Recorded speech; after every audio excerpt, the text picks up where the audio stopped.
in, but this is my time to stream. All right, do we have quality options? We do. Hello, everybody. I've actually started on time, and I'm somewhat rested tonight, so I'm feeling really good. And I'm not going to lie, I've been really... Oh, I forgot. I'm going to need a minute to load up the game, and I'll tell you the story about why this is probably going to take a minute to get going.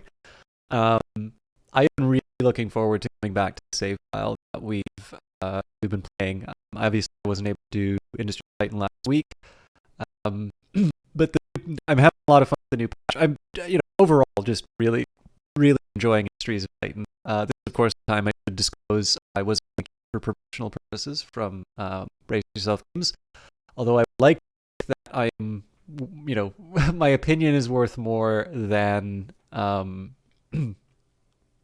My opinion is worth more than just the cost of a game. As fun as Industries of Titan is, I definitely, my enthusiasm for their games, and in fact the people behind them, because every encounter, however brief, with Brace Yourself staff has been incredibly positive. A few of them have actually stopped by the stream, which I've been very grateful for. But my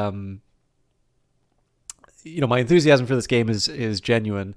However, especially because part of what we're going to be covering in the game today is I don't know, the terrible things companies will do to get ahead.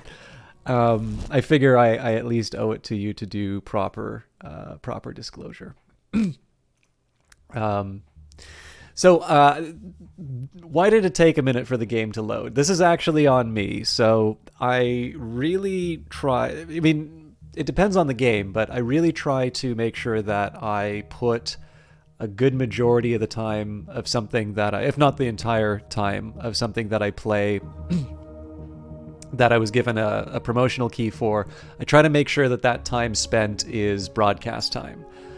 So that will mean, if I was playing a Paradox game, you get to watch me learn a Paradox game. If it's a big, complicated game, I'm hopefully right there beside you, learning it. But I did I was really feeling a bit of a I don't know, withdrawal from Industries of Titan. And so last week I did actually load up a quick private game. The fact that you have different slots for games is a really nice thing. And I decided to do a hardcore one, but it seems for whatever reason, as soon as I completed this game, that 7:25, I was not up early that morning. That's the indication of what I wound up doing with that game. But yeah, I had such a good time with that. But it does seem to have produced an incredibly large save file, and I'm really reluctant. I don't actually want to delete it because it is something I should probably report. But I am getting an error on the Epic launcher now telling me that I can't upload things to cloud because I have too many saves for the game. I'm sure Lem Systems can go, and I'm pretty sure it was ASIN Dynamics that we were playing with the new patch.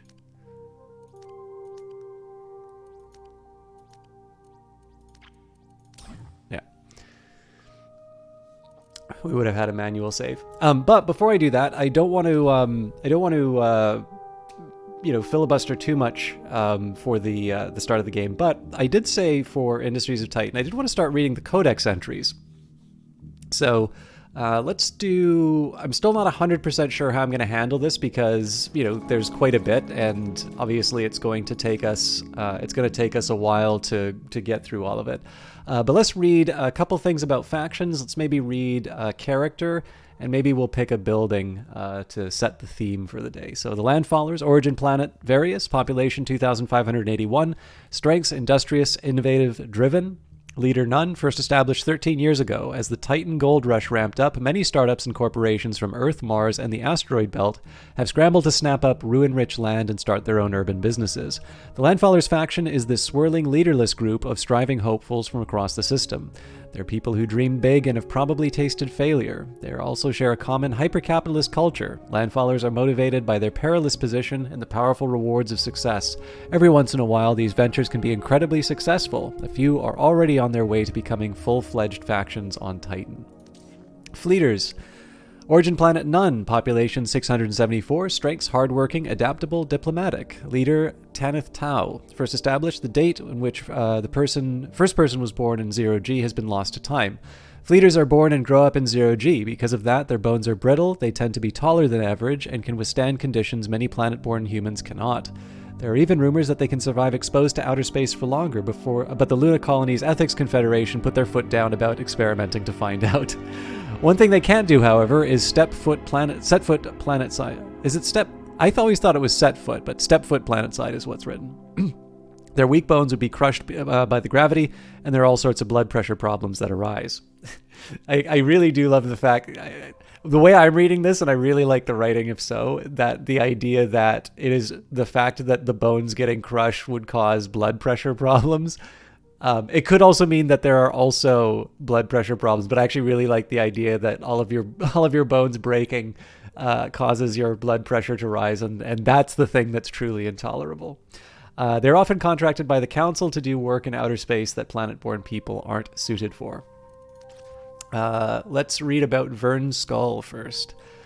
Vern Skull is a landfaller. He's the waste management officer. His origin is Mars. Vern is a chemist who got into waste management to make money and grew utterly fascinated by the threat, danger, and potential, creative uses of industrial waste.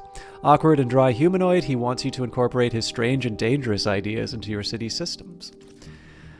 I'm trying to think what buildings I would want. So let's just go for a factory, a mine, and a smokestack. Those will be our three stories for today. Factory. The factory provides ample room for devices. They can be connected to other factories for additional floor space. Some of the citizens may not like their habitat pods being on the factory floor. Noisy and smelly are major complaints, but many are quite attached to their little pods. A mine. It's my mine. Barum Vect was the first corporation to think about commissioning asteroid mining companies to produce equipment for Titan. When Barum Vect was destroyed by a rival corp, the mining equipment patents were snatched up and are now available to everyone as long as they can afford to build it. Some environmental extremists might say that the pollution caused is the true crime, but how else is a poor corp meant to enrich itself with resources? Again, I should check the credits to see who's writing this, because there's some really good lines in here. Smokestack. The smokestack works to eliminate waste by burning it quickly. While it frees up a lot of storage space and stops your city from getting too grimy, it also releases a lot of toxic chemicals that can be extremely harmful to citizens. This is especially true if you place residential buildings nearby. It also damages the paint. Ruins. These ancient rotting ruins tell a story of a time before the Council, a time before the current civilization arrived, but sadly no one can translate what any of it actually means yet, though many continue to try. Academic interest in the ruins has waned over the years, but the Council keep lining the pockets of those who continue their research. I'm going to save some of these for when we encounter them inside of the game, but because I did mention... I think the credits might be in the settings. Quick word. Andy Nguyen, I believe that's how it's pronounced, who I believe some of the other games that he's worked on have also been featured on the stream. So we did Monaco with a group of people, and Tooth and Tail, which were both very enjoyable. He gave a very nice tweet about the stream. So that actually made me feel really good. I was amused that my own amusement at the sort of the discovery of my dark heart of capitalism. The clip was the one where in the previous stream, I kind of came upon the realization that money was use it or lose it with regards to your payroll. So it's like, well, why would I pay my workers when I can just, invest in capital and make my overall business more valuable? So I just loaded up on a bunch of trucks that I had absolutely no use for. But,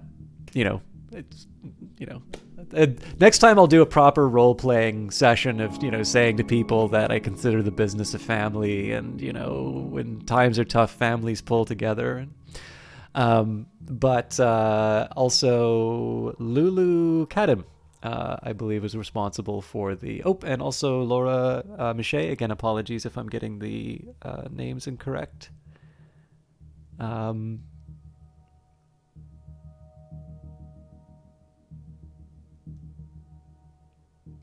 And of course, I mean, obviously there is a ton of talent going on in this game. And if you read the Discord, which I highly recommend that you do, there are more people being brought on to deal with the optimization, which is, I'm certainly looking forward to, because I like playing this game a whole lot. But I figured, because I was mentioning names, I wanted to see who wrote it. So now we know who wrote those lines, and I did want to give a quick thank you to the designer for. I don't know. It's nice. I am not immune to the same things that social media wants us to. It's nice when people like your stuff, and I am no different. So thumbs up to the team at Brace Yourself for making me feel good about last stream. Okay, for some, Titan means a fresh start. For others, a safe haven from whatever they're running from. Titan doesn't discriminate. Everyone is welcome here, so long as they can work. So we've got an enemy attack coming in, it looks like. What messes have I made for myself? Oh, that's right. We started clearing out rebel camps. So good news there. We've got a turret that's covering most of our essential bits, although we're not completely protected. So did I actually start making... Ah, yes, I remember now. Okay, so my experience is that we're probably not going to we are probably not going to have this ship done in time. But before I unpause, we're going to set up a plan for a new ship. And I am going to talk a little bit about some priorities that we have in terms of the overall enterprise. So. And we've got great music to start us off. Oh my god, hang on. Did I really connect that? Am I that stupid? Oh dear god. And I didn't build a defense turret. Oh good, no. Okay, we've got a defense turret. I'm like, what was I thinking? Okay. All right, so we're building a defense turret here. We'll be okay. Oh, that was frightening, though. Okay, so now we need to start building a navy. One consideration I have at the moment is the fact that I've got sort of minerals, like my minerals and isotopes are currently piling up. I don't have anything to use, and it says right now that I'm actually short on fuel. That can't be right. Yeah. We're set you up for all isotopes. I'm not quite sure what I was thinking when I built this storage facility, because you can connect them, and I'm covered by the turret, but that's life. I mean, I'm not too fussed about not being able to have a massive storage center for the goods. So as far as livability is concerned, our factory is generally okay. We've got a big smokestack which is producing a lot of pollution. We've got roads that are also going to be generating pollution, but we're quite lucky in the sense that I've got a brand new NVIDIA card to blow away all of the pollution. Another thing that we're going to be worrying about in the future is kind of building up. So the new population dynamics are really interesting in this game. And right now, I want to just try and make credits hand over fist. So eventually what I'm going to wind up doing is buying sort of residential, office, and even conversion centers. Although it's important to remember that building conversion centers to start, that sort of winds up increasing my cost centers. So in this case, I'd be building additional workers. And yes, I'd be getting things done. I'd be getting sort of the goods moved around the city, but I would also have to be paying them. And so one of the things that I really want to be focusing on, if I can, is to get residential and office areas first, and then from there sort of start building up my start building up my workforce once I sort of have the means of paying for it. I also made a couple of blunders in the way that I set everything up. So I've got these big level 3 fuel turbines. I've got 2 of them. Clearly, like, the zethane that's being produced out of this is pretty deplorable.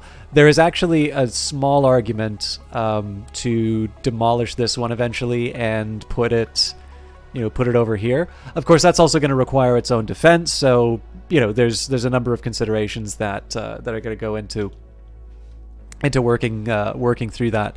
But that was something that I wasn't really paying attention to at the time. I sort of had treated these crevices as this endless supply of zethane, which it sort of is, but not enough to sustain two fuel turbines. And of course, if I fly a ship over that, that's going to be ugly.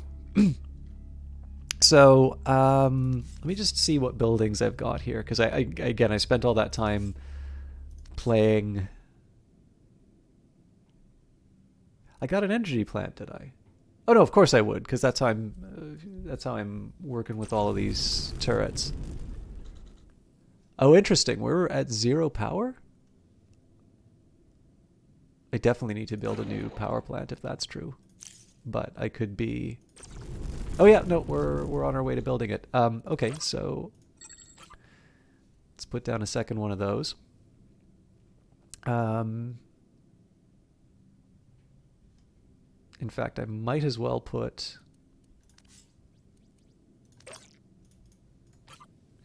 So the reason I feel okay doing that is we're sort of full up on resources. So in this case, I just want things that I can throw resources at. By the way, one other thing I wanted to say about the addition of how credits is working, I do sort of like this division between workers who are going to be dealing sort of with, physical things, all of the goods. They're going to move minerals to build things and such. And I guess I've heard the term type K worker, but basically citizens who are going to be generating credits and such.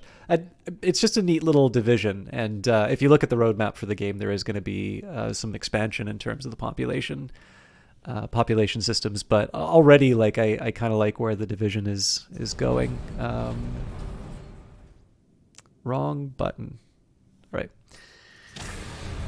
So I do actually need to deliver on this promise that I'm going to build a ship. So one thing I got to confess, I'm going to make everything a priority once we settle on places.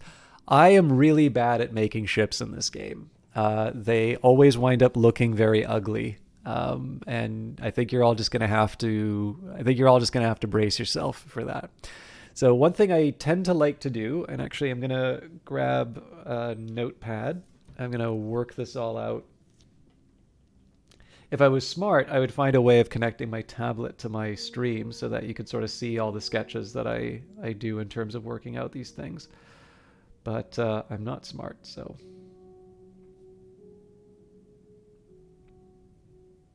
Okay. So we're going to have up to 6 crew. Crew pods do not require energy. Life support does. And okay, so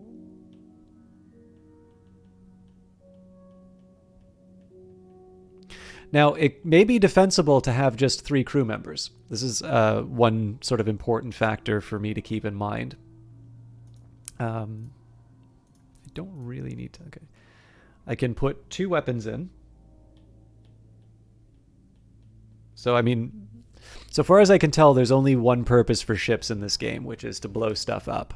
So in this case, I sort of want to maximize the firepower for any given ship that I field. Actually, before I do that, I just want to see engines do not require energy. I put 2 in. 1, the game does sort of recommend it, but number 2, I suspect if your engine gets destroyed, you're a sitting duck. So that's something that I'm willing to put some redundancy into. Okay.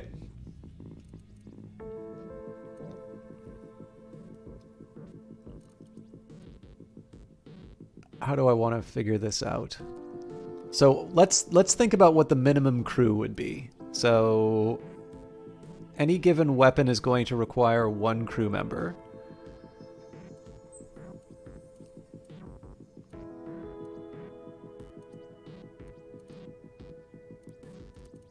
Fuel fabrication doesn't seem to require anyone. So it is actually entirely possible that we could get by with a crew of 3. There'd be 1 person on the generator, 1 person on each weapon.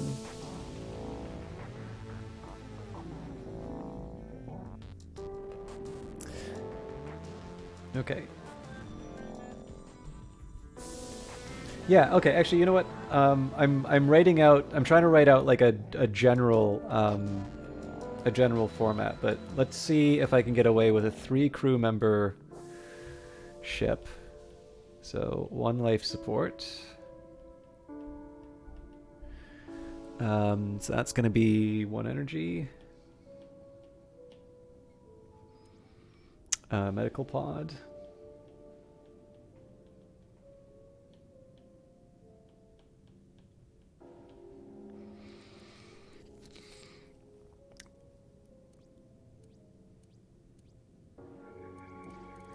We won't figure out the generator until we know what our energy needs will be.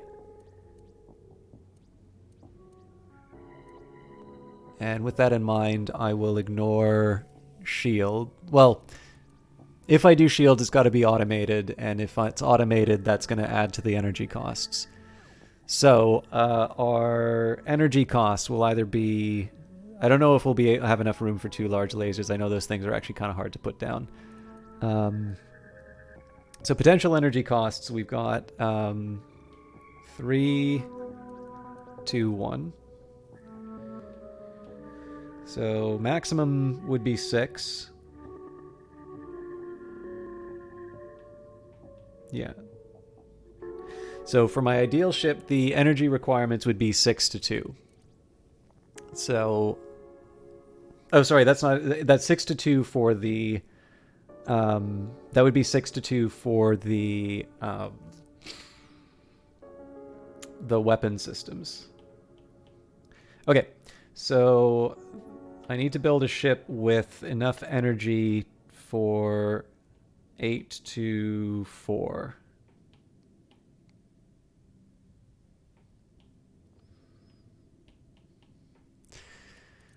And given that I've now established a constraint of 1 life support system, the reason that's a constraint is because of what I've said. My energy needs are going to be, I have to do it in 1 generator. So if I want to have,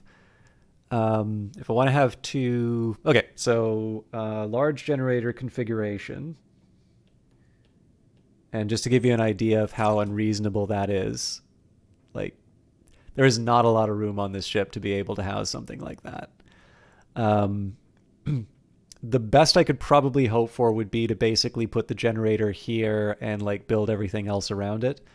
But we'll see how difficult that makes things. Like I said, my ship designs are going to be pretty ugly. It may be possible to do though. So a large generator is required for. I'm trying to think of the best way to do this mentally. So I could either subtract 2 off of every generator for the fixed costs.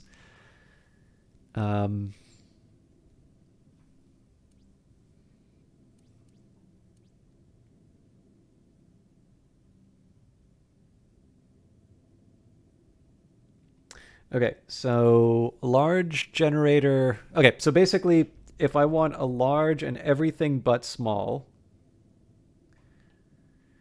I need the large. If I downgrade to a medium generator, that means either a large plus small or less.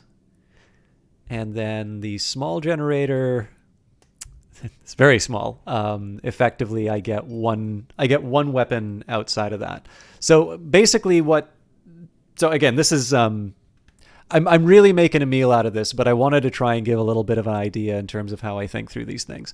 So practically, unless I want to be adding more life support pods, a small generator doesn't work for the plan because I want to have a medical bay and I want to have 2 weapons.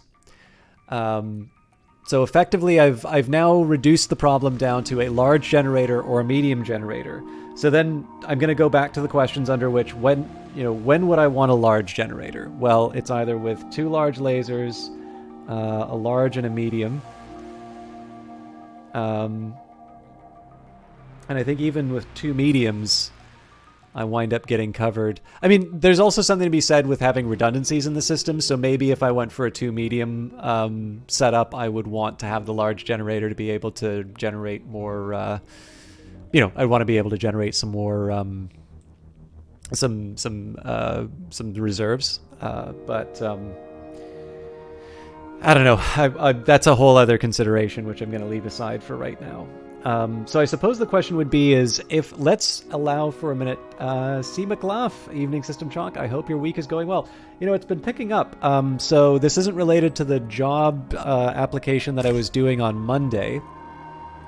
But I did transfer divisions where I work. And it's a place that's actually very happy to have me, which is not something I've felt in a workplace for a while. Or at the workplace for a while. I've felt it in a workplace, but not the one I'm currently in. So I'm feeling quite good about that. There's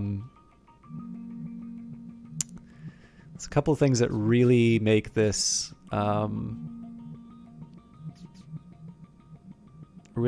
unappealing for me. But yeah, so this week is that became official yesterday, and more importantly, I'm playing Industries of Titan tonight, so I'm feeling super good about that too. Okay, so here's one thing I really don't like about this build. So I put this thing down. I mean, if I wanted to maximize my space, I could put a relay down here. The thing that really kills me about this design is that I do need to be able to, I think on ships, it's actually kind of important to be able to access all of the tiles. Unlike the factories where, I'll build these, or the headquarters where I'll cram stuff in. On ships, you can actually have stuff be damaged. And so it is desirable to have your people be able to move about the ship and try and stop everything from catching fire. And that's why I think the two large laser setup is going to be a bit of a bear. But again, as long as there isn't a mutiny in chat that says I'm never going to watch you again if you don't get a move on this game. Yeah, see, this is I'm making this even harder for myself by virtue of the fact that I'm saying I don't want any cases where I'm entombing parts. I actually do not believe it's possible for me to have two large lasers and no entombing. Oh, yeah, I cut myself off from. Yeah, I believe it is impossible in this configuration for me to avoid locking away at least part of my. What's up, son? Are you winning? Mutiny! How you doing, Nate Valian? Oh, actually, I found out a really weird bit of background. So there is, I don't even know how to pronounce this guy's name. I think his name's Edward Diemtrich. He's an old director. He made a film which some of you might have seen called The Caine Mutiny with Humphrey Bogart. Pretty good movie. And for a very small part of my life, I lived in a very small town. As in, we're talking, I believe the population was something like 4,000. Let me actually figure out the population of this city.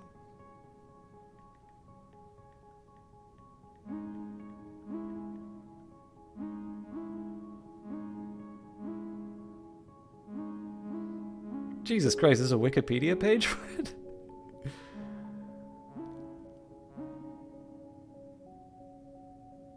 Yeah, about 4,000 people. But anyways, so I was thinking about that, and I was looking up, so that town, its origins are in a sort of a religious minority, I guess, called the Doukhobors. I don't know if this would, I kind of feel, I'm sure, there's all sorts of problems with this comparison. I'd almost call them, Russian Orthodox Protestants.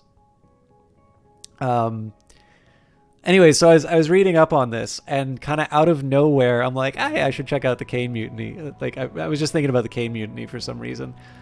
Just after checking out that Wikipedia page. And it turns out that that director was actually born in that town. There's no meaning to this story other than the fact that it's an incredible coincidence. But yeah, there you have it. Let me get on with the game. I don't even know why I went on that side note. So if I want to keep this large generator, I'm going to need to generate at least 3 fuel. I can do that with either 2 fabricators or large. I can probably get away with the 2. Okay, so let me abandon the goal of having. Let me abandon the goal of no entombment. We'll make that compromise for a start.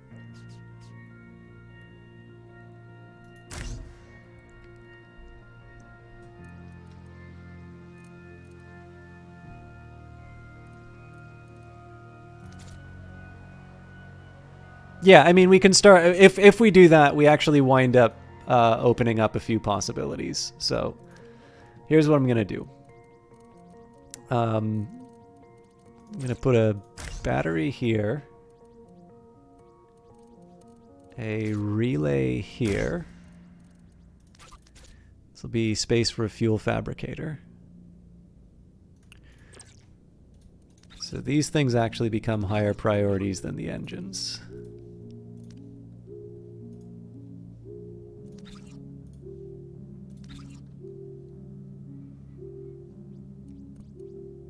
I can't believe I'm actually trying to do this.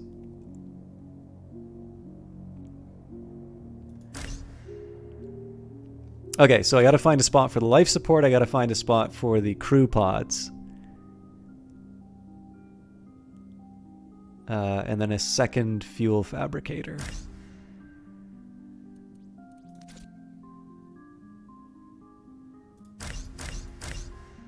I think that works. And then like an assortment of batteries and such at some point, but okay, I gotta kill that life support. So just so I can have it all straight in my head, there's a fuel fabricator that goes there. I mean, I guess in for a penny, in for a pound. Let's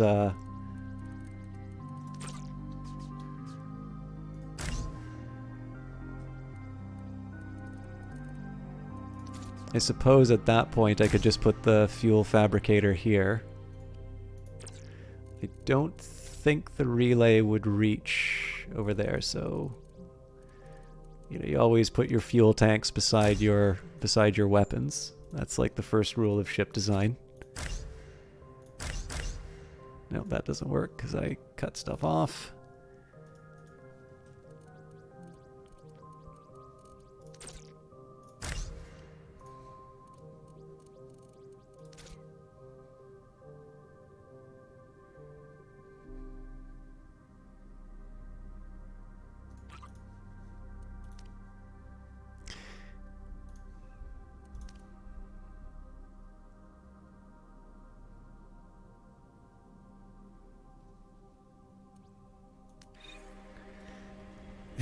Yeah, I know. I'm not one of these types of people, but I know that seeing this kind of stuff really, really gets people, and I don't blame you, frankly. But I gotta work with what I've been given, right? So we're gonna put I've already put it down as a priority, so my workers should be getting that in. Hopefully we'll be able to buy some citizens soon. Really? Okay, so we're at 0 fuel and 0 energy. That's good to know. So I'm going to have to turn things off when the attack comes because we have got a lot of turrets that we're going to turn on. What does so I'm going to start dealing with the fuel problem. And that's going to be through building out here. That, of course, is going to require a command center. So maybe the command center goes here. We'll give that a priority.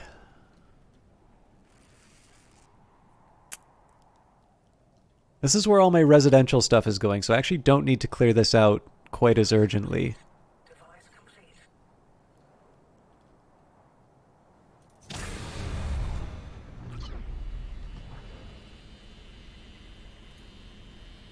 Okay, I'm just gonna pause for a second so I can try and get maximum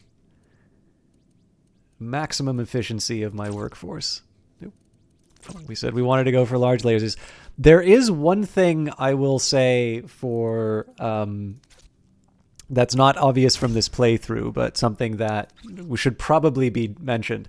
There is a meaningful difference in terms of these weapons. So I am making a very clear choice in terms of like building this incredibly unusual style of ship. So slow charging laser that hits 6 tiles in a line.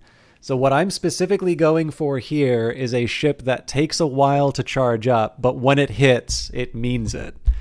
And that's different from, you know, normal charging laser that hits 4 tiles in a line and fast charging laser that hits two adjacent tiles. So I'm waiting 15 seconds as opposed to 12 in terms of going from the large to the medium. Like, this is very experimental, but I did want to set myself the challenge of, you know, what kind of monstrosity can I make that you know, that just delivers the wrath of God in a tiny package. So we'll see how that turns out. But again, I want to make sure that the priorities are in line.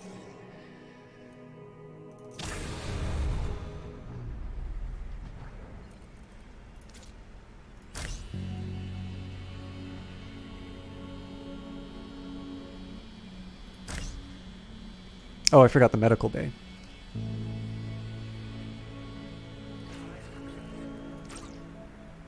Ooh, yeah, we're fighting for space on here now.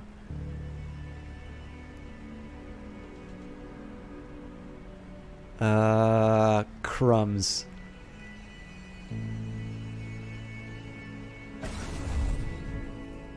Oop! Okay, so we have solutions to that. We're suffering brownout, so we'll turn off the mines for now. And the command center's already off.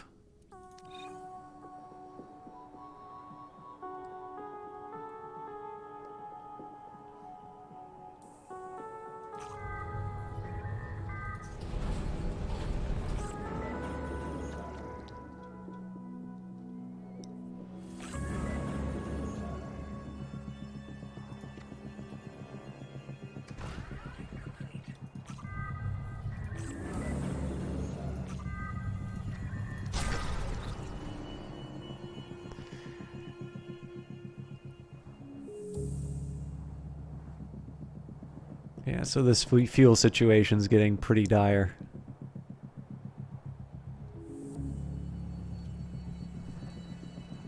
What do I do?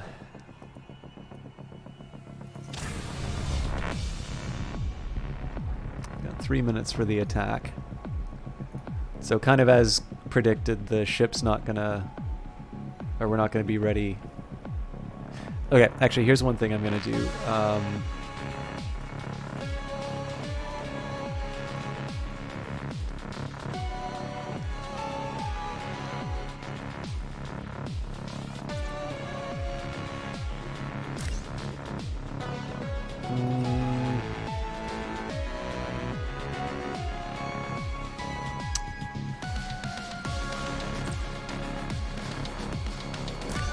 No, that doesn't work either.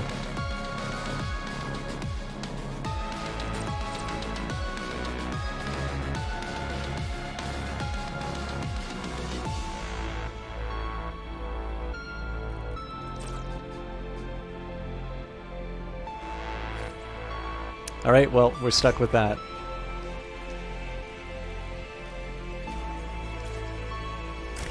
Okay, so now we can get the large laser in.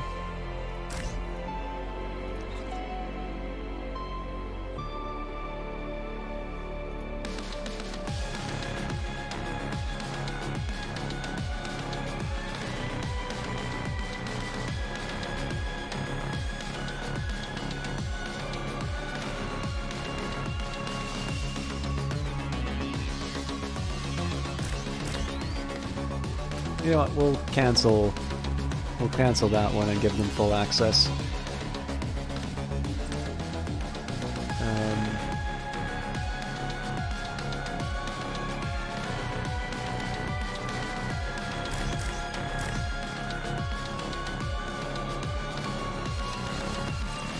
I'm gonna kind of prioritize the construction of everything on this ship now.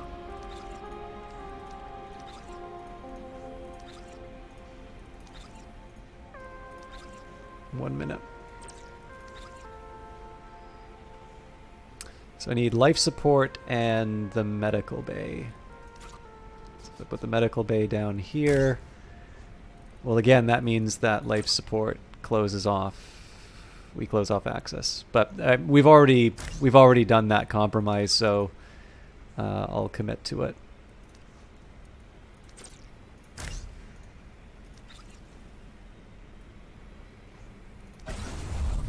Okay, we got to get ready for the attack.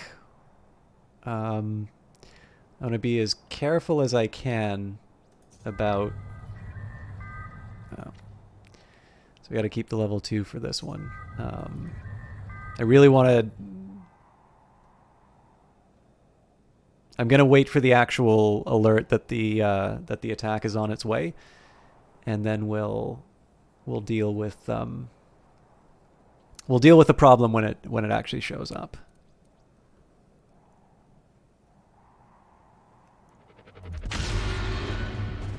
This is why we waited. Because we don't know where they're coming. We do need people in the turret to help defend ourselves, but we don't want to run out of power during the attack. So I think in this case I'm just going to turn off all my storage facilities. Nope. Apparently they don't draw power, so that's... Oh man, they chose a really good angle of attack.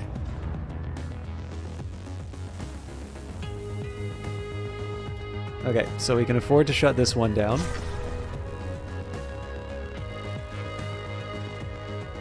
There's a turret here, right? Oh, I screwed up. Hang on, I gotta figure out what's going on here again, because...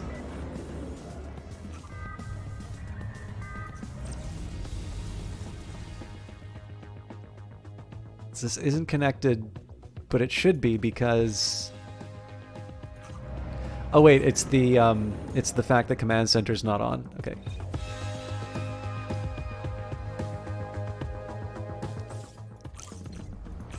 I had this problem. I had this problem the last time too. Ah, oh, that's so frustrating. I really thought that I had solved that.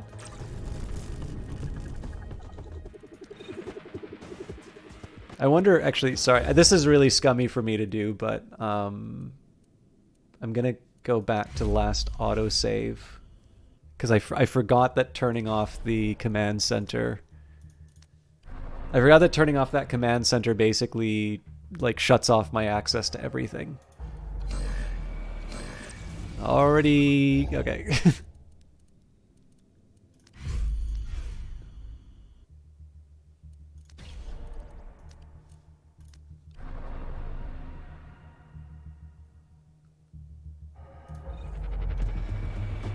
That one's also affected.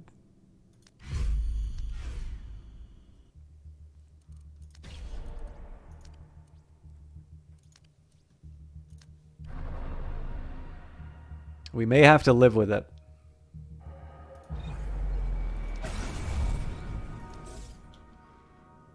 Okay, no, here we've got 2 minutes. Oh, but this still counts as...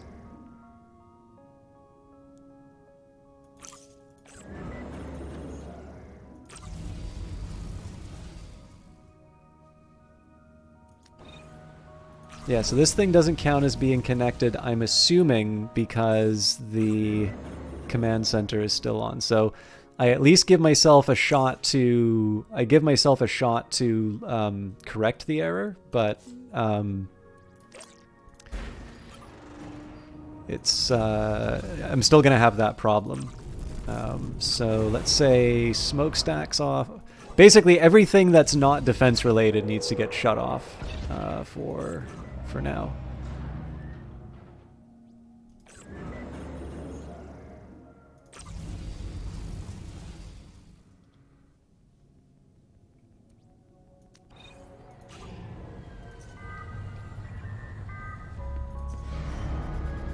Technically, the spaceport's defense related, although I know it's not going to be done in time.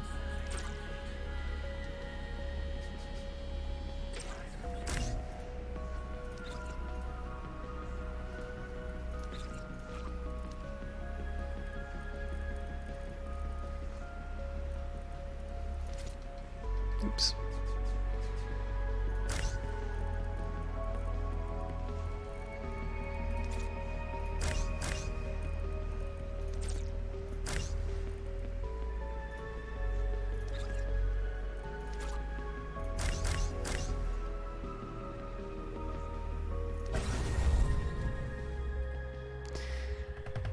Okay, if this thing doesn't get built in time, then I think we wind up losing our source of isotopes.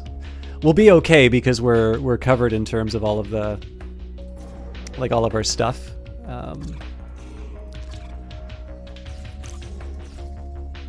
If I can get my fuel turbine over here, that's best, but I do need a command center in order to do that.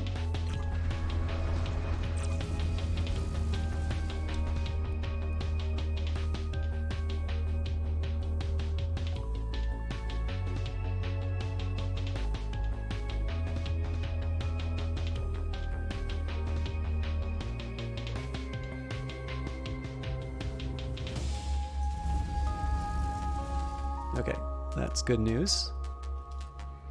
We can't try to upgrade this turret.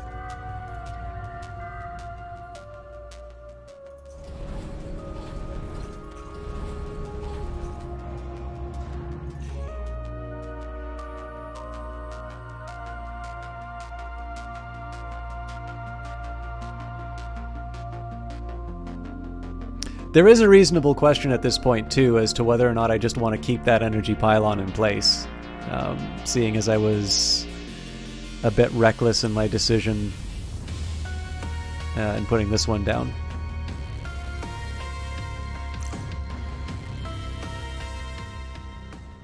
Okay, well, we gotta go for the call to arms again. Okay, that's welcome. Again, we get to shut off a lot of this stuff as soon as we see the form of the destroyer. We know the ship's not going to get built in time, so okay.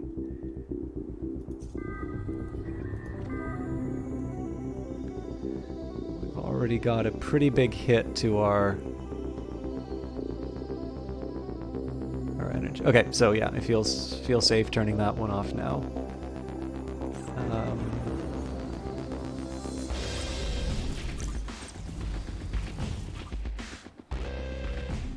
At this point, I'm just going to wait for the ships to actually get destroyed before we start turning off turrets. Problem is they both kind of want to... They're both going to get destroyed at the same time. Oh, here comes a new challenger. We might wind up losing some buildings here.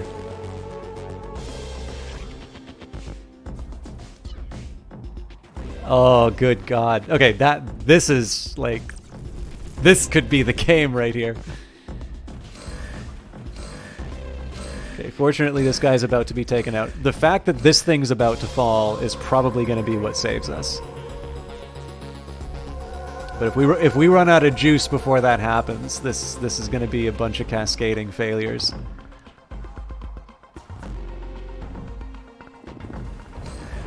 Good. I really need you to bring this thing home, my friend. I've never been happier to see a ship blow up in my life. Oh my God, there's another one? Okay, I don't believe I can afford to, I don't believe I can afford to turn everything underground. Okay, let's turn it on. I think it might be too late for this. Oh no, it changed course. And here I can actually afford to turn off this command center. Okay, we're good now. Although we're probably going to see some destruction on the roads.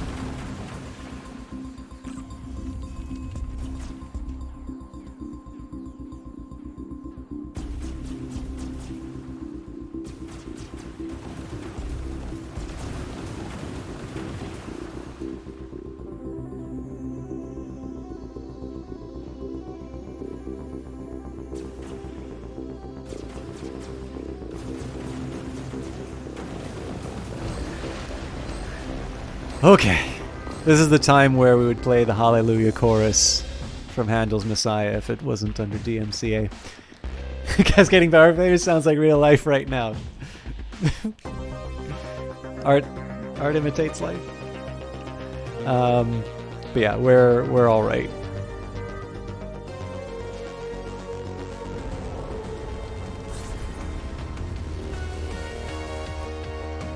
Okay, let's make sure that never happens again, shall we?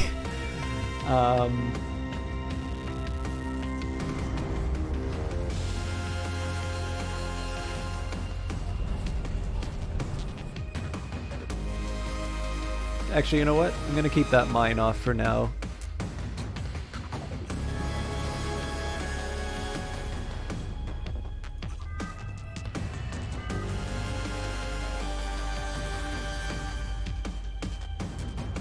Okay, so this has become a new priority because I need a command center. So we're going to send my people out to take down those ruins.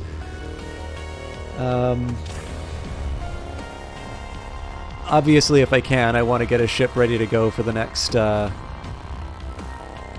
want to get a ship ready to go for the next encounter. I don't know why I built a fuel tank there.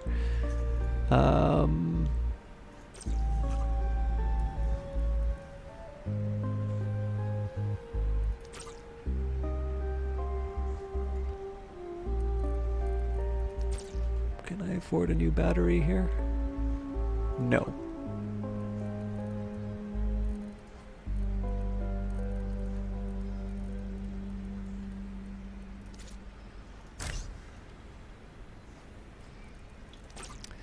So we can put in my medical pod.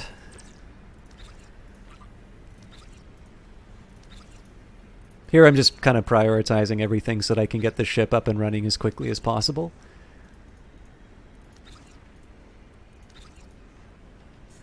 I'm gonna guess that I can do something with my... oh, actually...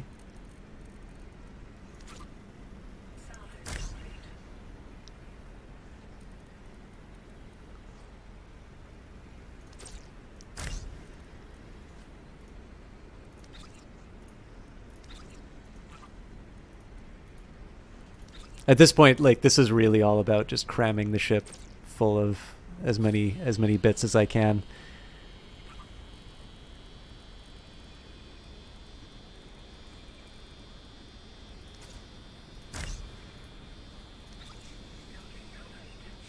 But distributing the fuel all over the ship is going to be the thing that sends this thing turn this thing into a smoldering wreck.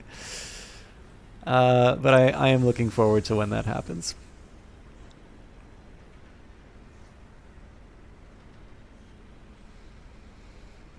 I think that's all the... I might stick a battery in between. No, you know what? I should have at least a path to be able to repair life support. Like I've got one engine which I can sort of repair in a pinch.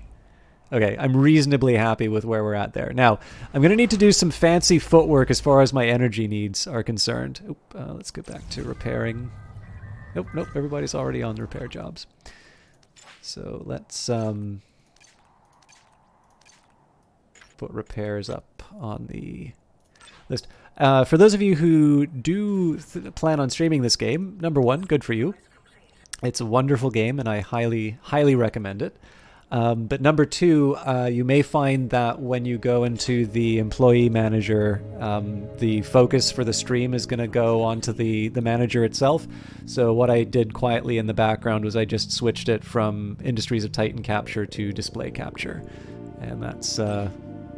I realize there are some reasons why that is not a desirable fix, but it's the one that will work right now.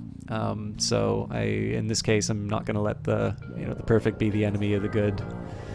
Okay, let's make sure that we're still on top of the things that we wanted to do earlier. So this should get an upgrade. I wonder if upgrading will render the repairs unnecessary. Also, this is completely unnecessary, but I am actually going to upgrade this energy pylon, mostly because I can. And I'm just trying to think out how I want to work through the expansion. So I could build a command center over here, or I could build a command center over here. I'm trying to weigh the pros and cons of each. This technically gets me access to more stuff. This makes the roads work a little bit cleaner. So, stick a command center down there. It's probably going to need a pylon. Nope, not a plant, a pylon. Yeah, it's just outside. So this is an interesting thing about how the pylons work. It's just outside your normal grid range. So there's sort of an argument that says, well, can't I put the pylon anywhere else? Well, the answer for me is no, because I already said that I'm going to stick a fuel turbine in a certain spot, and there's kind of the way I want all of the shapes to work. So in this case, I'm going to allow for some redundancy. Again, there's really no reason for me to be upgrading a lot of these, but I'm sort of swimming in isotopes, so why not, right? Once that's done, I'm probably going to build the fuel. I'm having a little trouble deciding. It's either going to be here or here. I think the overlay should actually be able to tell me which one is better. I think this will actually wind up giving me a little bit more of the Zethane. Oops. So those sadly are not in my command range, otherwise I'd be sending out scouts on those. Making good progress on it. So we're waiting on the relay, which I didn't prioritize. And theoretically, I will also have crew that arrives.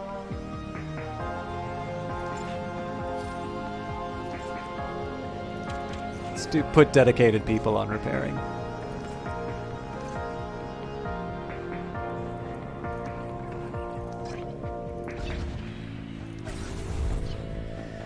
Okay, so we're not quite out of the woods yet, but things are getting a little bit better.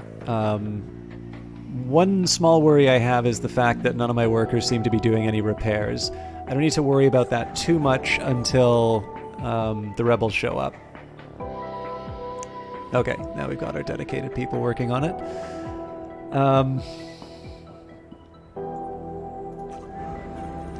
When everything's a priority, nothing's a priority, but...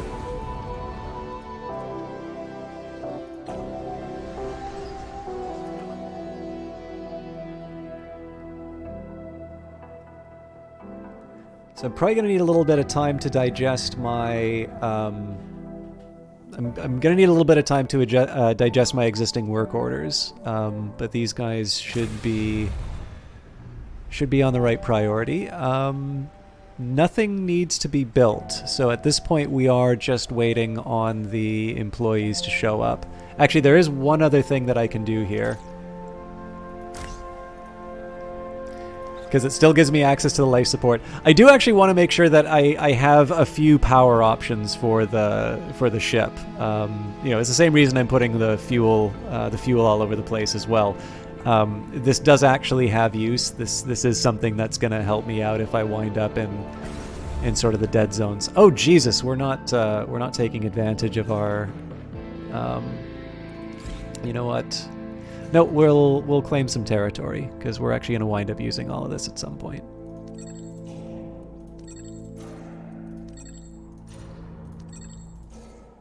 Should remember the hotkey for that. C. So yeah, this is definitely a very lumpy approach to the game, but we're so far we've done an okay job of managing the problems that we've run into. It's not like I really need the resources right now, but we're at 91, so I think I can cool it for a bit. Let's cut the number of employees at the smokestack down to 3. I don't think our garbage needs are quite there.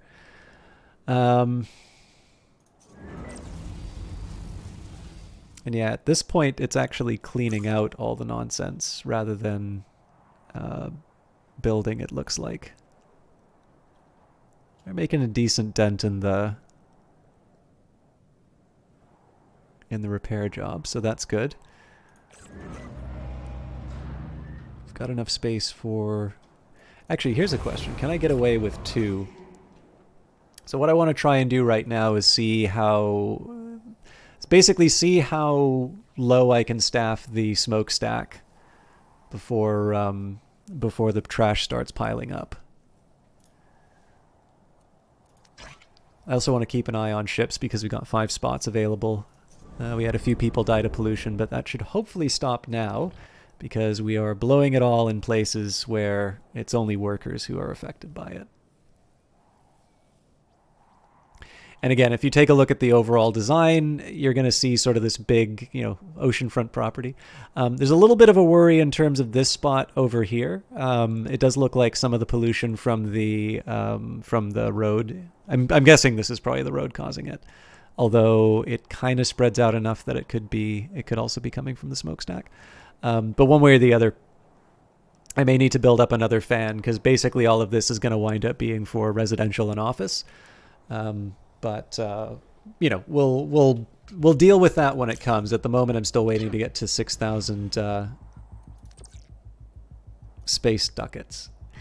Now we need 6,000 in terms of income to be able to build what I want.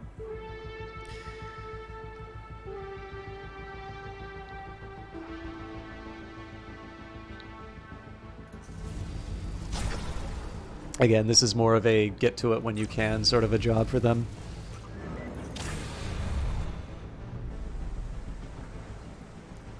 I am a little curious in terms of how you can kind of put a fire under your crew or under your employees to get a move on the ship.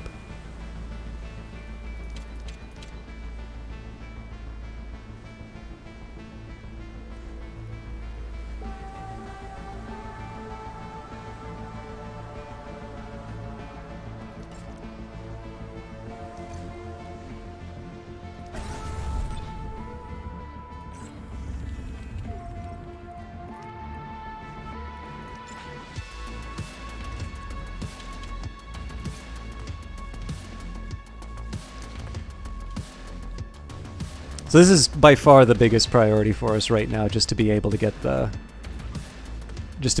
our fuel and power back in shape. Yep. Hooray! We've got one on board. Oh, they seem to be stuck in a loop of priorities, though. Hopefully that'll be fixed as soon as they... Yeah, so they're dedicated to the ship. Now this is interesting that it says it's not connected to the grid. I would have thought this relay had them covered for that. Nope. I didn't plan that through at all. Well, there's no way I can dismantle it, so I'm just going to be annoyed by that error message for the rest of eternity. But looking good, so we'll spike those. Looks like the repair jobs are done. Oh no, the repair jobs are done because we ran out of money. I'll leave that there. Once we get some people to make that battery, though, we should be able to take off. Again, this is a completely ridiculous ship design, but I embrace it. and we should be able to bring in some fresh blood. So the other thing I want to worry about is getting myself making some more money. So we should probably add some extra layers to the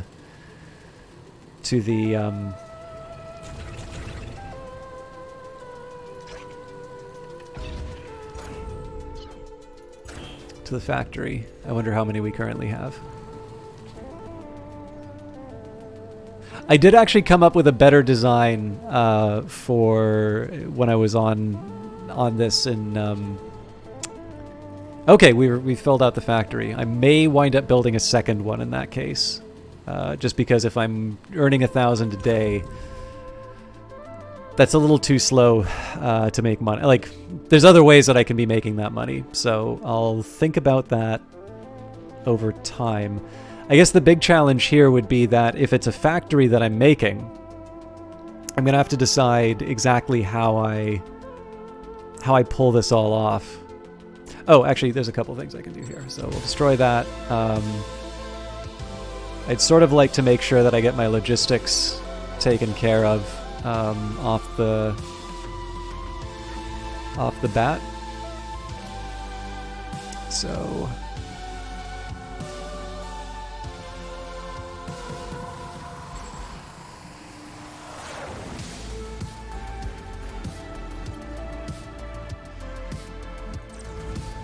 So it'll need a dedicated pylon, but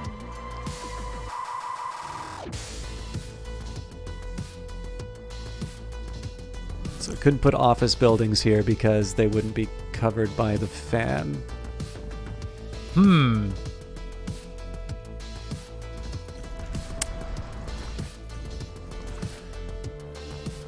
It did occur to me actually that I can really put that road wherever I want. Let's take artifacts.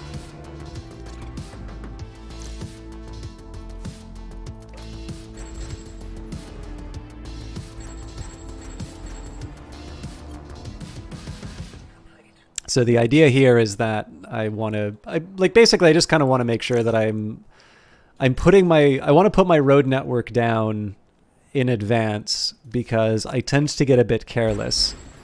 There's actually no real argument for me even needing these roads, but if there happens to be some resources that I want to claim, I'm already sitting on a whole bunch of minerals. So it just gives me the option in future if I need it. And then what I've also done here is I've now allowed for these, I've allowed for these cases. Actually, you know what?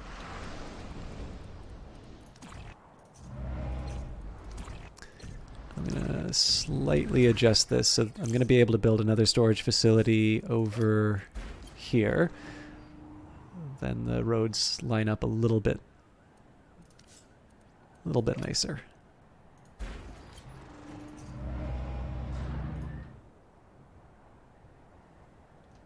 But yeah, so basically this is where I can start building sort of residential and office buildings. So it looks like we have space for... It's going to be a bit of a Tetris game, but maybe like a residential office.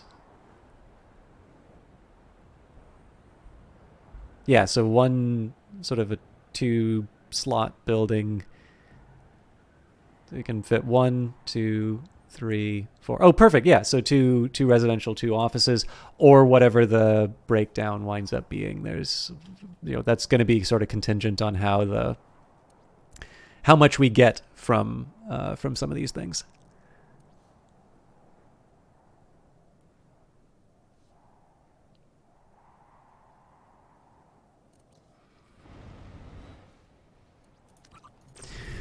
Okay.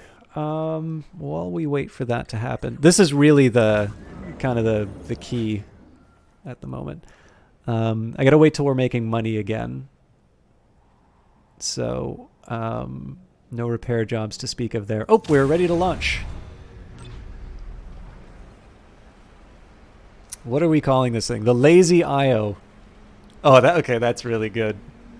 I don't know how much of that's randomly generated or somebody came up, but 10 out of 10 ship name there.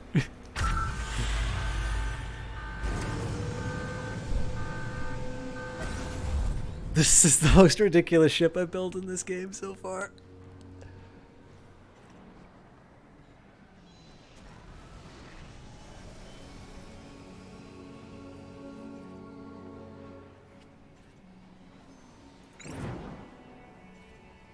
So, if you want to see something fun, we just fly this guy over by the crevice and see what that does to the... So, let's see this ethane. Actually, even here. I'm sure it's going to be struggling. Oh god, what are you doing? No. So we'll stick him over this crevice over here. Once we get news that the rebels are approaching, I'm probably going to want to... move them a bit closer because this is one of the slower ship styles. So here, I am going to do another Harpagus. The crew inside the kite must remain crouched at all times. Kite. Maybe that's slang for a ship. Crew inside the kite must remain crouched at all times due to most of the cramped ship being used for equipment. Well, that's a very good it's a very good description of how I built the last one. So this one we're going to try something a little bit more moderate. Now I am still going to try. So this one I think I will prioritize it. Oh, if that's prioritized number 1, that probably means the other stuff here got built. Nope.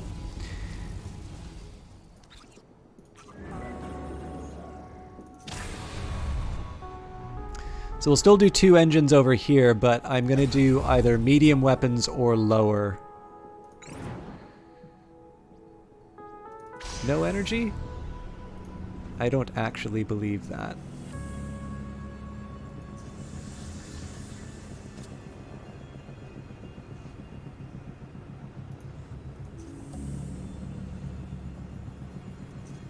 Okay, surely this thing is getting energy.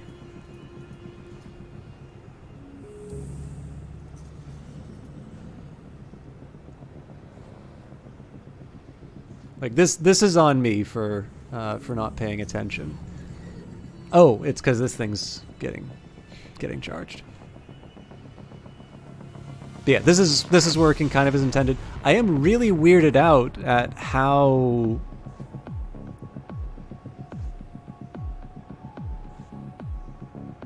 like I was under the impression that this would be generating significantly less fuel than it actually is. I'm happy, just it's I would have built this quite different. So it's packing 800 energy, 450 fuel.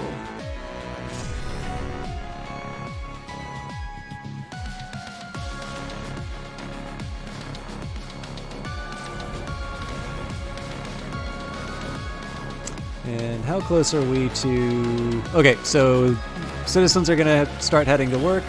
We can watch the glorious moments. Look at these happy people on their way to a fulfilling day of work.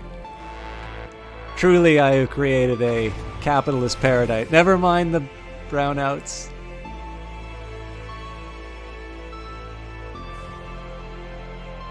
Please be sure to read the ads in the newspaper if the video advertising isn't helping. Okay, it's pretty clear that the garbage is piling up, so let's take them up to 4 to deal with the surplus. And we can now afford to repair everything again, so let's get a couple of dedicated workers on that.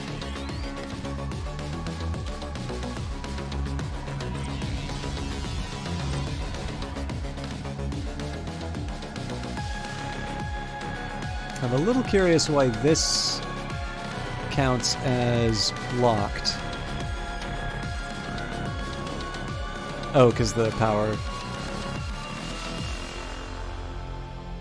Okay, well I'm fine with that staying off. Probably should have done that earlier.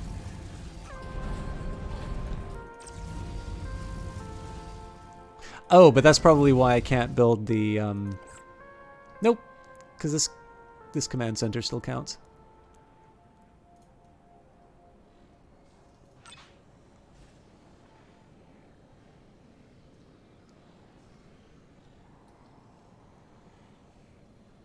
I got to keep an eye on these just to make sure that they actually get built. If they don't, then there's going to be a very sad system chalk. I got to wait till all the bars are gone, but we're I think we're getting close to the spot where I can...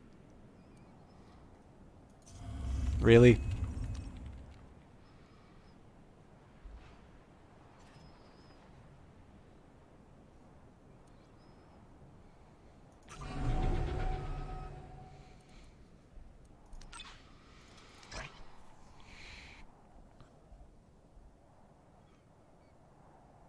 So a couple of lessons that I'm going to take away from this encounter.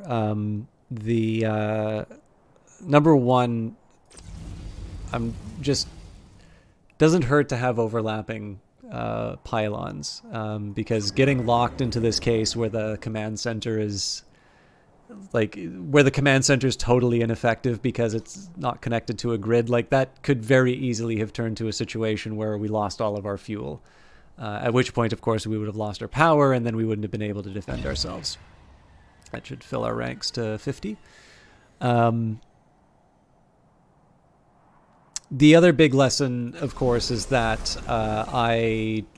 this is not an infinite pot of resources to draw from. I think maybe I'm treating these like sinkholes, although perhaps just the systems work differently overall. So I could have avoided that if I'd built the command center a little earlier. Now, of course, I'm dealing with the fact that I feel a great sense of urgency about getting this command center built. And my people don't seem to actually be wanting to work on it. Okay, so we can adjust the... So construction's pretty high priority. I'd say cleanup is divided the way that I want it to be. Let's get...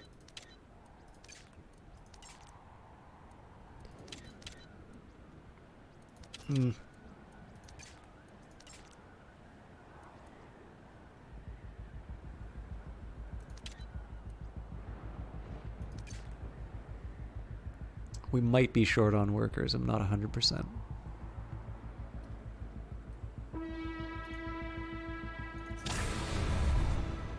I'm trying to remember how many of these things... I think it tells you how many ships a spaceport can support. 2. Okay. So we're building our second. Might as well make it another small one. And in this case, I won't bother... I won't change any of the... I won't pause for this one. It's this is more about me messing around. Okay, so planning... Hey, Fraggots. My people live in a trash heap. It's my trash heap. Okay, so we're always going to have requirements for 2 energy as long as I have a medical pod and life support. If I want to build 2 medium lasers, that's going to be 4, so we're going to have a total energy requirement of 6. So the real worry here is that if we ever wind up in a situation where there's an interruption between the fuel and energy flow, a medium generator is we're gonna regret the savings that medium generator gave us. But I think this one I'm gonna try and make something a little more...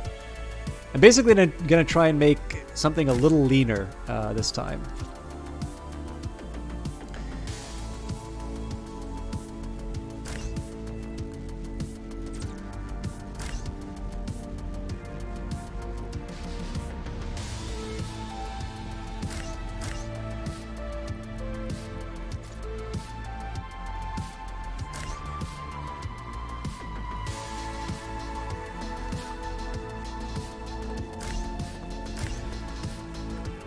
Well, I messed that up already.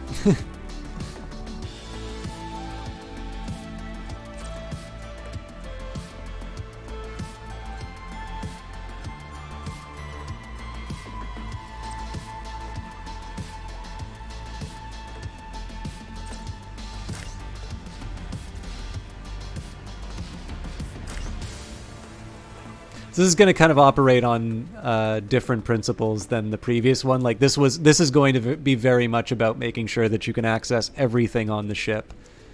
So got our life support is the only other necessity that I haven't accounted for on here, and we are going to need 2 fuel. Well, this will give me my 2 fuel, so...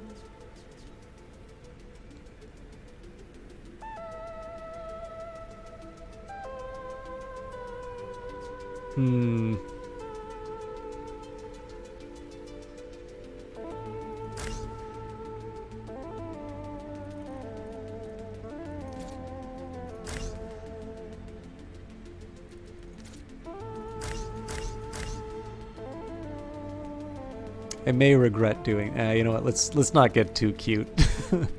I still need to put down a life support.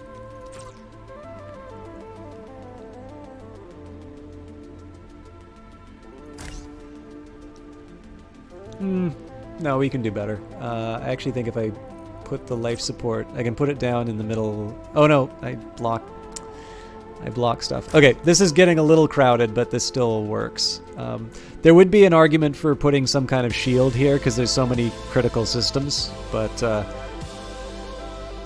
I like living dangerously. Yeah, so it's really just the crew pods, and then we just try and fill this place up with, you know, power and fuel systems.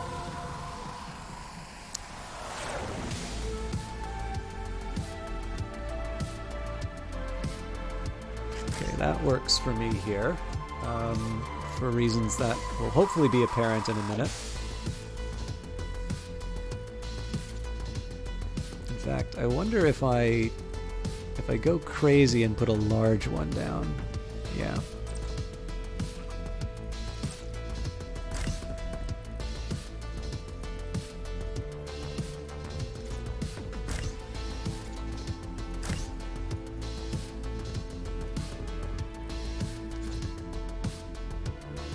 Basically lets me put down more batteries. Still need to put the crew pods down though, so let's...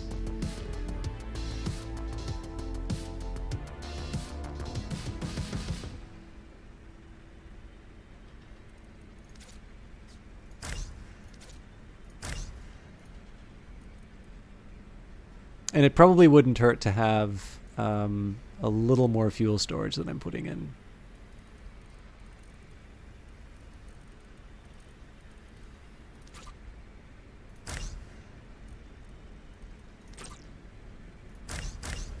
Does that still work? Yep.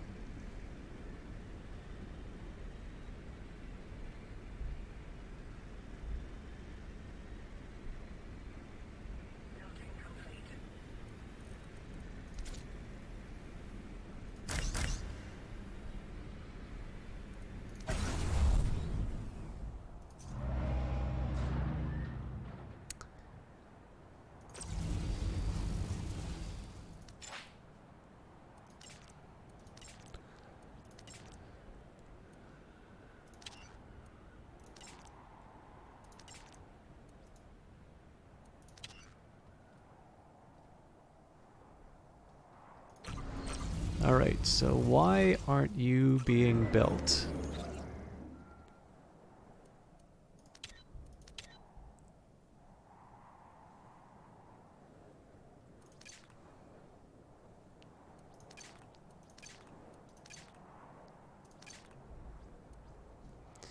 I should also probably be trying to take advantage of the should be trying to take advantage of the fact that I have access to the council. I'm sitting on all of this influence and not really doing anything with it. Well, my grid's back, kind of. My batteries are back to full, so now I'm going to start turning on some more goodies. I know we're going to have a big battery drain on some of this. Why do you say... Oh, they don't have more energy because the energy pylon's not being built. So I think I'm ready to put things on high speed and just kind of watch the work happen. I'm particularly interested in... So, like, this stuff got built, this stuff didn't, which I find a little intriguing.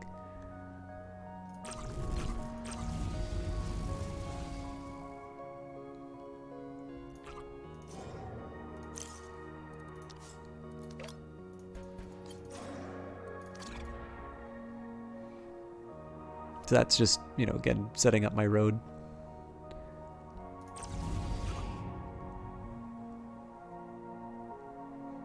So as long as the batteries are full, I don't mind turning on the... actually, you know what? I'm just going to cancel this so we can hit the... There we go.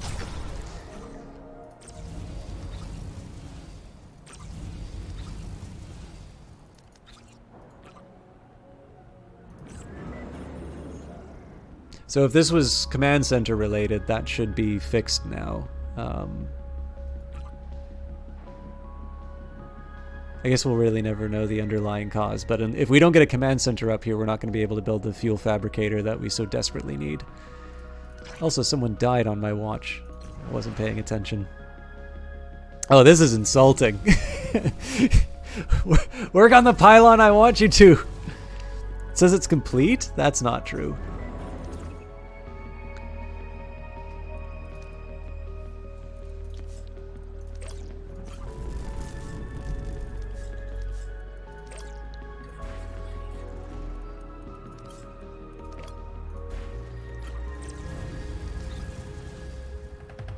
Go to hell. Okay, the fact that this is a grayed out prioritize means I'm pretty sure that means there's somebody on their way to come deal with this. I'm also going to set up a... Oh, okay. Everything that I've claimed should have a work order on it. It's going to mean that I wind up with like a huge... I'm going to wind up with just a huge stack of resources I don't know what to do with, but better that I get this stuff cleared out now and we can worry about that later.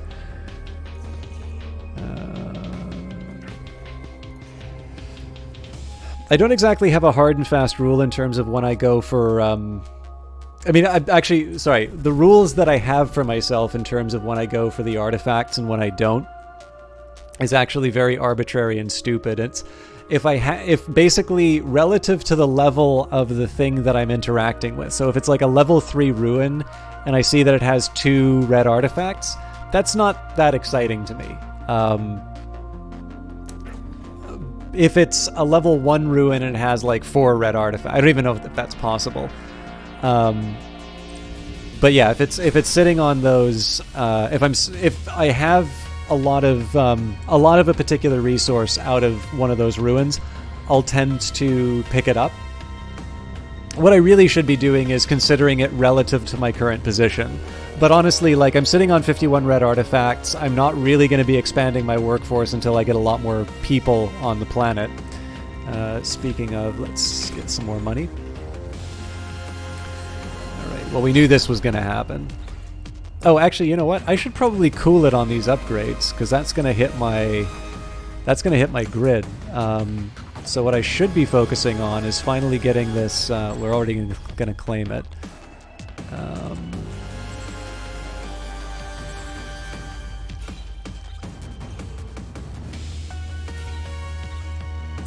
So I think the idea was I was going to put the turbine down here.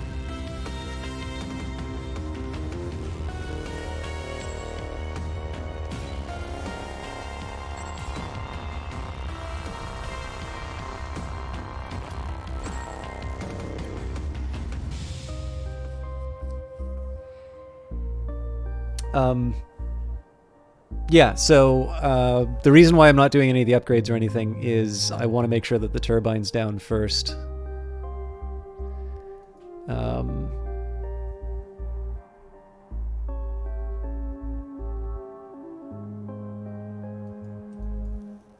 At least until we get these things surveyed.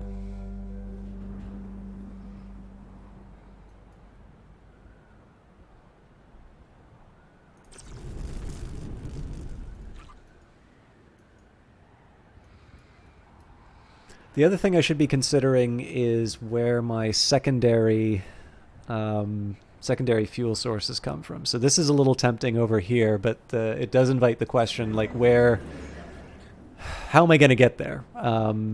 It's a little, it's very suggestive in terms of this command area. So, if I put a a fuel turbine over here. I'm of course going to have to defend it, so that's going to mean a turret and such. I might put a command... Actually, this is a really good spot for a command center, so... you have 3 red artifacts, and then this doesn't have anything, so... This is actually a really wasteful one if you look at it. Like, it's 2 and 2 and 12, but I can always burn the trash. Alright,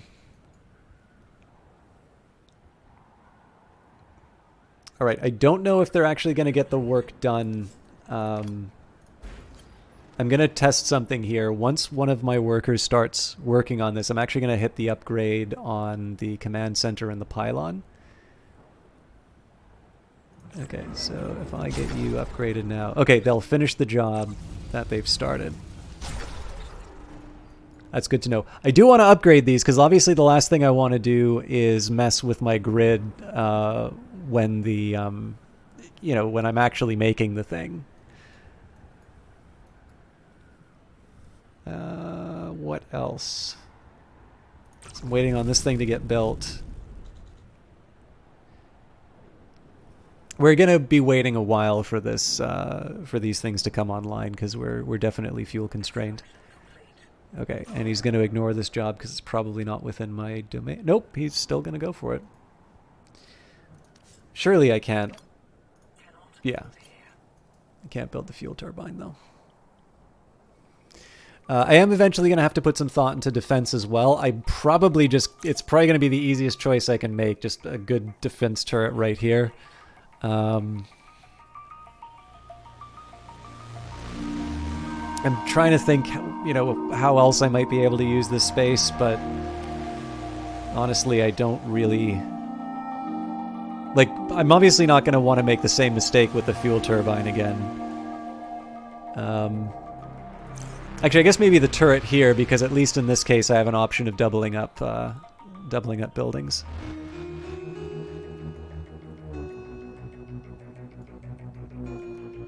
And what else? That's my ship doing. Haven't even started on it.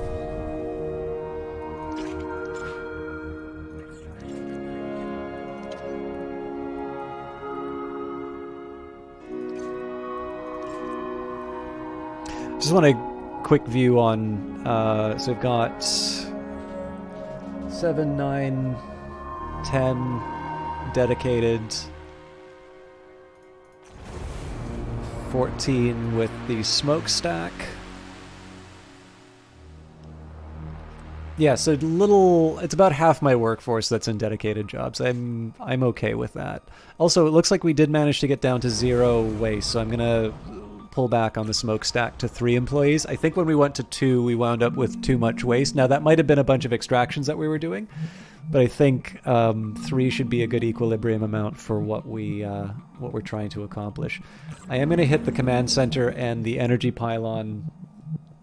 I'm going to do the upgrades right away again. I'll at least put down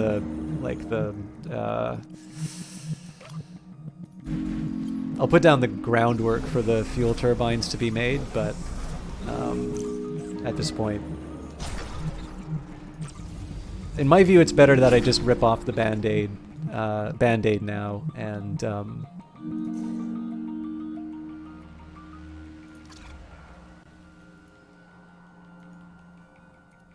oop, our batteries are out.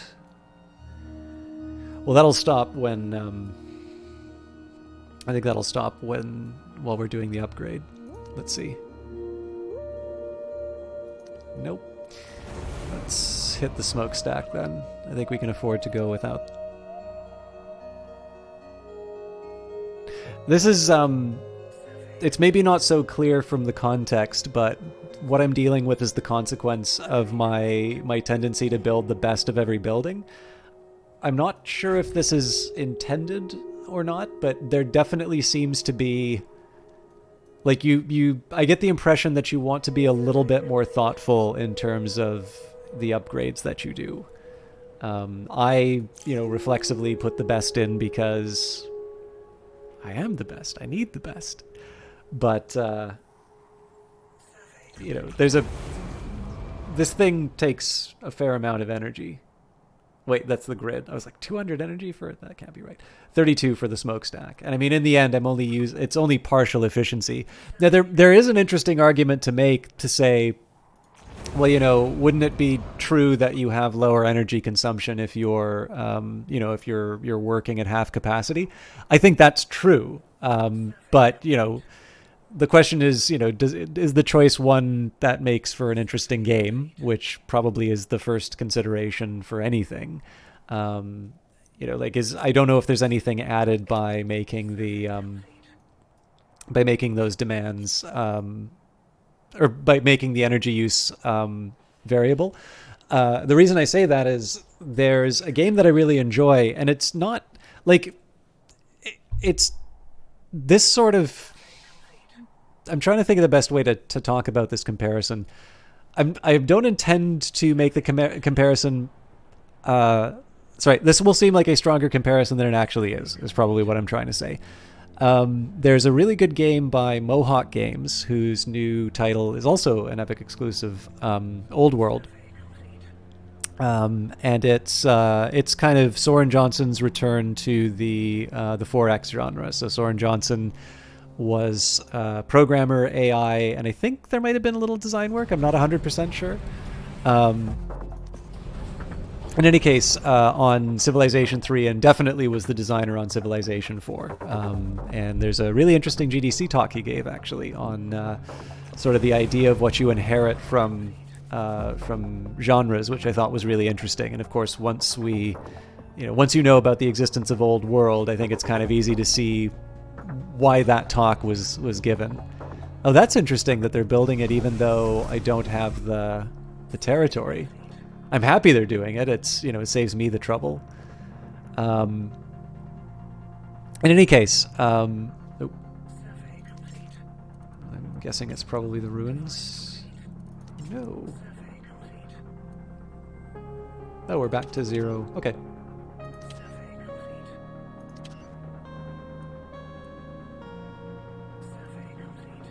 I'll probably regret removing the cleanup crew. I'm actually gonna...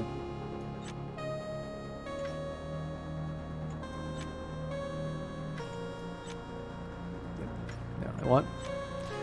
Move resources somewhat high. Actually, come to think of it, no. This is the order I want. God, sorry, I got off on a big tangent there. Mohawk Games made a really neat little real-time strategy game called Off-World Trading Company, where you build a company on Mars.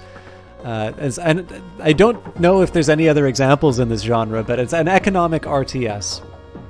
And I don't know if it's actually on Titan, but there's a DLC that actually winds up having sort of a similar setting to this one. And again, the similarity is really just more you're running a business on an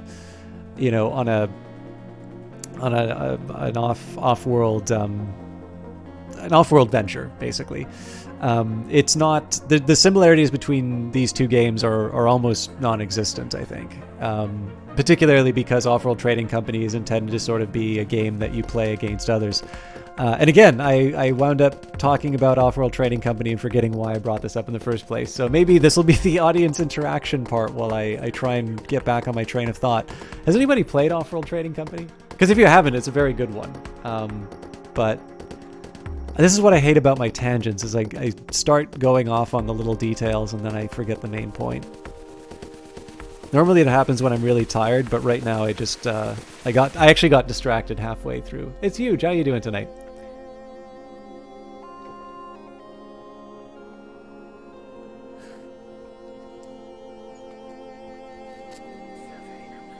Okay, I will catch myself the next time I wind up going on those tangents, because I remember I was something I really wanted to say about a comparison between the two games that I thought was interesting, and I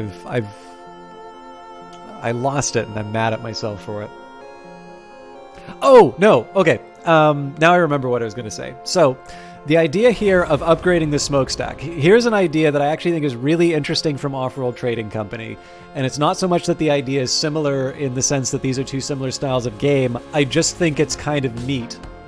Because I think this is very much in line with business choices that you'll make. So, I have made a decision to upgrade my smokestack to have the ability to just burn through trash like nobody's business. And the catch is that this thing, when I turn it on, has a hit of 32 to my energy grid, which, in case you haven't noticed, is not having the best of times.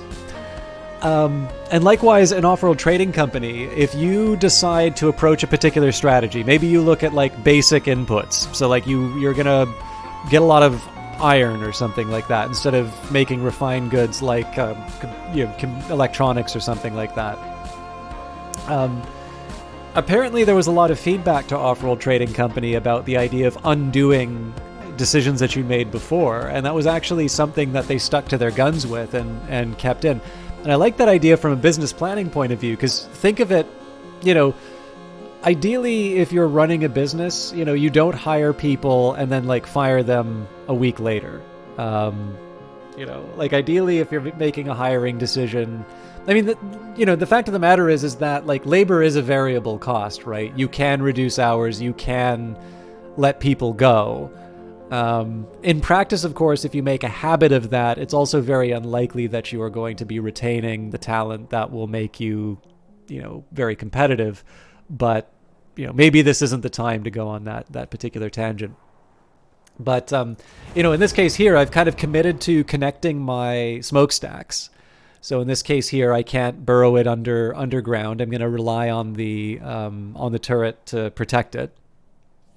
And then in addition, I've upgraded it to level 3. So in this case, even though I don't actually have any immediate uses for, for a level 6, we can get rid of. I will dedicate people to moving minerals and isotopes, though. I've only done this because I don't have any mines active right now, and I won't until I get my energy needs in place. But yeah, basically, like, ideally, you're not going to be like, switching on and off your employment. To a certain extent, this is when you think about cloud computing, this is trying to get past a problem that some tech companies have, which is that if you want to do something on the internet, you generally have to have things like servers, and you have to anticipate what your needs are going to be, in terms of what, like how frequently are the users going to be hitting you? How often, like, how much juice do you need? And it's not just a power consideration. It's actually it does come down to, to like previously in ye old world where we didn't have Amazon Web Services and such, you actually need to make like success would sometimes be a really bad thing because you would have, like your site would crash or it would run really slow. And your opportunity to shine actually becomes this case where you face plant, and nobody wants that. So now again, that's the reason why cloud services exist. Now they can be, here's an example I take. Imagine what would happen to a game like Among Us if on release they had their player base. If you can take a look at this on something like SteamDB or what have you. There is a particular set of people who were interested in that game at start, and it went going. And then you can see the chart. You can see sort of the sudden spike in terms of people, playing the game a lot more. Now, based on your experience at launch, if you're running Among Us, you're probably not going to want to spend a whole lot of money on server capacity because you would be spending a whole lot of money, and you would not, enough people would not be buying the game in order to justify that. But then, you know, if your game suddenly has a big moment and people, oh, we've got an attack coming, so we should be okay. I am a little worried about the fact that my fuel turret, you know what, I'm going to do the...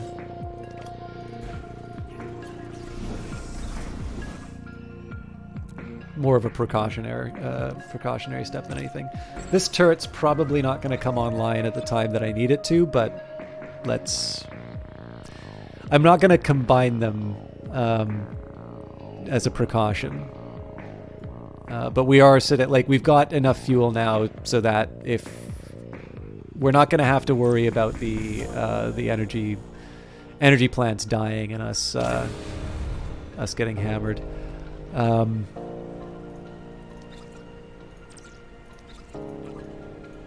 But yeah, in any case, where I was going with this is that my smokestack is the analogy is that my smokestack's a little bit like that. At this case, I need to decide how much trash I want to burn. And because I said, well, I want the option to be able to burn a lot of trash really quickly, I invested in the best. But it's a little bit like me trying to come up with, you know, a Facebook level of servers when I'm running my own private weblog. Like, the fact of the matter is I'm wasting a lot of resources having this particular smokestack being on here. And while this has taken me forever to actually make the point, I like that games like Off-World Trading Company and Industries of Titan do it that way. Because I do think there is something interesting. The server space is just something that I think probably an audience that watches Twitch. I mean, that's the other example I could have given, right? Like Twitch. How do you decide what your server capacity is? Now they've got Amazon. Like, would they even be allowed to use anything other than Amazon Web Services?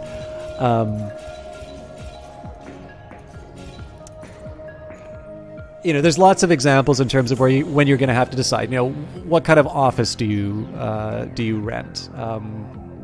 If you're building a factory, right? Like, okay, I suddenly want to get into chip making. I want to make processors. I'm a fanatic about ARM architecture, and I really think I can do something new with that. Well, if you don't have $1 billion lying around, you're probably not going to be participating in that particular activity.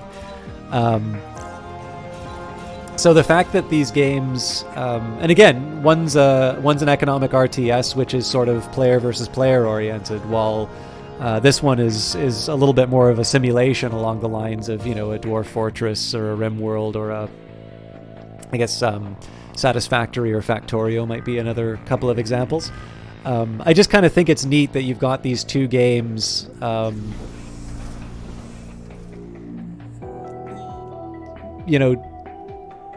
hitting on a very similar kind of dilemma to face the player, I guess.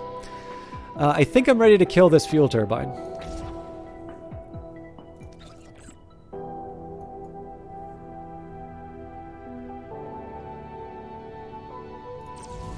So the hope is, over time, this thing's going to start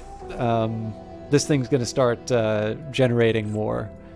Whether it does, that's a whole other question. I'm just trying to think if there's anything else I can do to prepare for the attack. If I had the second ship up, that would have been good. I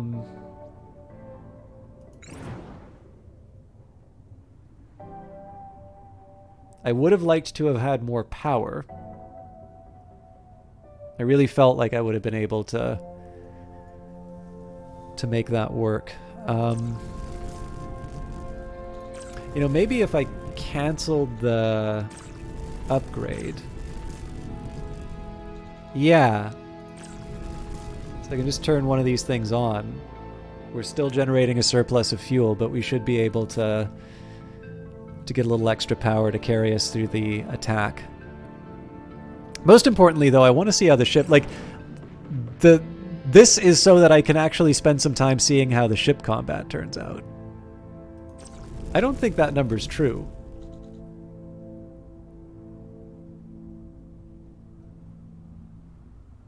0 of 12?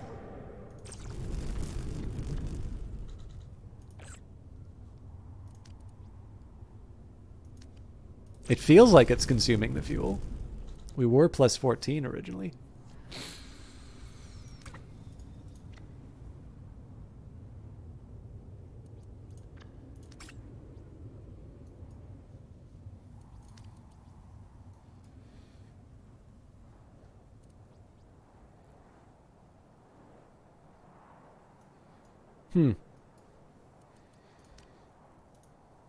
Gonna shut this one off. I'm actually gonna, because we're now at capacity on the fuel, I'm actually gonna try...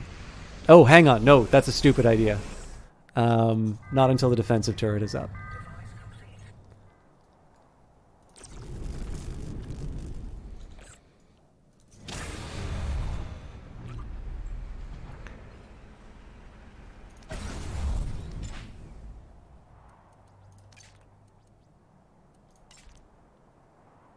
Okay, we do need somebody dedicated to cleaning up waste. We probably need more than one person, actually.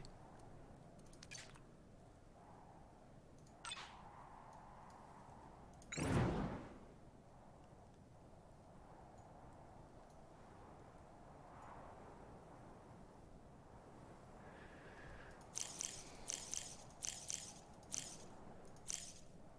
think I might build a factory right here. So it looks like factories don't... that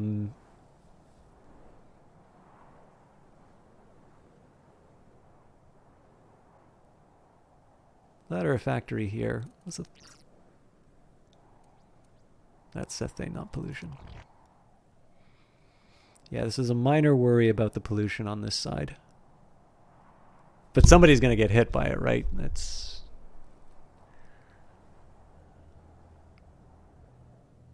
Oh, right, it's the mine. I didn't really think that through. I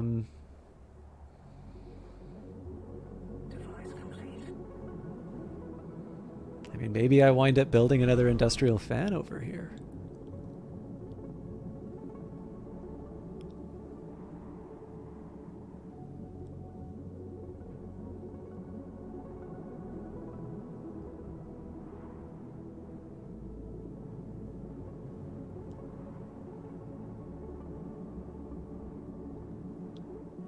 I was thinking it might be something different, but I'm trying to think of the arguments against doing it, and there aren't any really.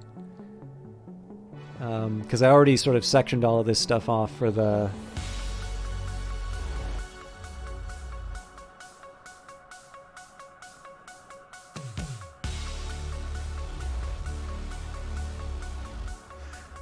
okay.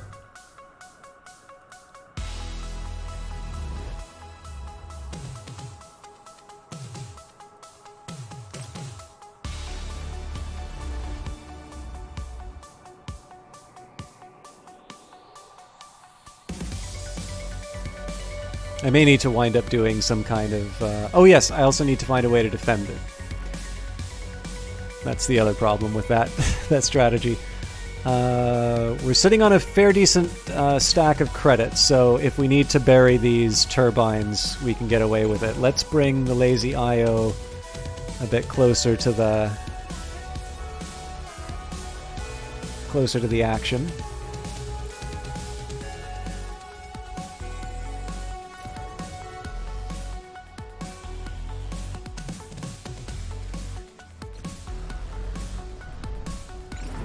In fact, as far as undefended material is concerned, I think I'm actually gonna fully commit onto this side. Please tell me I had the presence of mind. I did, yes. Okay.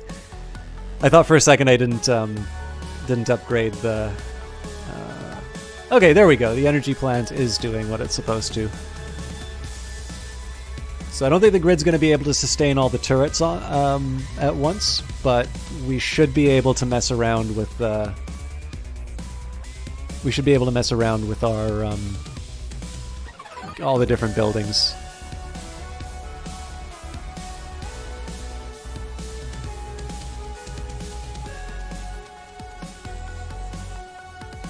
Again, because we're going to be in a fragile state as far as the grid's concerned, we're just going to wait till the actual attack happens.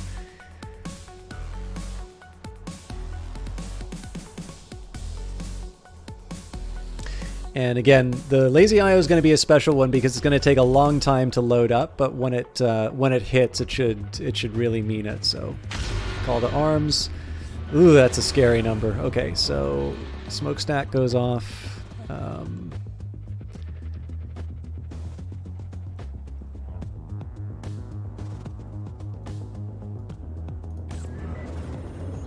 16 energy. What else is taking up so much juice?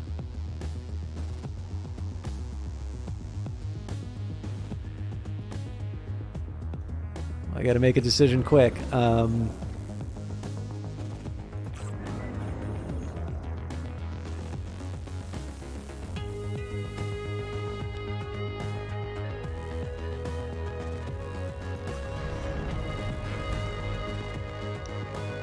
I should have made those choices a lot earlier. Alright. Plot and intercept for the Dog of Hope. Where's my extra power gonna come from? I definitely can't turn this one off. I'm actually gonna pause to figure this out. I know I have 4 power somewhere. Even if it means... I really don't want to touch the factory because the factory is... Breathable air is a privilege, not a right.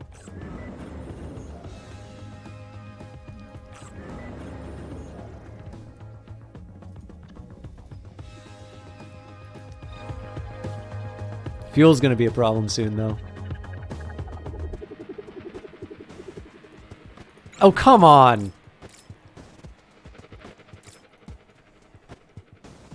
You knew what I meant, game.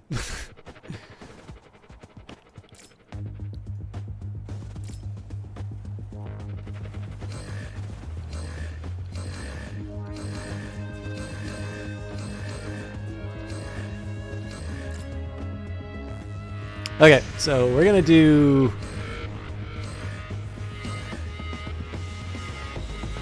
Really? Looks like we're in range. Alright. So I want you to target... I gotta find their weapon systems.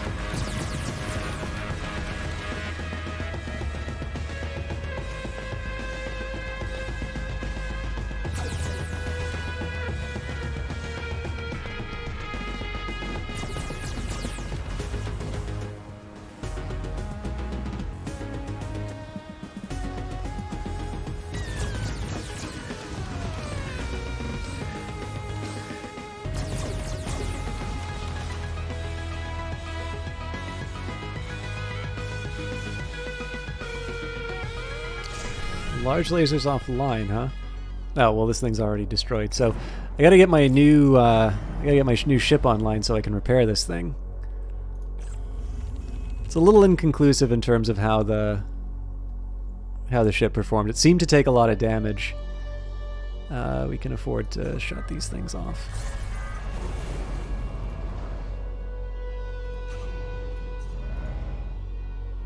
I did not realize that destroyed ships caused pollution. That's a really nice touch.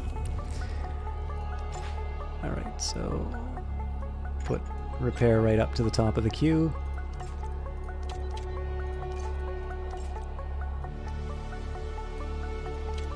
In this case, I think I'm just going to have a dedicated worker for basically everything now. At least until the assigned work is done. So, given that... Okay, so I'm ready to turn this thing off. And I should be able to connect this fuel turbine. Yeah, so it's gonna give me a fuel drain, but I'm hoping they do the right thing quickly. Also, I hit a magic number. Well, okay, you know what? Let's gonna be patient. I did hit the magic 6K, which means that I should be able to get I should be able to afford new accommodations, but let's hold off on that particular celebration until I'm in a better position as far as repairs are concerned. Actually, it also occurred to me that I should be probably have a dedicated dismantle. Hang on. Oh, because it's prioritized, that's why. again, everything's a priority, so nothing's a priority. All right, well, we're gonna we're gonna have an interesting time with our batteries in a minute.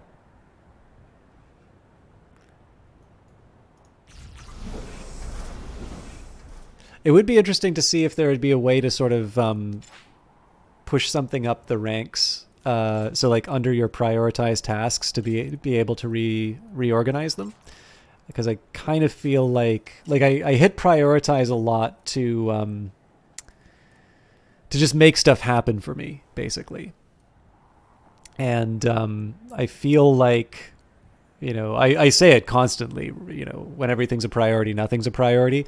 And I mean it. Like, the fact of the matter is there's a lot of stuff that I just kind of wind up in this situation where I do things very inefficiently, specifically because I'm just hitting the prioritize button a whole lot of times. But I also don't want to be one of these people who's like constantly complaining about the priorities of the workers. It's a known factor. There's actually quite a bit of discussion in the Discord about it. It just happens to be for me that I sort of, because I know there have been a couple of times when I have told the workers to do something and they haven't really followed through on it. I'm maybe overly cautious in terms of how I handle some of that stuff. And so as a result, I hit prioritize just to, really make sure that it gets done. And so as a result, I don't necessarily know if it's the game that's causing those things or it's the fact that I'm just giving it all of these contradictory instructions. And I mean, in the end too, we've had a couple of tight scrapes, but overall we've been able to overcome pretty much any challenge we've run into. So I'm not too panicked about where we're at. I won't hit prioritize on that because there's other things to do.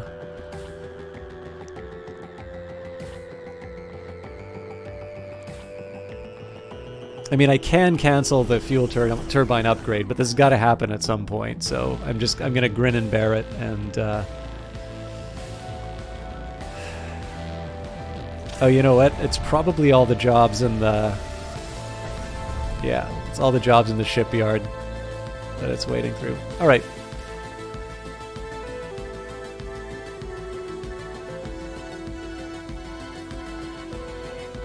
We'll just watch them work away. Part of the fun of this is just watching people do their work.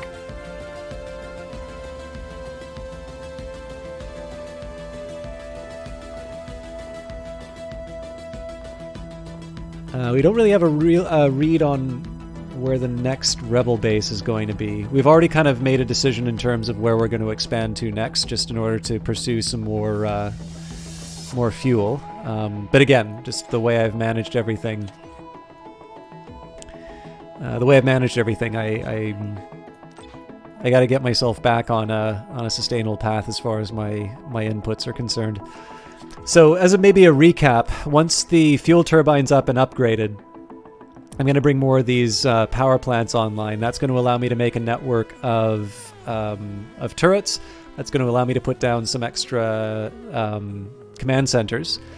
And essentially I'm going to be waiting on kind of hitting... Essentially, I'm looking for about 13,000 credits, all told.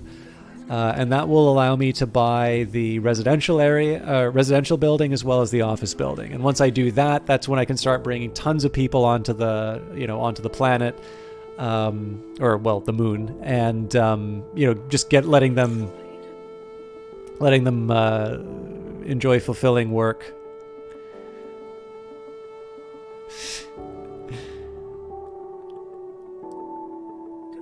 All right, that's a welcome sight. Hopefully this will improve the overall fuel extraction for this.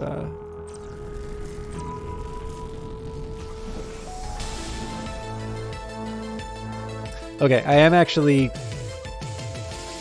am curious about one thing. So this is going to seem insane for a minute, but... Nope, that was just insane. Okay. I am actually going to shut down parts of the grid again. I can't shut this down because that'll kill my turbine. That's already off. I've already turned off all the turrets.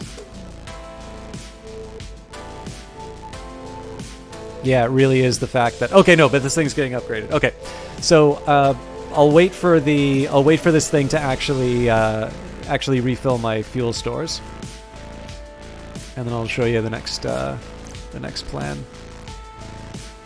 Now again, the brownouts are stopping me from building.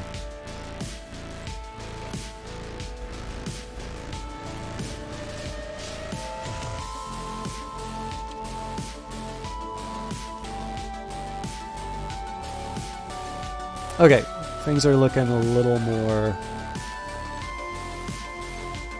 manageable. So I gotta wait for... We need to reload before we even think about...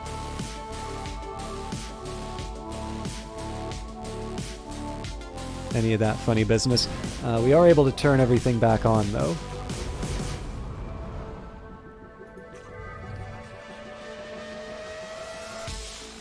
What else do I want?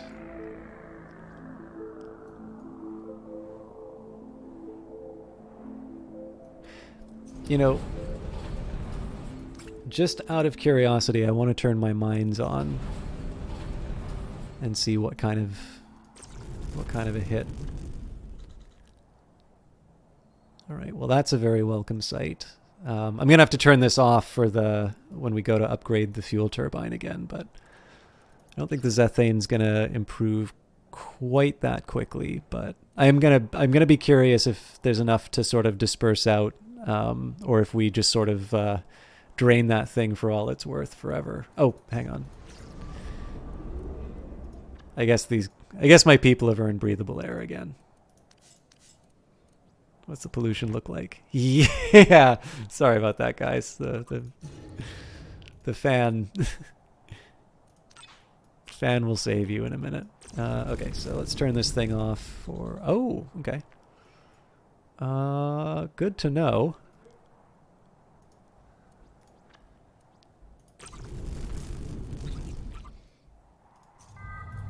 I'm gonna prioritize the upgrades just so I can get them done.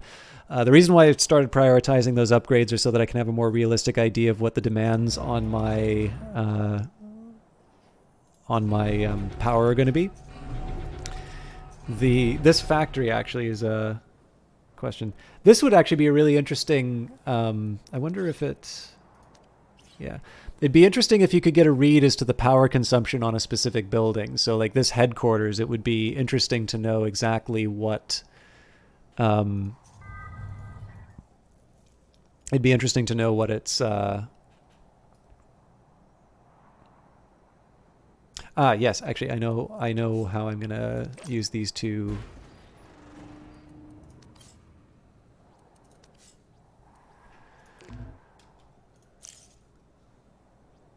Oh, I was not expecting to see that. I was drowning in minerals a little while ago. But we've got plenty of influence.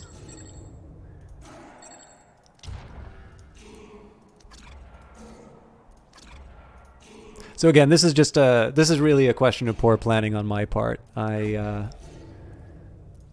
had the opportunity to get more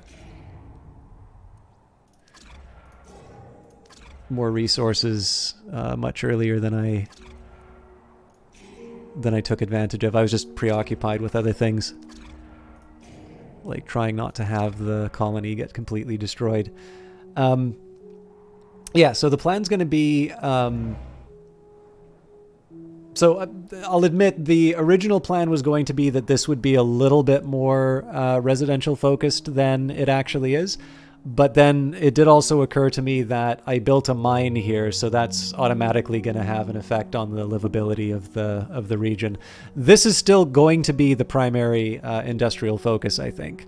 I believe the fuel turbine does, yeah, so I'm not 100% clear on exactly what the radius of nearby, like the effect on nearby residential is. It might be this white line. That might just be an indicator in terms of the consumption of xanthane. Speaking of, this is going to sting, but...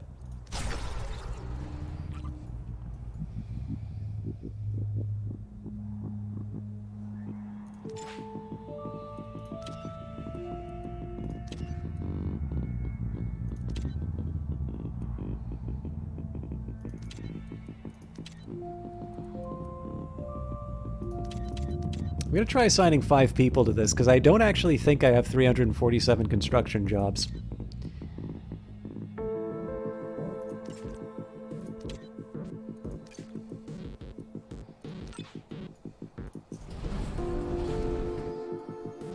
Yeah, this is going to suck in a minute.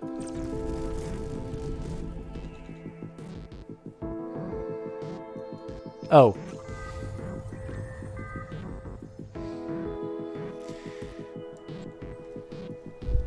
So I had one really stupid drain on my resources. Yeah, we're back to this game.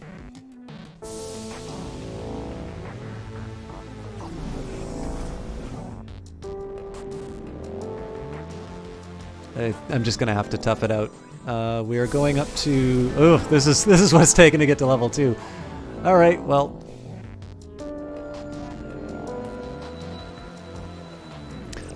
Well, if I turn this thing off.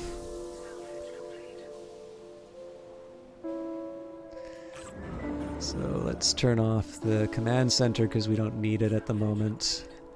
That command center we do need.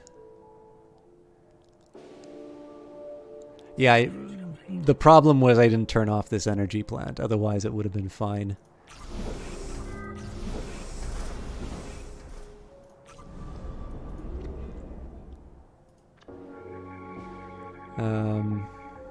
But again, I've got myself back into this. I've got myself back into this state where I'm at the mercy of.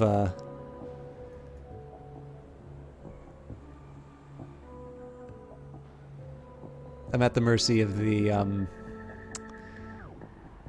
just the speed at which my workers get that job done, and some of that is going to be affecting this command center.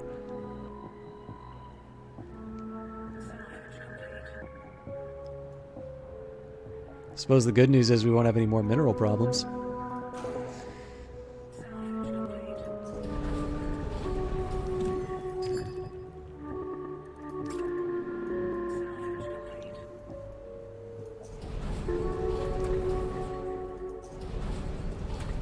I'm actually just going to keep these mines off for the time being because we have a bunch of resources we're going to have coming into our storage soon. They're not doing anything to it. I kind of need this shipyard online, and I need the ship launched before the next batch of bad guys comes. Otherwise, we're in trouble.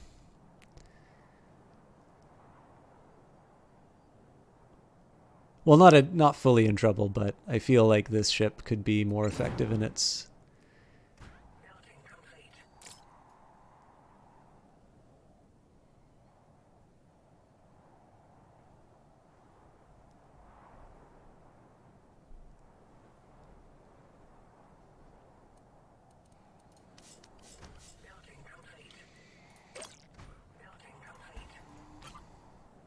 This is not going to be perfect. There's going to be the pollution from this road along. I'm sure there's probably going to be a little that creeps away from the mine, but this should generally take care of things. And then this defense turret, again, it's not perfect. It'll get a little wider, I think, as we bring it up to a level 3. But you know, I don't want this stuff to be too close to the... I don't want this stuff to be too close to the buildings that I'm going to wind up making, because, you know, I want to be able to get the I I want to be able to have these somewhat desirable places for people to live. Okay. Well, that's encouraging. We only have to have this lovely experience one more time. I guess it's possible that if I built more fuel storage, I could have avoided this, but a minus 30 is not an easy thing to overcome. What are we looking at here? 2,700 versus 3K? Yeah. I think it's just because I went a little too crazy with my power plants.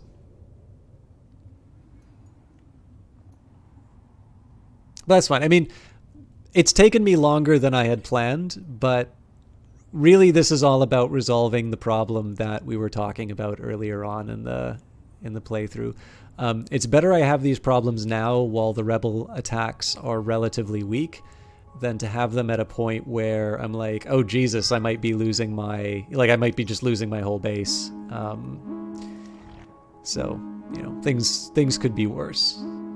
They'll also probably get worse, but let's leave that delightful thought for a future episode.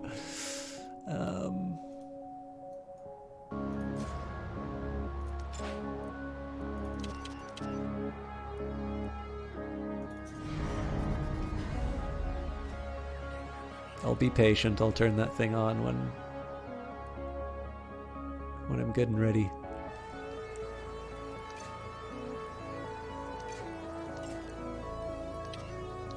They did say that I wasn't going to have the mines open for a while, so... It's 3 more isotopes, you can do it.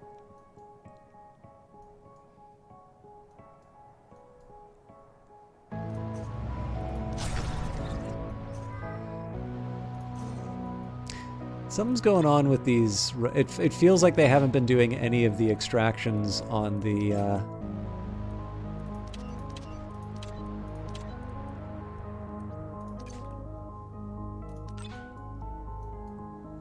on the red artifacts. Okay, so we'll charge everything up, turn everything back on again. Well, not everything. Turn the things I want on.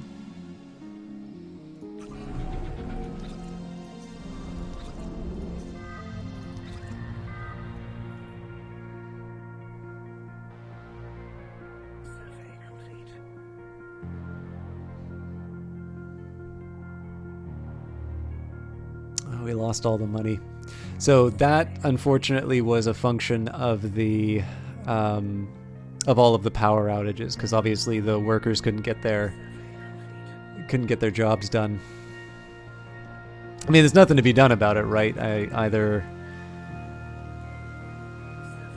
you're in a position to keep the place running effectively, or you're not. Now it isn't telling me that we're ready to launch. Because we've not built the required laser yet.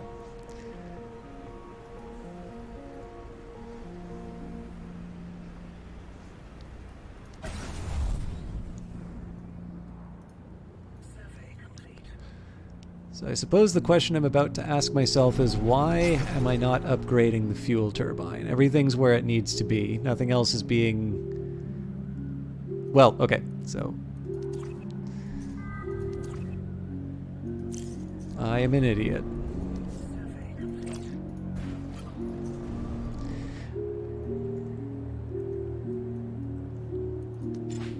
So as far as they're concerned, priority jobs... 8, really? Where? Okay, against my better judgment. And just as the precaution, let's shut off the non-essentials. I'll keep the fan going, but...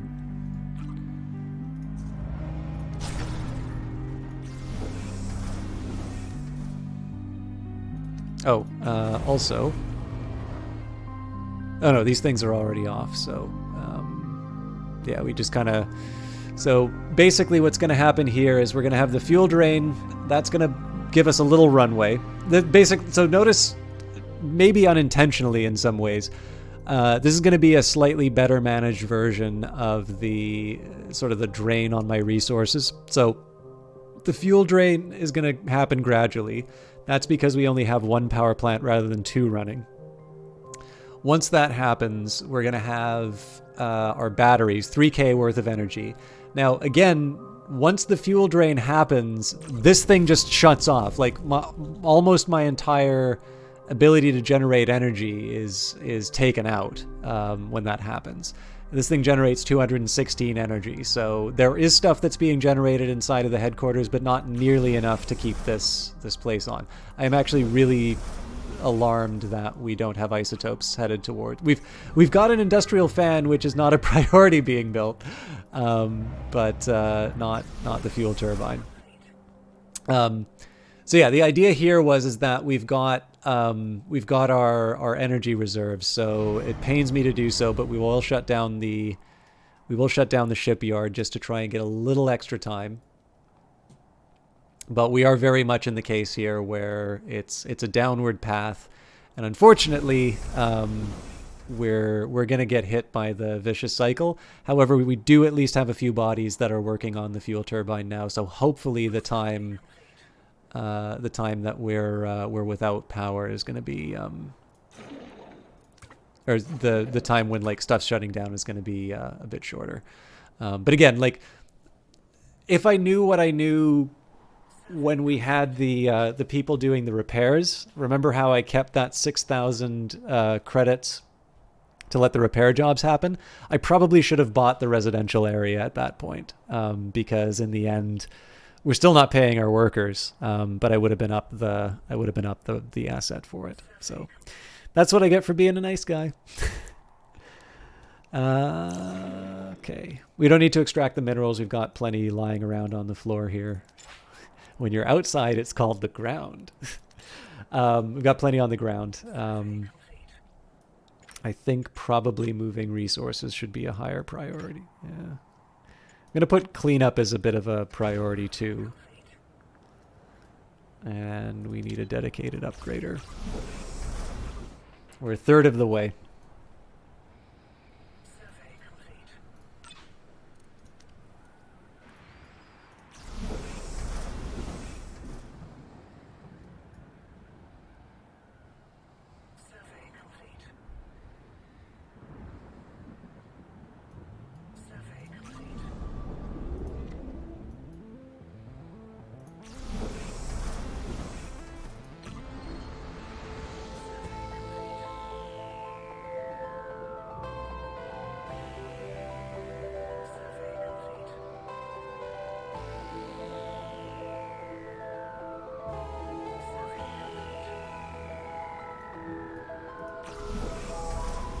So close.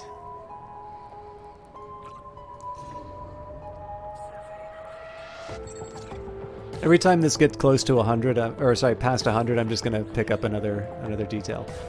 Hooray! All right, I'm going to turn everything on in anticipation of this joyous moment.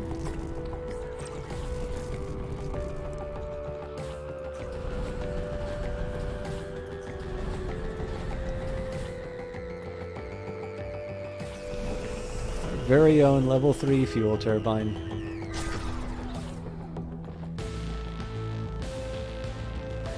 And apparently for some reason we're negative power, but I'm pretty sure that's going to change as soon as we turn on all our power generators.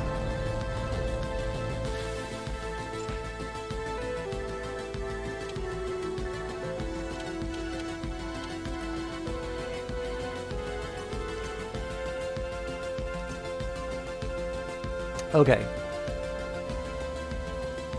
So let's get back to priorities. Number 1. Let's get some replacement workers. Oh, I failed to pay employees, right? So I can't get my workers back. That's fair. What is preventing me from?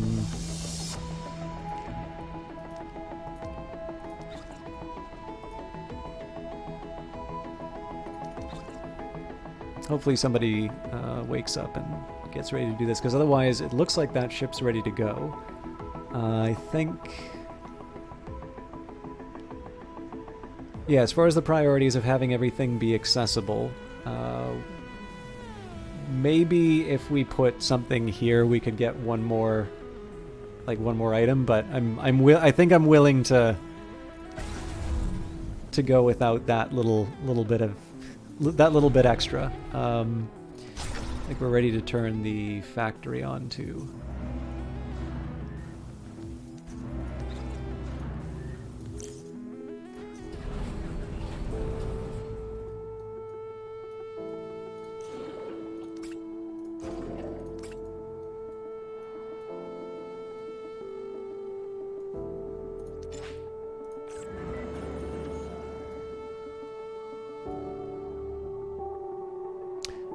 Just as a drill. Okay. So I need another source of energy if I want to be able to sustain a call to arms. But, I mean, we have the capacity for it, right? These things take... Oh, hang on. These are level 1, so... takes 48. Alright, so I'm probably going to have to generate another fuel turbine before too long, but... Let's focus on upgrading the energy plant. For starters, we'll let the rest of it sort of manage on its own. And I am a little curious what's going on. So it looks like we did have somebody who was exploring all of the ruins, but I don't know what's happened to them. It looks like they kind of just gave up that job.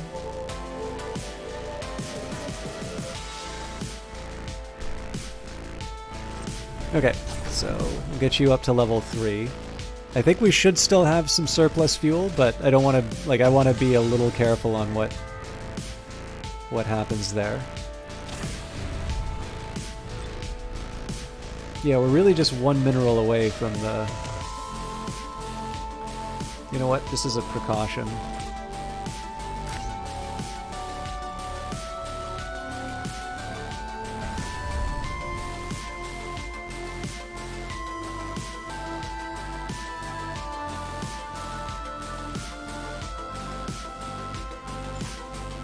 So in 3 minutes, it's payday, so we should be able to... There we go.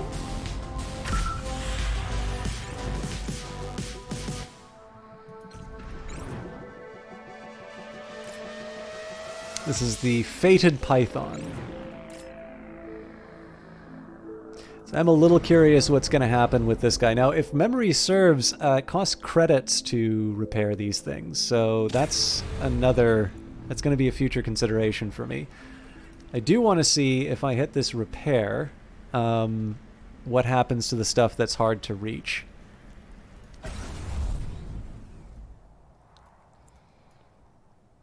In the meantime, I can afford to prioritize these upgrades. We're going to wait on the money. Paydays in 40 game seconds. Oh, just in time for an enemy attack. Okay. I'm feeling a lot better about where we are. So, yeah. We could do a call to arms right now and still be able to push them back.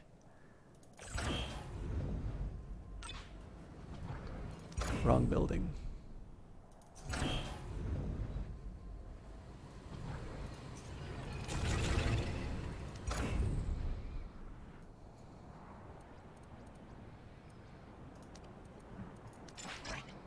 So ideally we'll find a ship with 4 people on it before too long.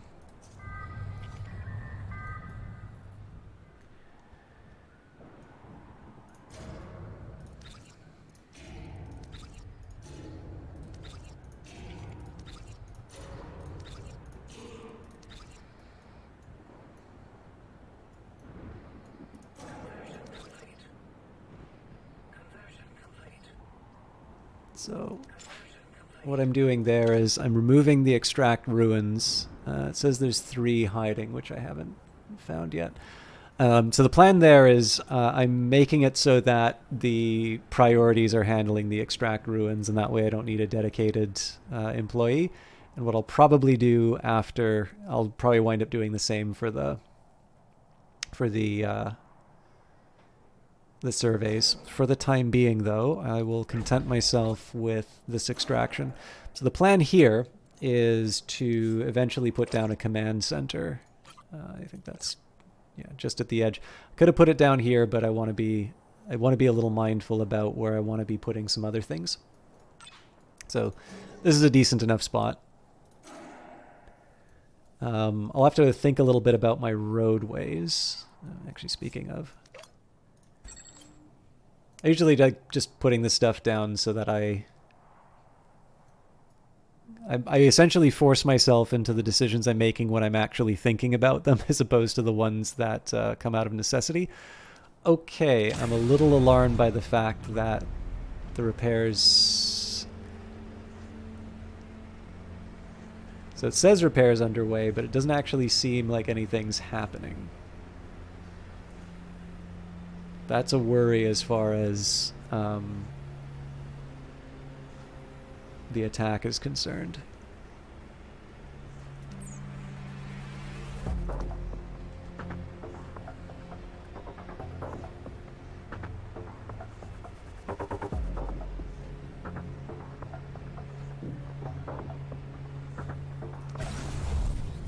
I think the fact that I reset it has probably already doomed this thing to not being repaired on time, but we'll give it, we'll say 30 seconds till the enemy attack.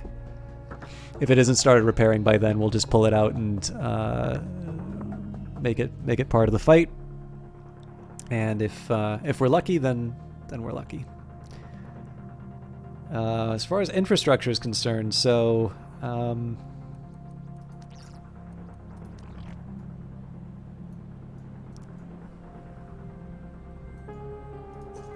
excuse me.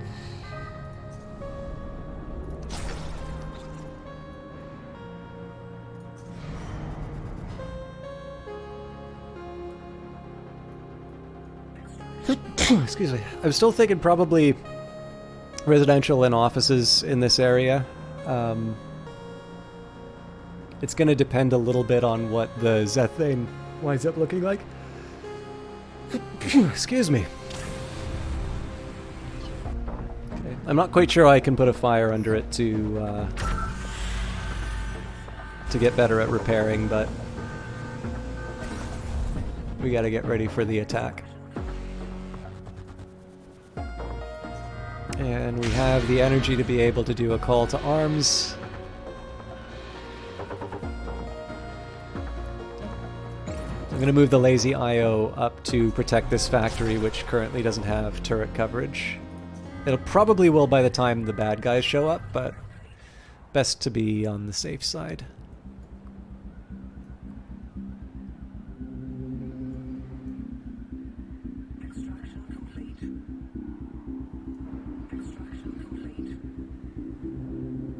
Should take some lessons from what the enemy ship designs look like, too.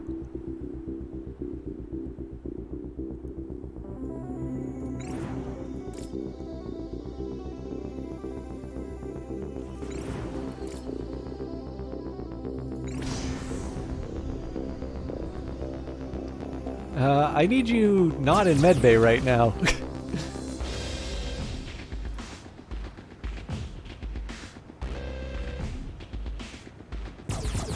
We're sitting ducks.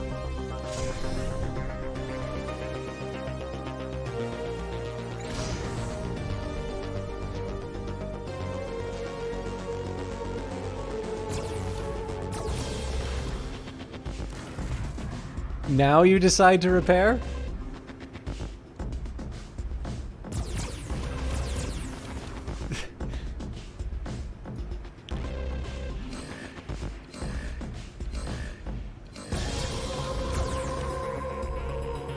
I question their decisions.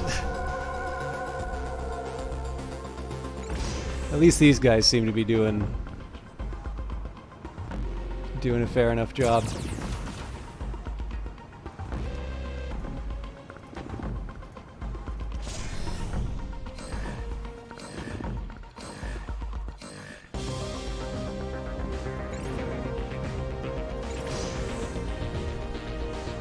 I mean, look at this layout. This is beautiful. Mind you, this is also not as cramped as what I've got. Okay, I'm gonna let this guy be a meat shield for a while.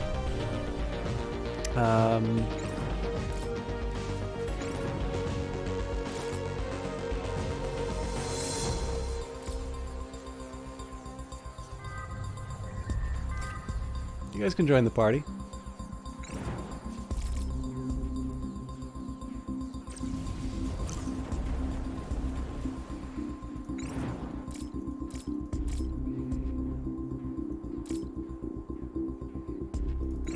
Oh, they're allowed to do 2-on-1. I see how it is. Okay, we've got 2 lasers offline, so I may not be as effective as the last guy I was after.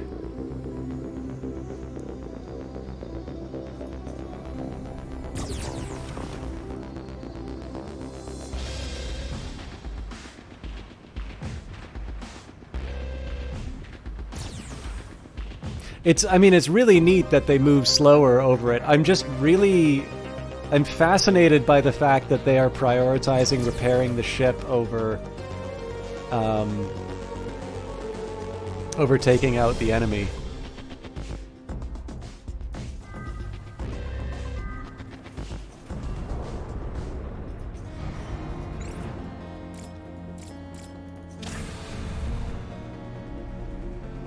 So I'm actually going to try something a little different here. Ah.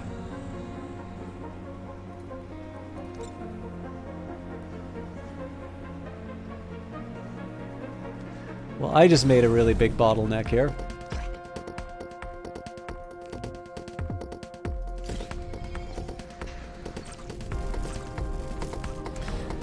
So, I have a feeling this one's going to be a little more effective in terms of being able to repair. Wait a minute, so...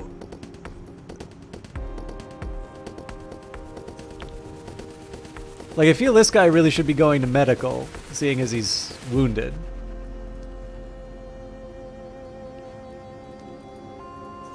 It looks like there's repairs to be done here. Okay, I gotta focus on some other priorities right now.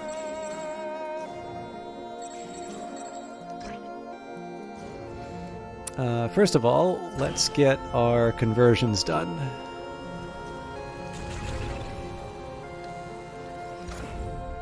So the bottleneck I've created is...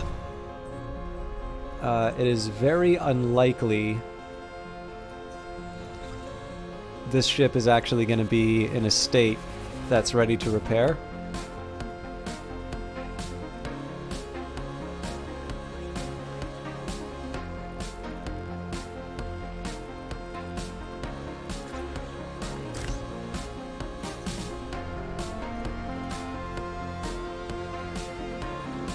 I'll hit the repair button just for the sake of it, but I think what I'm going to do is I'm going to send this one in for repairs first. I might just rebuild the lazy IO.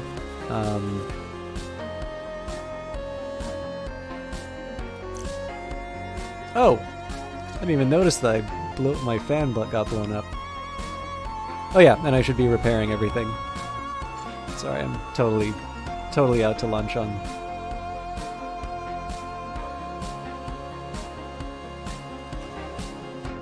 And yeah, I mean, the claim is that there's somebody out doing the surveys, but I don't think that's actually true.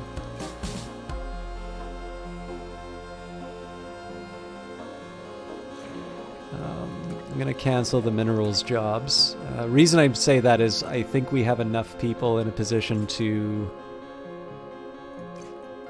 clear out these areas before we start mining.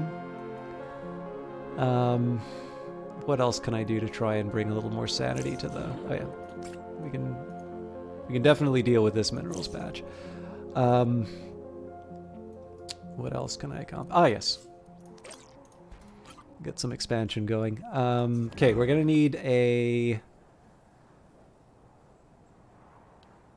energy pylon.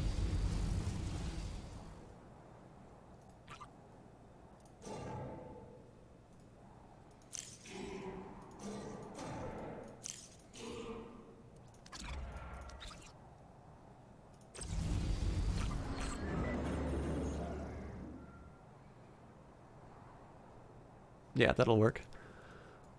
What else? I don't actually see anybody doing repairs right now.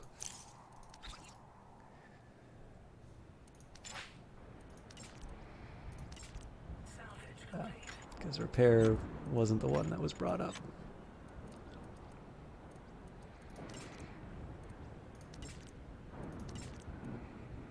Well, whoever's idle, it's not because they don't have a job.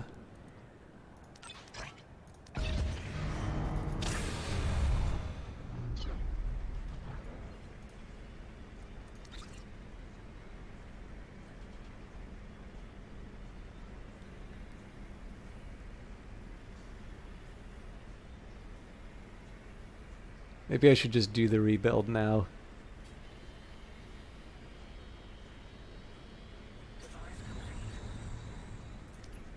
Okay, so I'm launching this one for starters, and this is just because I think this one should have a fairly easy time being repaired. So at the very least I can have one sort of active and ready to go ship.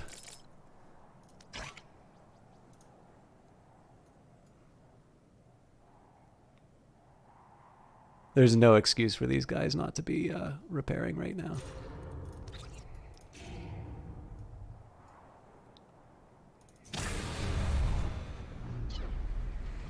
So let's see what happens when I hit the repair button here. Again, it gives me a message ship under repair. I know at some point this thing starts moving, but I'm not 100% sure what the condition is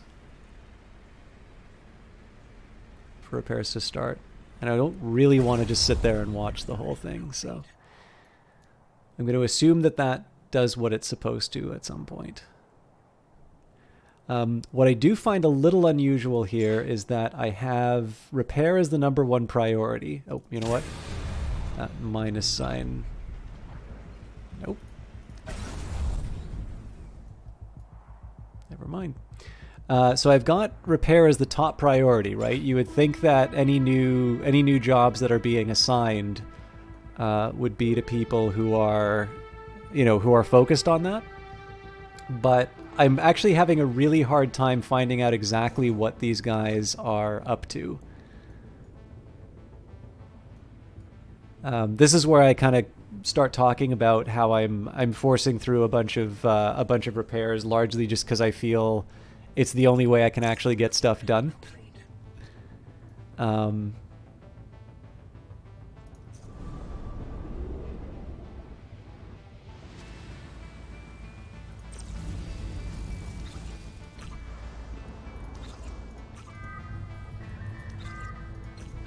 Again, like it's fine enough. I actually don't particularly mind micromanaging, but I think what might be happening here is that, like, when it says there's 222 construct building jobs, I'm thinking that probably something has happened to give it the illusion that there are jobs that don't exist, and that is probably messing with their ability to prioritize tasks. So it's just kind of why I wind up making my own unofficial queues.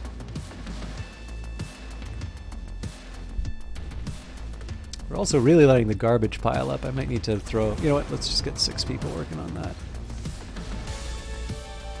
I'll throw repair down to the bottom again.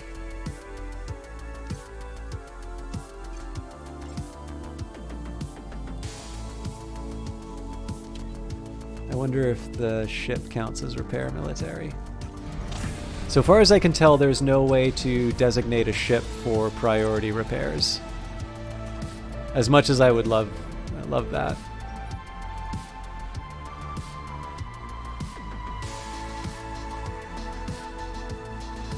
I suppose the one good thing is that there's nothing I can do to the... Oh. Wait, so why is it turning around? The good thing is there's nothing I can do for that shipyard. Like, I just need to build a new one if I want to build new ships. So I'll get people mining it out. I should be able to build a... sort of a vertical shipyard beside it.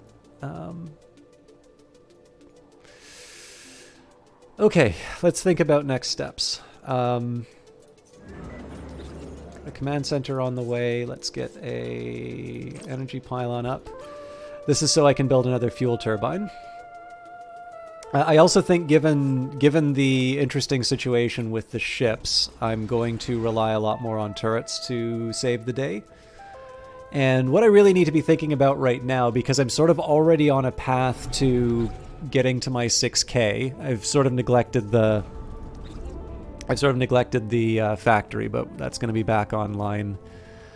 I need to start thinking about how I'm going to spread out my command centers. And this is complementary to the fact that I'm taking a bit more of an active role in assigning work.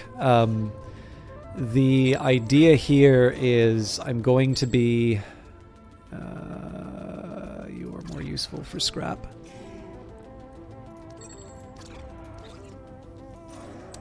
So the idea here is that because I can't rely on my ships, I'm just going to build this network of defense turrets, which are going to be sort of attached to these command centers. And it's going to mean that I need to pay a lot in terms of defense, or in terms of repairs, because the ships are going to get destroyed over my territory. But at this point, it's kind of a cost of doing business. Like, I accept that that's going to be what happens, and I just need to maneuver around it. But with that in mind, it means that I'm going to be focusing a lot more on getting those residential buildings up, building factories to house more workers, just generally getting myself to a point where I have gobs of energy and the fuel turbines to sort of support it. Our most likely candidates for rebel bases are sort of these spot. Well, I guess this spot is as much as well. I'm really just looking at the largest areas of dark on the map.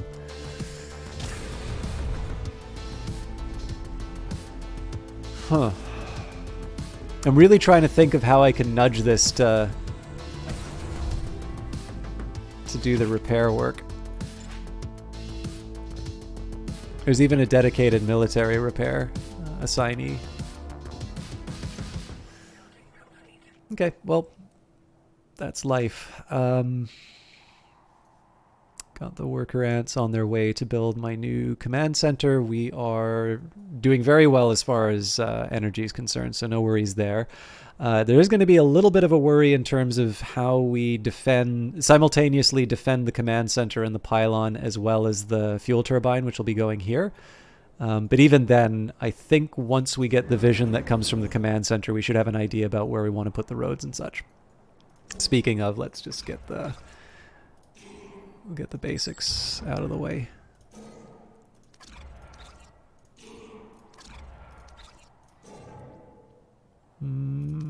Oops.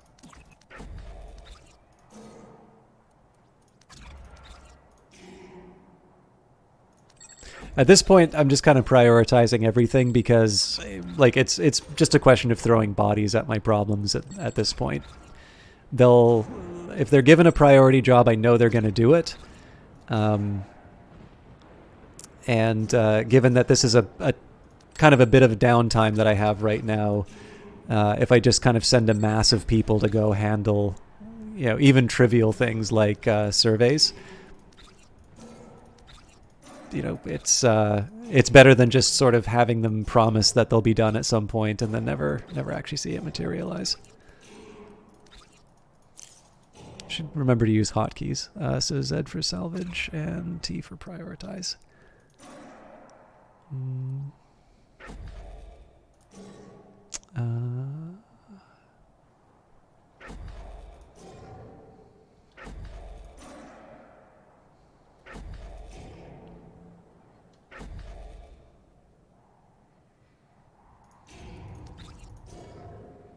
So you can kind of tell that my new focus is on this area. This is partly me admitting that I'm not going to be able to build residential and office buildings as quickly as I would like.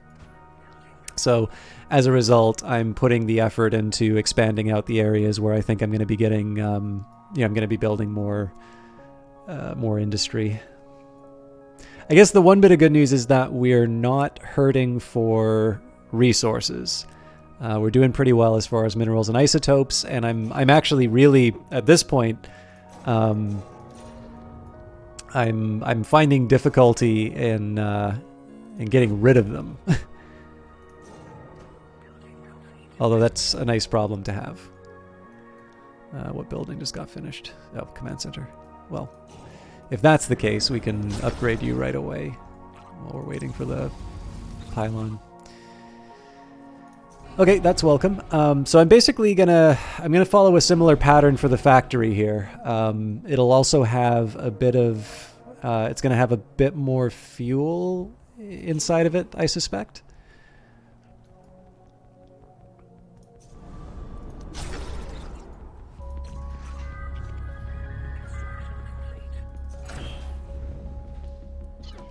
Okay. Let me just make sure that's not because I've given someone a dedicated job. I'm actually going to keep repair at the top with a dedicated worker, so long as this is waiting on repairs. This is really me proving a point more than anything. Okay.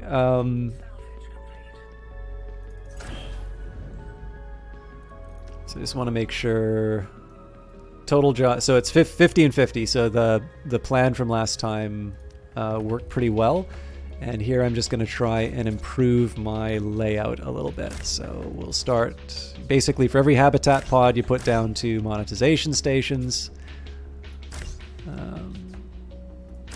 And if possible, symmetry is nice to have, although it doesn't always turn out based on how everything's shaped.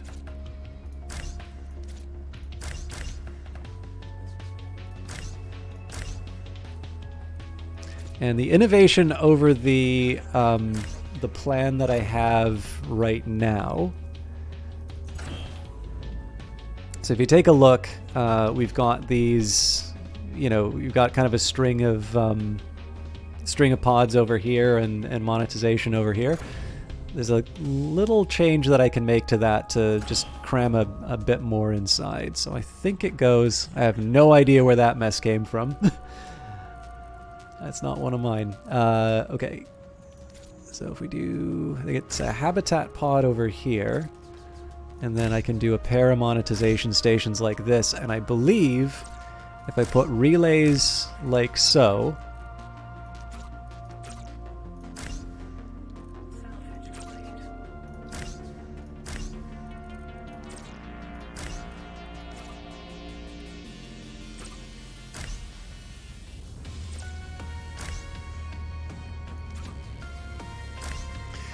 The one thing that does happen as a result of this is it's a little harder to get conversion capsules inside of this. But I've since, like, in this case, actually, sorry, it's not harder. It's impossible with this loadout. However, given that the conversion capsules are going to be increasing my costs, I'm not at all worried about the fact that I'm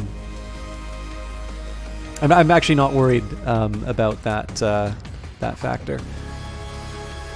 So I'm going to build the relays first because I'm going to entomb them behind either batteries or fuel. Batteries or fuel. And then after, we're actually going to build the full structure.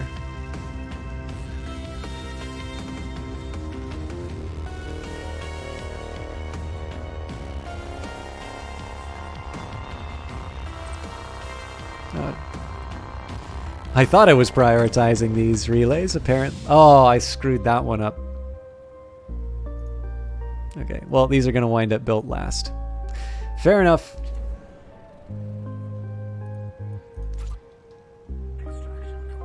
Now we've got more than enough power, so I'm not really worried about the the demands on the grid. This is really more about getting as many of these things built as we can.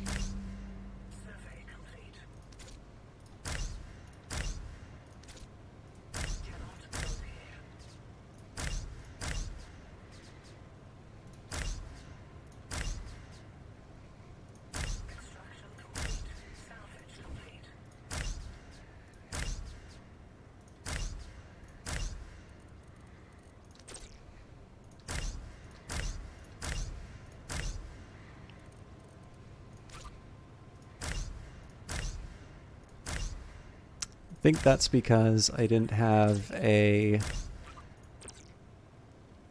I think that's because I didn't have the fan in line. Yeah, we're still waiting for that thing to get built.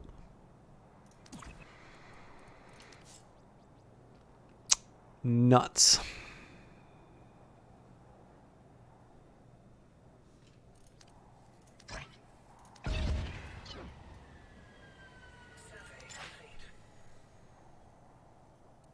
We've got somebody dedicated to moving minerals. It's just a question as to whether or not they actually do it. Survey complete. Extraction complete. We're edging close to the magic number. Let's wait till we get to 24 minerals. Again, moving, so I'm not able to hit a prioritize on moving moving minerals, unfortunately. But I am going to take, so actually here's an interesting idea. Let's say I take, no, not dismantle.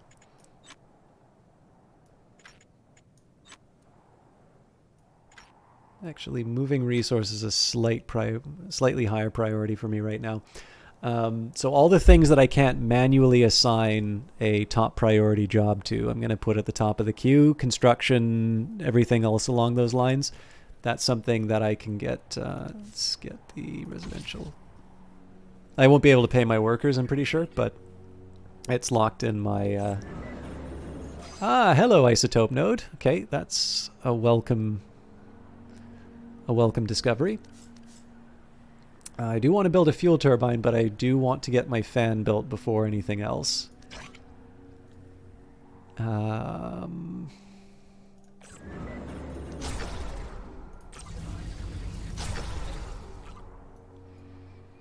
Again, you know, just for something like this, growing bigger is always best. It's a business, you know. If you're not growing, it's a disaster. But clearly, an isotope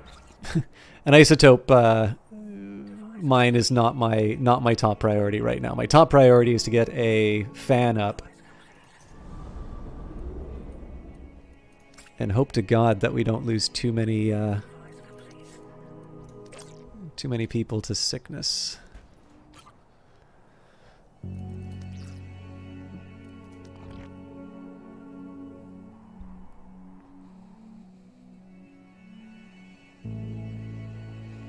Yeah, so the problem here is going to be that, like, the pollution that comes from this part of the road is still gonna cause problems. I'm actually surprised they're using it that much. I'm not quite sure what for. Oh, right, because it's a... That should hopefully fix things a little bit.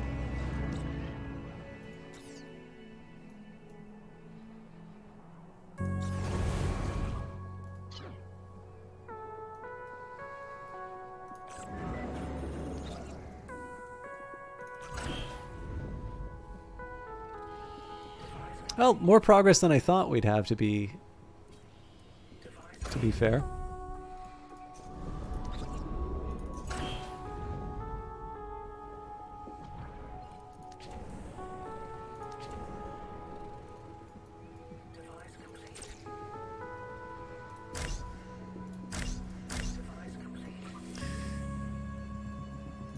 Okay, as before, we prioritize the relays first. Or ideally prioritize the relays first.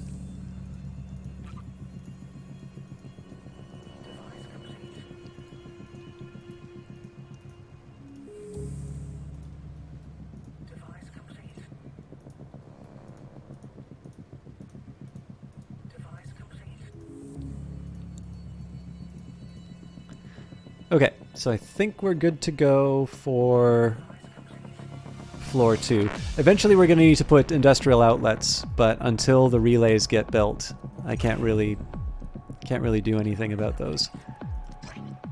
We are losing a lot of citizens, sadly.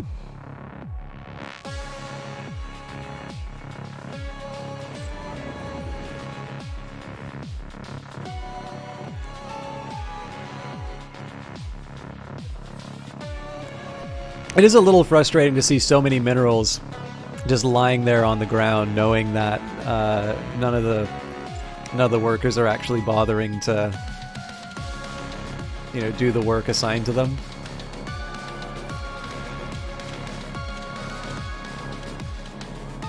Actually, we'll put 5 people up just to start clearing out the... 8 seems a little extreme, but I actually don't think it would be terrible to...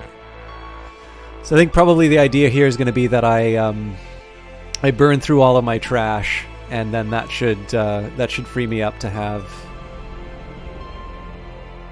no power. What are you on about?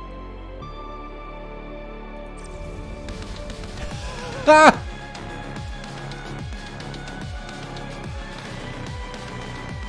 Oh boy. Okay, let's think about the future.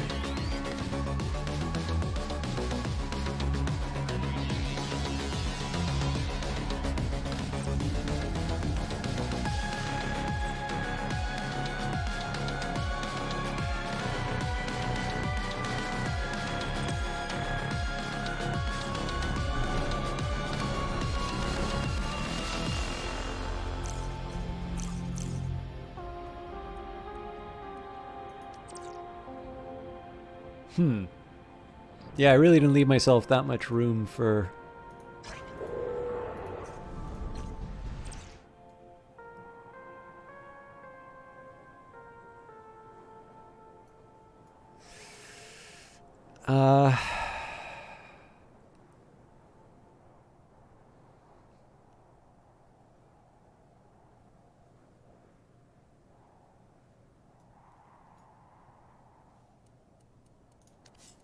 I'm a little worried about the future with... Oh, okay, good. Oh, this gives me a little bit more of a visual aid.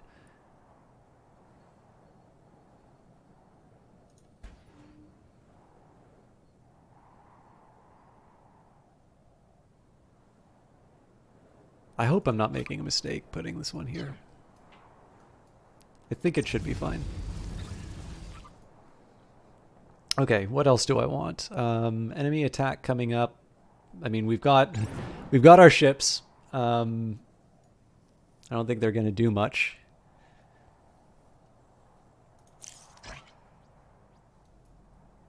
But our defensive turrets. Well, okay, this is a sitting duck, but aside from that, we should be good.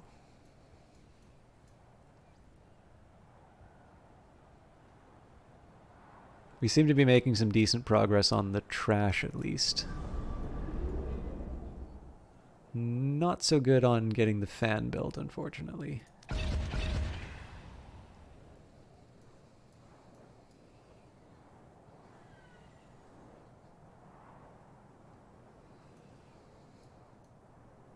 This is a very interesting problem to be running into, actually, is to see whether or not my my difficulties in terms of like getting my workers to do what I want them to do is going to outpace my ability to deal with the rebels. That's going to be an interesting trade-off, I think. All right, what's happening with construction? So I think this idea of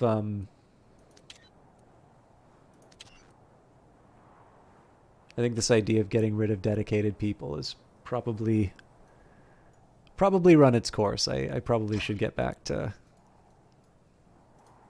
doing that properly. We will free up some workers in a little bit once we burn through all the trash. We're definitely on a downward trend on that. It would actually, I mean, this is not the sort of thing I'd put in like a formal request for, but it would actually be kind of neat to see graphs of sort of how, like the delta between like your resources, right? What happened day to day, or maybe even just, there's a few different ways. Like, so I think probably the change is what's most interesting to me. I really should have turned on the alarm. It's going to take a little while for everybody to get through, but we should still be fine. This is this little spot is a really ripe target. Unfortunately, the turret wasn't built in time. Actually, looks like that's where they're headed. We'll see how it manages. Yeah, I don't know. Just like being able to get a read in terms of how well you're handling certain things. Like, are you running out of minerals over time? Are you generating more trash day over day? I kind of feel like that would also be a nice way that you could sort of see the progress of your little venture over time. But again, there's like so. I think one of the things that's really appealing about these games is that there's no shortage of ideas that people can get excited about for them. And I suspect that can sometimes translate into, people like me getting, one, getting very excited, but number two, like just coming up with this endless list of things that you want to see. And of course, I'm assuming stuff like this can sort of, like you gotta pick your battles. It would be nice to have everything, including the kitchen sink, but I'm assuming at some point you gotta pick what you wanna put in. So we're doing a good enough job clearing out the riffraff. There's definitely a lot of them, but I think the existing network has sort of been able to handle the worst of it. We also haven't had to pay to submerge the buildings, which is good, although we're going to lose a road, almost certainly. Nope. Survived.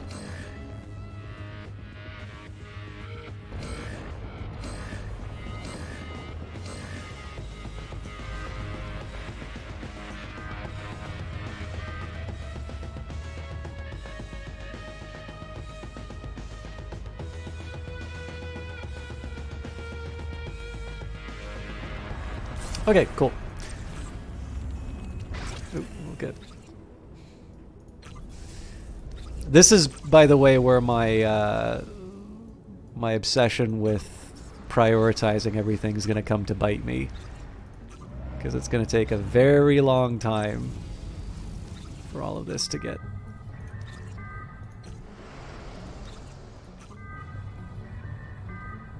handled.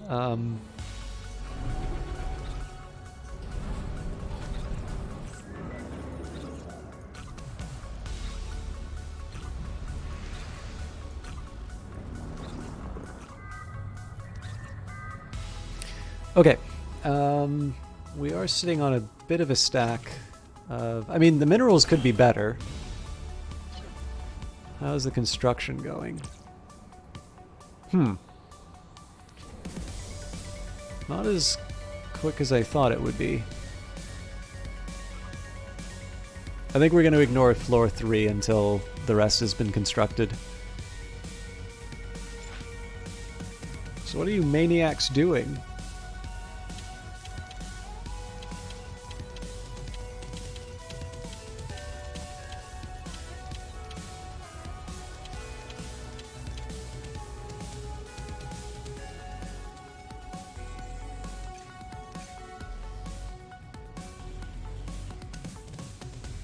Okay, we got enough for payday, so we can convert some people if we need to, but at this point I think we're really more interested in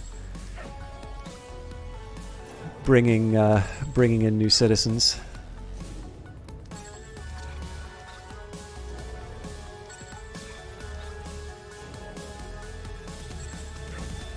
So I'm giving a slight priority to minerals from ruins, just in case there's something that's stopping the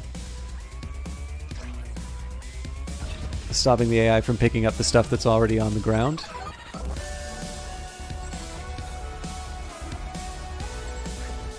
But it's not a strict rule that I'm employing at all.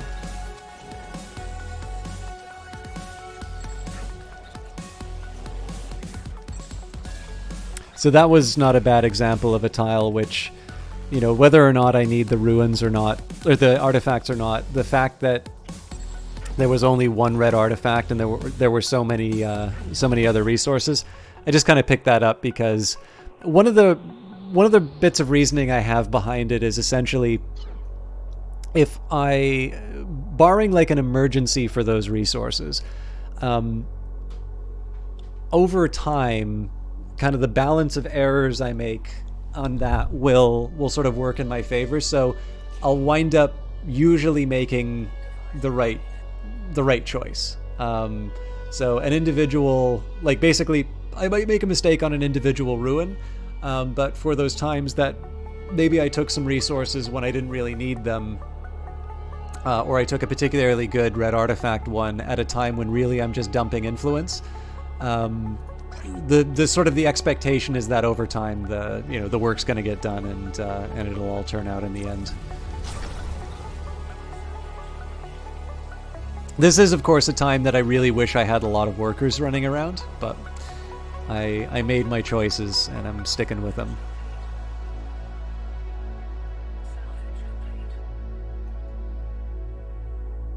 Oh, my fan's ready.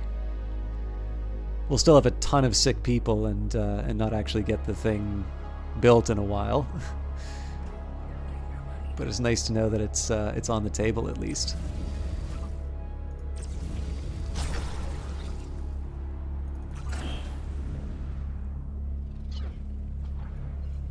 Okay, this is welcome. So once we put an industrial outlet down here, we are in for a very, very good time. I think I'm going to put down some fuel tanks.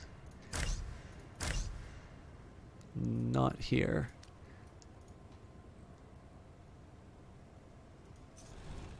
This one isn't ready to go. So as soon as this outlet comes down, we're going to have a big spike in terms of our earning potential. Why did...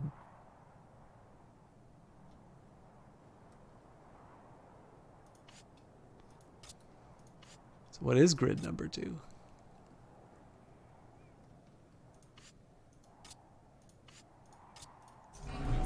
Ah, I see.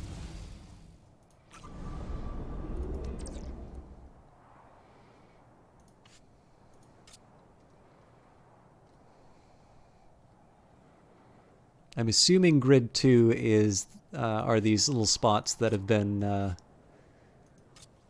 sort of hived off because of the upgrades, so I'm not going to worry about them until...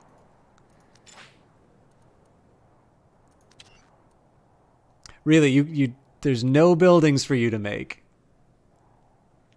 Color me surprised. Oh, wait, no, they're right. There aren't buildings to make right now. They're upgrades. All right, I guess I can't get mad at them. It's a shame. I needed a good yell at a subordinate. All right, so we've got full employment up until somebody dies. That's the cost of doing business, unfortunately. We're probably going to have to wait a while the... I mean, so basically, now we're digesting all of those priorities that I set for everyone. I don't regret it. It's got to happen at some point, but this is going to mean a bit of a wait while all of this gets resolved. Although now that I've cleared out the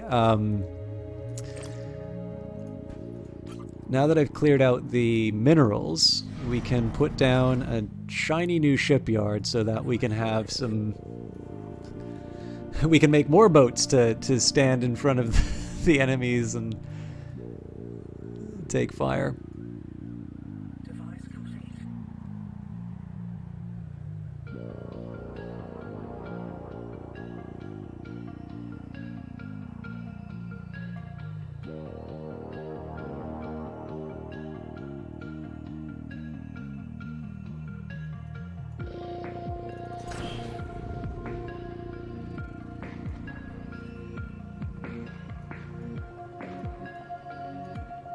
Oh my goodness, these weren't prioritized. This game visually reminds you of Phantom Brigade for some reason. Well, I mean, it's the same developer. Different people working on it, though.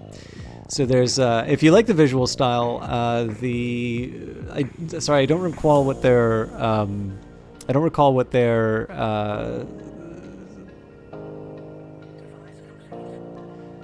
their official title is, but they go by Sir Kama online, Cama, and I believe it was a sort of a series of these sort of voxel style images. I may be using the term incorrectly, but basically images that looked a bit like this, that I think eventually got them sort of on Brace Yourself's radar, and that led to them sort of taking on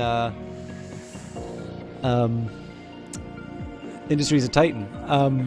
It's actually also kind of interesting too, like so I was for some reason under the impression, I think it's because Industries of Titan is an Unreal Engine game, I was under the impression for a very long time that Phantom Brigade was one, but it's actually a game made in Unity. I don't know how many people on the team, it might just be the one, are sort of veterans from Kerbal Space Program, but that's one made in Unity. And actually the thing that got my attention was they mentioned DOTS, which is a new system that they have in place for doing sort of data-oriented programming, which is actually a lot more in line with how I learned programming in university.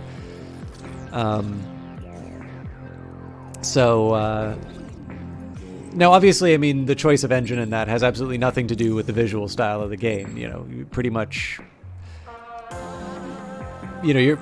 that's pretty much up to the people that you're hiring, or your own talents in terms of working with the tools in order to achieve a particular look. Yeah, I mean, it's a really good looking and unique visual style. I do regret that I don't zoom in a little bit more, because I think part of the appeal of this is, the city that you make just looks so neat. But you can really go in and see a lot of the details, particularly when you're watching stuff like people being converted. You know, the fan's not on, so everybody's suffering the pollution. These are not particularly healthy citizens right now. But, we got cleanup going on here.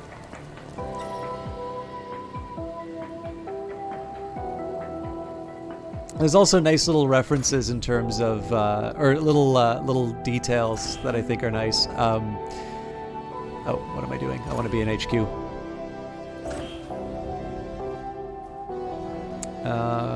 What have we got?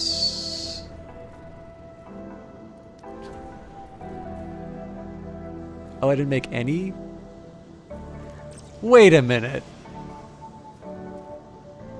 I don't believe this. This generator hasn't been hooked up to the grid the entire time. How in the world did I miss that? Wow, that's really embarrassing. So I needed to move the, I'll kill this too then. Apparently I needed to have the relay one to the right, it looks like.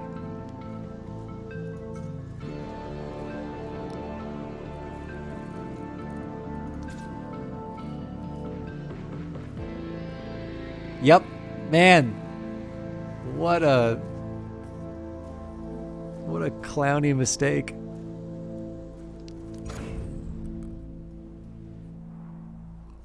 Yeah, no, hang on. There's got to be at least one waste disposal. Yeah, there it is. So, you've got your little icon so you can see this pile of garbage. If you go to the conversion capsules when someone's being converted, you kind of see the lights, the details go up. They go inside the capsule here, and their guts pop out when you're done the conversion. Unfortunately, I'm full up on workers. Otherwise, I'd show you. But and then this patch, actually, they added a bunch of different variety in terms of the way that all of the different citizens look, which I also think is kind of neat.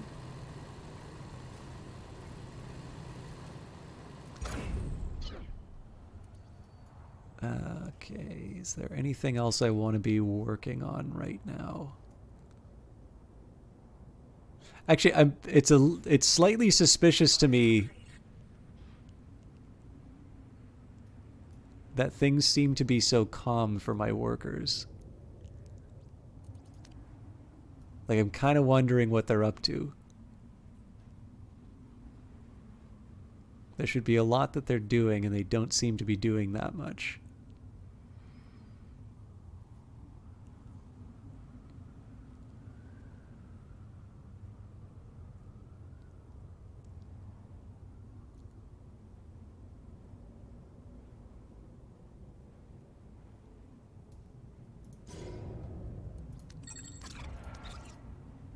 It's level 3 with 2 red artifacts, so I figured I'd take it for the resources. Eventually I'm going to put fuel storage here, but we're a long way off from that. I think the biggest thing I'm looking for right now is just to see one of these priority numbers go down.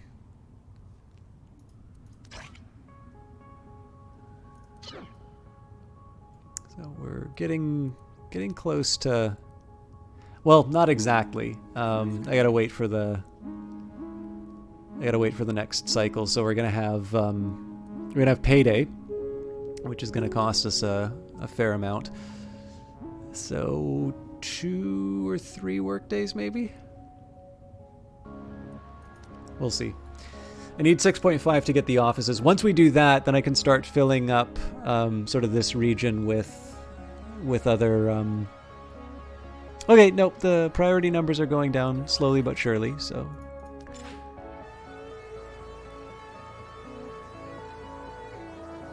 It seems like they're totally ignoring the dedicated jobs, though. Apparently we've had 2 dedicated repair people who have not repaired a single thing.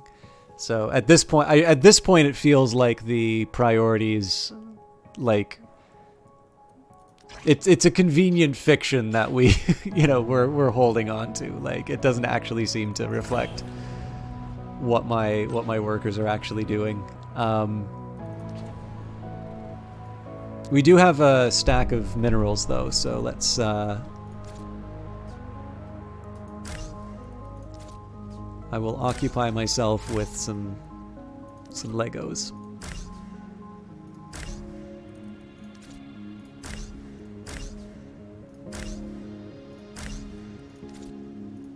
Oops.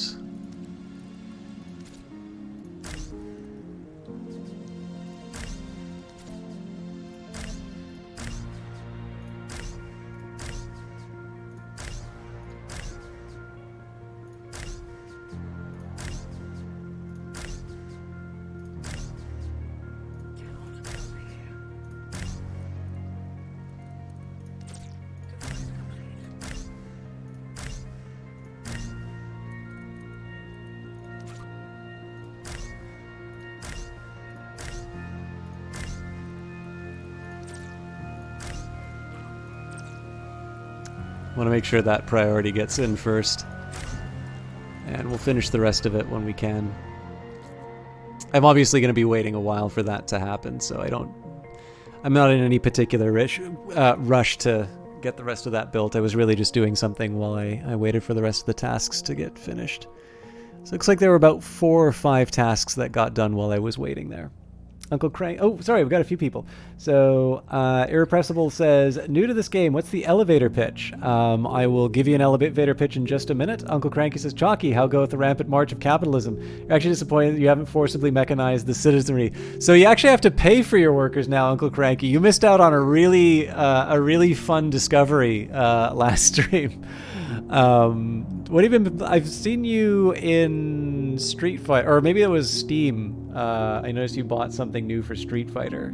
Is that what you've been playing? No, you've been playing Path of Exile, haven't you? Device complete. But at least you were playing Path of Exile last time I took a peek. But I was actually getting ready to go to bed, so. You know how I get when I start chatting, so I've been a little bit more of a silent partner rather than silent affiliate. But I hope you're doing well. So Irrepressible 32 Tal. I don't know if this is the best elevator pitch that I can give you, but I'll put it to you this way. This game is very much following in sort of the tradition of a lot of the sim sim or builder games that have been coming up lately. So if you think of Factorio, Satisfactory, Dwarf Fortress, I'm trying to think of some other examples. I've already said Factorio. Oxygen not included. I think that's it. But yeah, Surviving Mars. Actually, I really like Surviving Mars. I should have put that one at the top of the list. But that sort of that style of game where it's not just. So I originally thought that there was a sort of a small scale Sim City, a little bit like what Into the Breach did to tactics games like XCOM. But as the game has been developed and as I've looked at the roadmap, it's really clear that they are building out the systems quite a bit. So in one sense, some of the appeal is very much the SimCity style of things, where you're getting to build your own sort of cyberpunk dystopia on Titan. Dyson Sphere projects, and that's a huge one that's been coming out recently. Actually, I host someone, No Virtue, originally for Stellaris, but she's been doing incredibly well with Dyson Sphere program. I'm sorry to hear about lockdown stress, Uncle Cranky. 2 hours of sleep last night. Good Lord. I don't know if you're like staying up to see this, but please don't feel. I know I get, I sometimes miss out on your stuff so that I can get some sleep. So I hope you do the same. 5 p.m. Okay, so it's a little early for bed. But yeah, so in terms of pitching this game, like that's generally sort of the experience that you're looking at here. It is kind of neat to see the game go from sort of the macro to the micro levels. So you've got you start with a headquarters and you have to buy your individual buildings. So I haven't actually bought everything. I still Energy Depot, Fuel Depot, Office and Conversion Center, and the Council Monuments are still things that I need to get for myself. But like the basic idea behind this is that you are in charge of sort of a startup on Titan, the moon. And you have a few different resources that you can use. So you can gain land through influence. By the way, I love the fact that influence is how you sort of get more territory in this game. So you are diverting resources that could otherwise be put to productive use to basically kissing up to the bosses and getting priority for your business. I love that idea a lot. Oh, you know what we can do? Oh no, we can't because we're still waiting on our pile of garbage to get cleaned up. But yeah, so you start with your headquarters, you build, I guess, maybe describing the systems might work a little bit better for you. So basically you gain land through influence.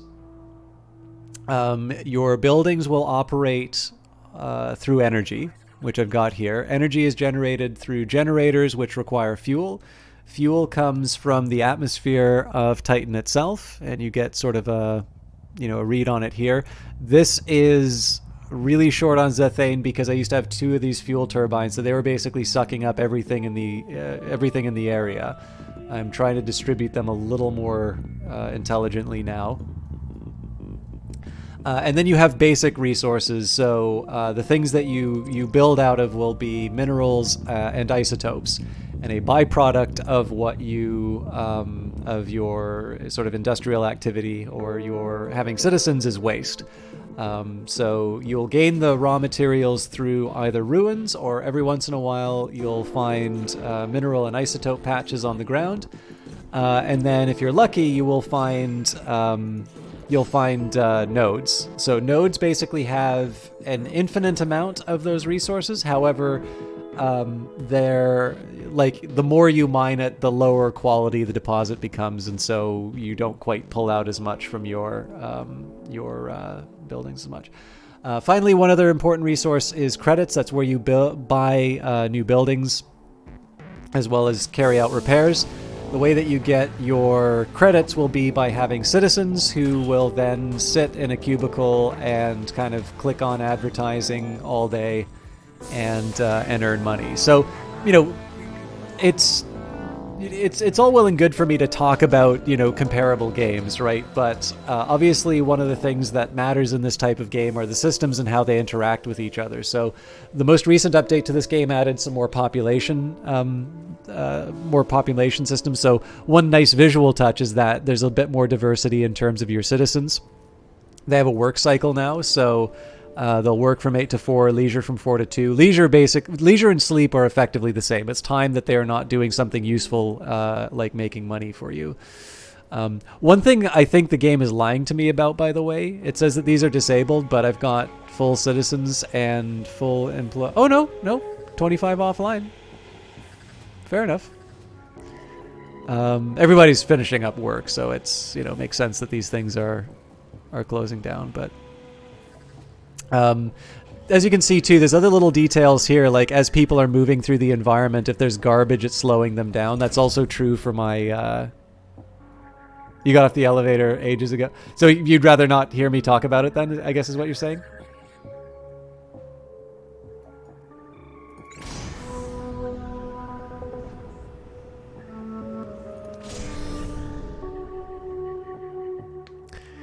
Does anybody else want to hear about the thing? I do try to show off the game if I can for people, but if you're not interested, I can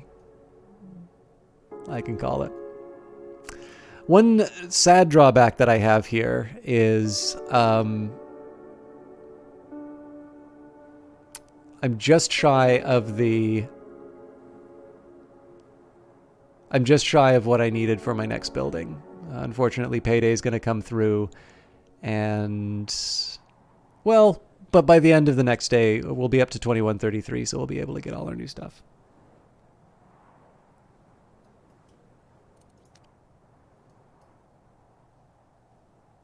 Device complete.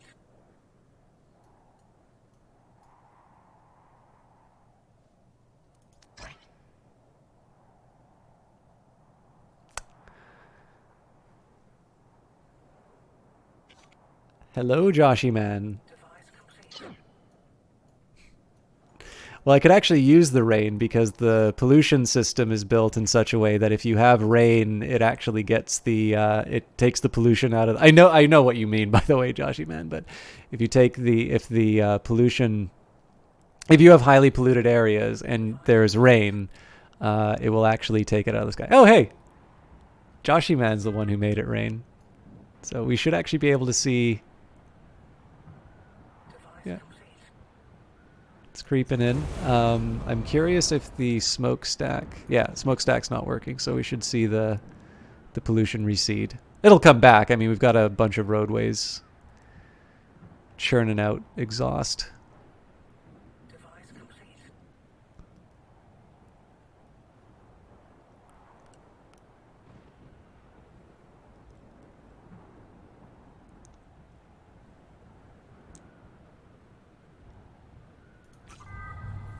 This is so weird to see the defense turret.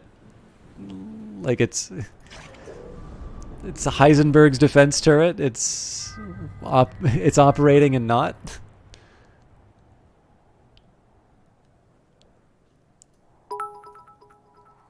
Thank you very much, Joshy man. It's really good to see you again, by the way. Oh, hey, we've got people doing the repairs. Okay, we're actually making more progress than I thought we would through my stack of orders. I am still gonna hit my priority buttons for the factory here. But I think I'm gonna relax a little bit on blocking up the queue immediately following. So this floor I'm gonna stick some batteries on.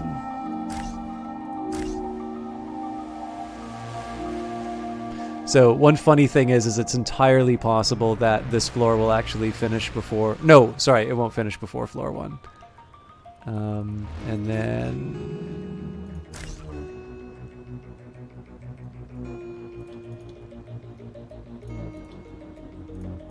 At this point, I actually don't care that much about the order. So this is a little bit counter to what I was saying in terms of working through the priorities, but this is a way to get money, and as a result is a pretty high priority for me here. So 63 prioritized item. It is definitely going to take a while for my workforce to go through it, but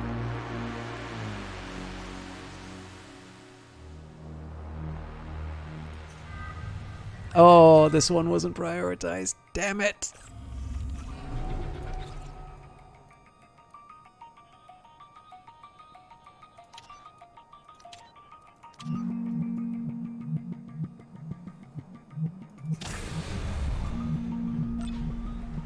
Still no closer to the ship being repaired.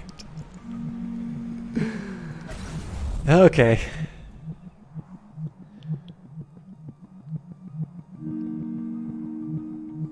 So far it has not successfully washed me away, no. But you never know.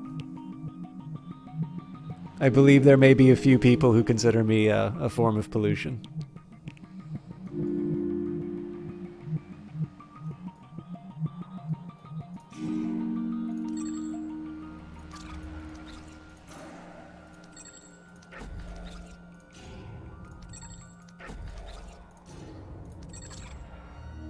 Why am I adding things to the queue?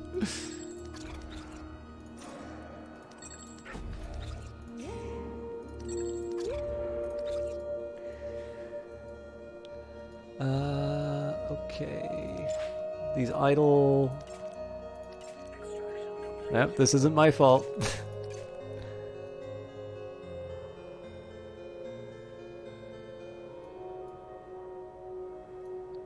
So this pylon's a bit of a priority because that'll allow me to build a new turbine, although the turbine will obviously take a while. This one's a priority just so we can finally get that bloody defense turret up and also get the fan running. And then of course, being able to get things through the queue and finally have this fan running. I am, again, encouraged to see that we have so many of these, that these numbers are in fact going down. One thing I probably should have said a little bit earlier was this game is still in early access, so it's been really neat to follow its development. This is a game that was on my radar before it came out on the Epic Store, which is currently where you can get it. I believe it's coming close to the year marker, so that probably means we know for sure that it will be coming to Steam. It's just not entirely clear when. I don't think they've officially announced a date for it yet. But one thing that's been fun about sort of following the game ahead of time, let's say, and then, whoa, oh, wait a minute. No, all the money went away because, okay, I'm not getting my offices because the repair bill finally came in. This game has got a great sense of humor. But yeah, it's been neat to see the game sort of develop and change. But unfortunately, one of the drawbacks when you have a game like this change is that there's going to be, you have to resolve all of the different, or basically all the consequences of those changes, let's say. And so, unfortunately, it does mean a few things like the tutorials are a good example, actually. So I believe the intention is to have the tutorials be a little bit more context sensitive. Oop. See, the flat cannon is now complete. Make sure it's online. It has employees available to operate it. This should slow down our attackers, but if you still need more defenses, Founder, our enemies have made reinforcements and will need every bit of firepower we can muster. I'm going to turn you to a level 3.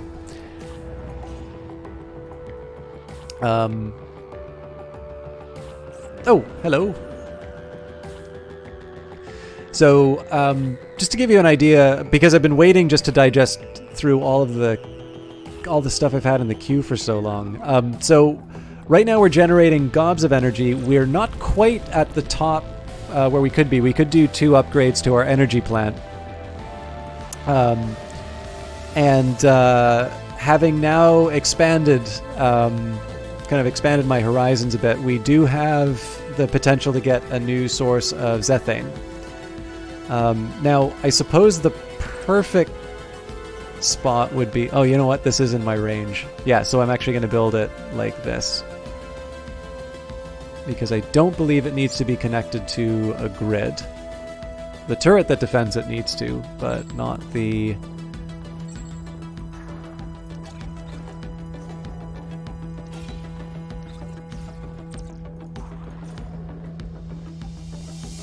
This is going to be a little complicated as far as logistics.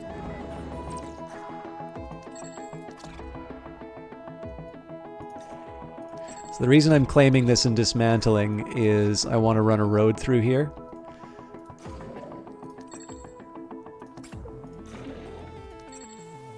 For that reason, I'm also going to get people extracting these minerals right away.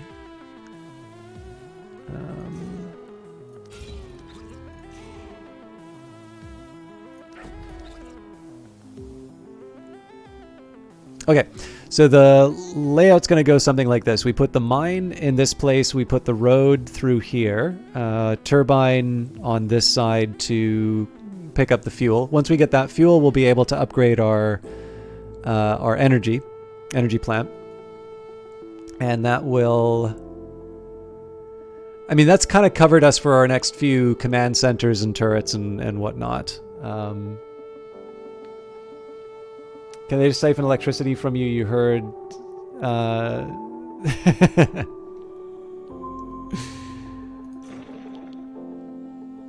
Flattery will get you everywhere, Joshy man. Thank you.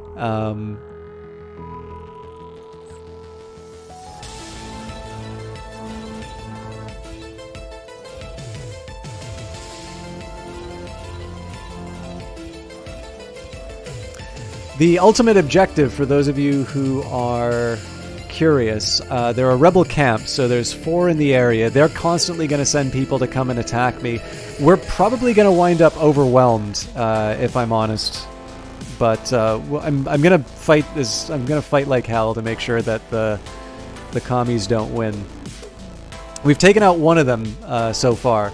But part of the job is to build command centers to sort of expand and just generally take you... Is that truck just sitting there? Fascinating. I also really want to know where this 219 waste is. Oh. There.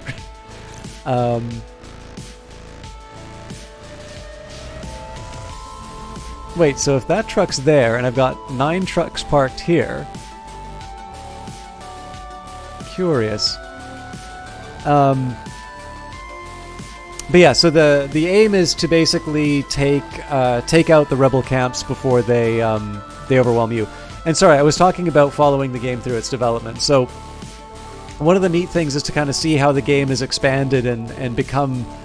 You know, it's genuinely a really impressive and fun game to sort of follow and watch, but it does mean that as things progress, it does mean that some details kind of need to be, I guess, resolved. So they're talking about, for instance, the tutorials being a little more context sensitive. Some of them, you know... Space station operations. Oh, neat. Are you the replacement? Oh, Hammerlamp. Have you been up here? Every few cycles, they're carrying cargo. You can find this hope you last longer than the last. There's a while that... sorry, there was a while that I wasn't able to access any of these guys. So is Aaron... Huh, okay. Maybe they fixed some of the tutorials already then. But from the previous broadcast, there were some tutorials which basically we couldn't access anymore. So it's a double-edged sword, right? Like, clearly I would like it if my workforce was behaving a little more consistently with the orders I was giving them in the queue. Obviously, I feel like I'm using the priority button to sort of force through a set of decisions, and that's locking me into a particular down a particular path. But even then, like, it's not a massive inconvenience. Like, it's just an added challenge. And one of the ways that I'm sort of dealing with the block with the shipyards, I'm really unsure about why. I mean, I suppose in the absence of building a new one, I can just stick this one in the shipyard as well, and we'll let the turrets do the heavy lifting. I suppose one detail is we can just see how long it takes the two of them to get repaired here. The other approach I could take would be to just dismantle. Actually, yeah, this ship I was going to wind up dismantling anyway, so maybe I'll try that and see what happens when I replace all of the parts. But to deal with the fact that my ships kind of seem to be not the most efficient, I've opted to I think we're just gonna gut this ship and start over.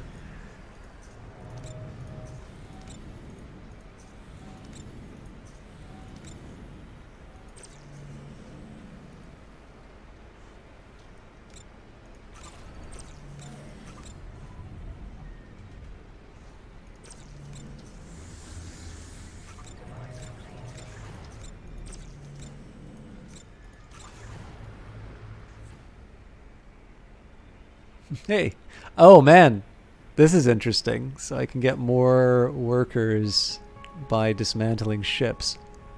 Huh. I'm not going to prioritize any of those, which means this shipyard's probably going to be locked up for a while. I am, however, going to hit the repair button and see if that changes anything.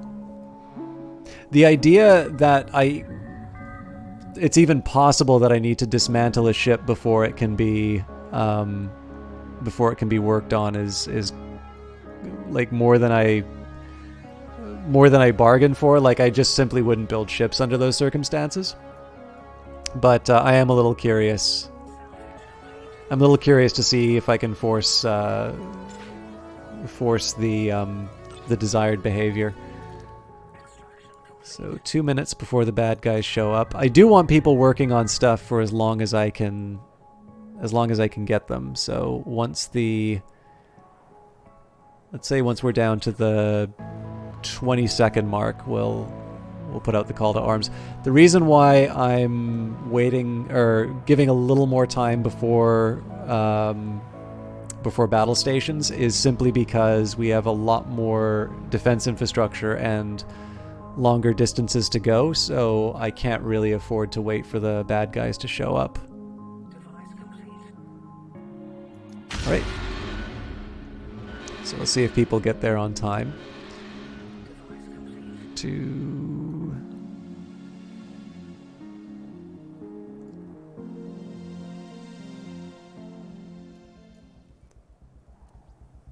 Okay. Looks like everybody's in battle stations. I'm probably most worried about my central turret, given the fact that it hasn't been repaired yet.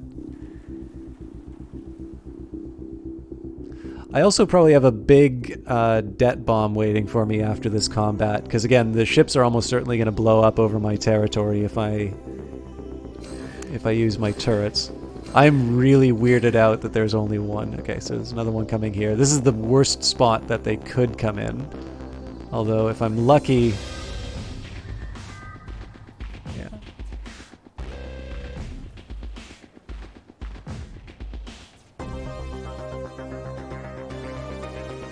Alright, this one actually I'm a little worried about. So the central one should be able to handle it, but the problem is that it's possible that this will divert its attention towards the defense turret beside HQ, and if it does that, it's possible it falls. This one's actually down to half health as well.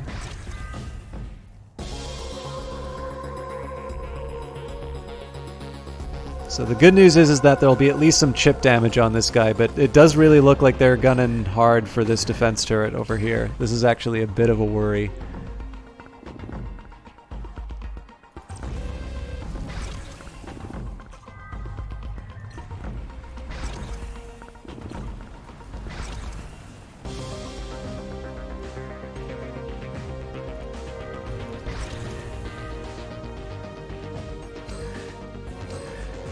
Okay, they went for the pylon. Actually, the pylon was a pretty smart call.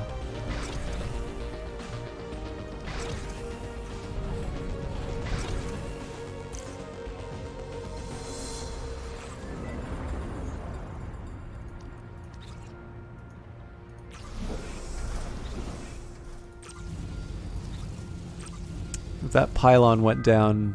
Actually, no. This one probably would have covered it. I think we can turn off the alarm now.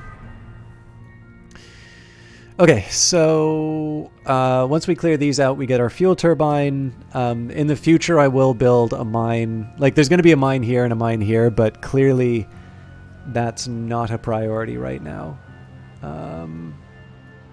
Getting my road back up would be good.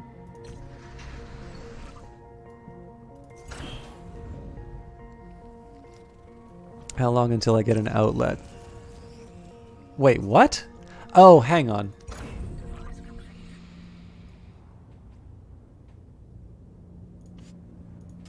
It's because this thing isn't built yet. Once this is built, then we'll be ready with the factory. I'm still kicking myself for not thinking this through. Oh, Jesus, that's 38. Yeah, we're going to be waiting a while before this thing comes online. I had this grand design for all of this stuff to get built here, and didn't even think about how I was going to power it. All right, what task do I currently have my people on now? I know there's 60 in the queue.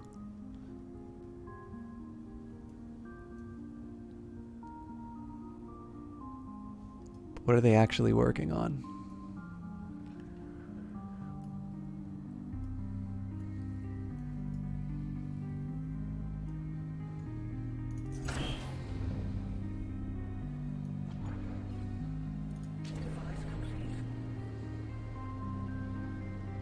Oh, it's so this is so upsetting to see.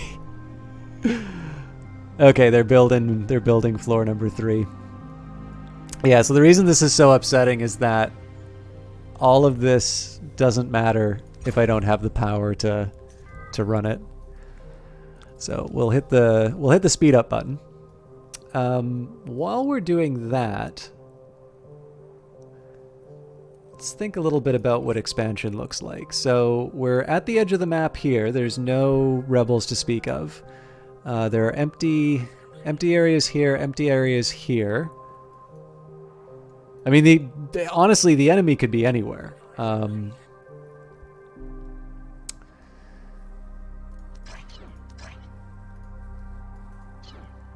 suppose the question is, where do I think the most natural...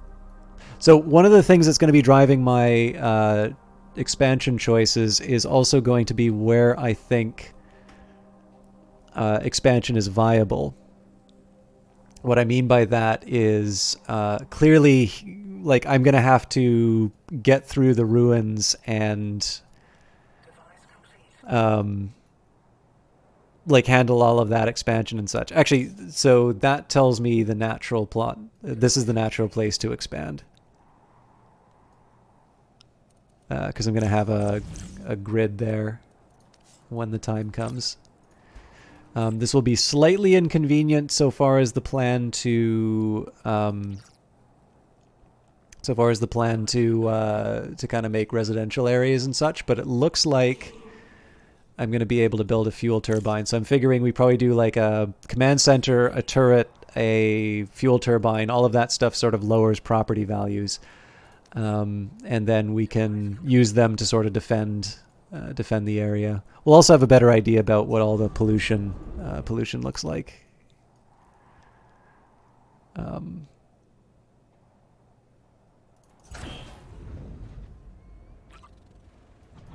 I'm not mad I did this, I'm just mad that I did this at this time. Can at least watch it be built.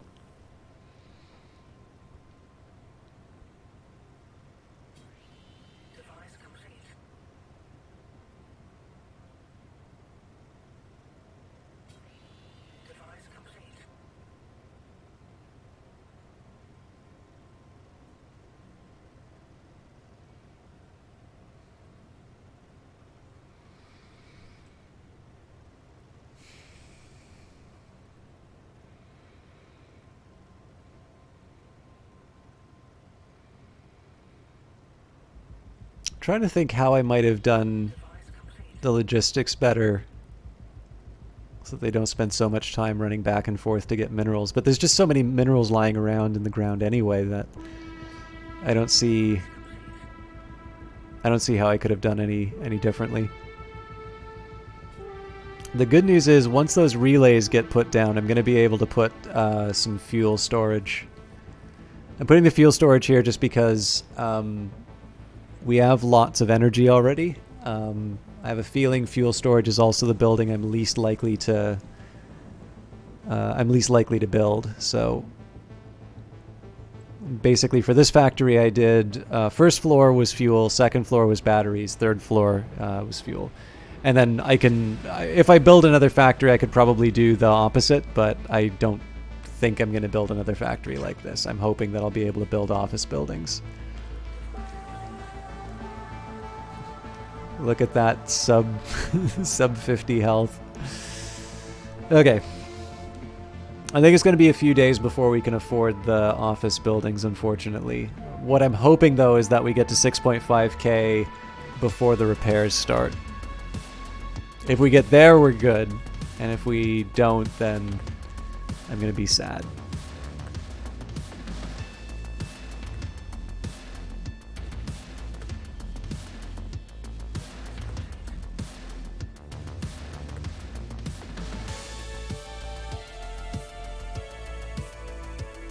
I forgot to prioritize these. Okay, I'm going to get the industrial outlet first, then I'll prioritize the others. But floor number 3 is going to take a bit to get ready to go. That might mean we're lopsided in terms of the number of jobs available, but I'll worry about that at a separate occasion. Right now I'm just waiting for the relays to get done.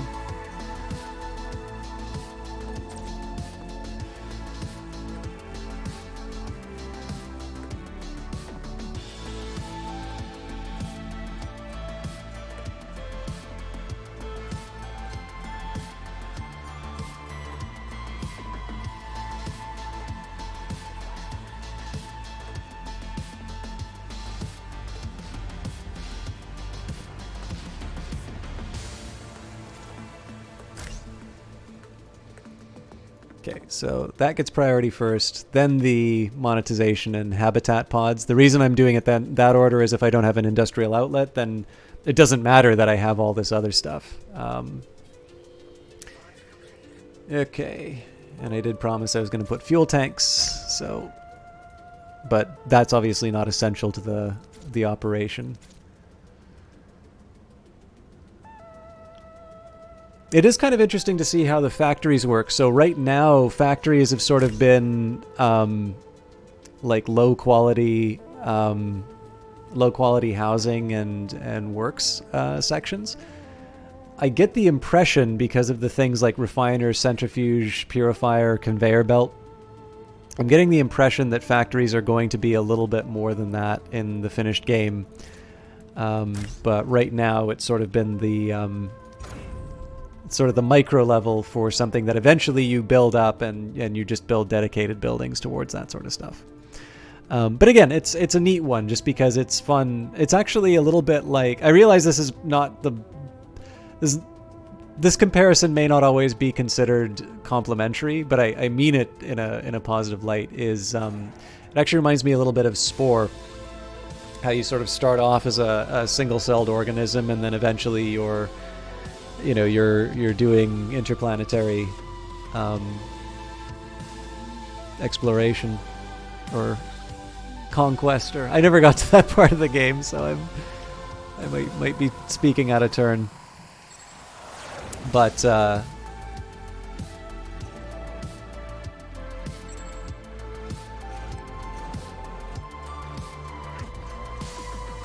it's, I don't know, it's what makes me, that's what I think of when I do some of these things in Industries of Titan. And just generally, I actually kind of wish more games would do sort of a shift from the micro to the macro scale, like this does. I think it's neat. I think it's fun, particularly in the idea. Like, I guess I'd put it to you this way: like, there's something about saying is like, we started off as a little headquarters and I was trying to cram everything together. This is like the Amazon, we made desks out of doors. We were so poor. Not poor, but like, it was that shoestring. And to this day, we still make desks out of doors because we pass the savings on to the customer, that sort of stuff. Being able to talk about your Titan venture. Oh, we're repairing. No. It's the only time I haven't been excited to see repairs. Coffee makers out of radiators. But yeah, like, so you can think of that, right? Like I think, and again, I don't know how much of this is intentional. I got to talk about something while I stream. And so I like talking about the things that appeal to me. I don't know whether or not these are intended, and I don't even know if it really matters whether or not these things are intended. But I do like the idea of being able to talk about, we started with one level to our headquarters. Oh, speaking of, did we ever correct that? No, we didn't correct that error on... It's level 3. I hope it's not on level 2 as well. No, okay, I see what happened. I positioned the generators differently on this floor, and that's why it's screwed up. I'm not going to move the generators. That's not as big of a deal to me, but that really makes me feel stupid.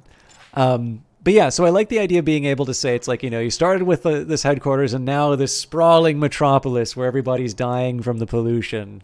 This one day, you too, if you work hard, you can create this. And I think that's one of the reasons why, this is actually one of the reasons why being able to zoom in, particularly if I had a little bit more activity and, I had more trucks sort of just barreling up and down the streets. It's worth mentioning there is a photo mode in this game. I just struggle to find it sometimes. Right, no, it's the camera here. So I love photo modes in games. One of my plans for maybe not a stream, but like a YouTube video at some point is, how to make the most of a photo mode. It would be kind of neat if you had a little more freedom. So you do still sort of have you are still a little limited in terms of your perspective. So far as I can tell, you can't go up and down. Oh, hang on, Q&E vertical. Oh, this is good. Oh, I'm so happy about this. Oh,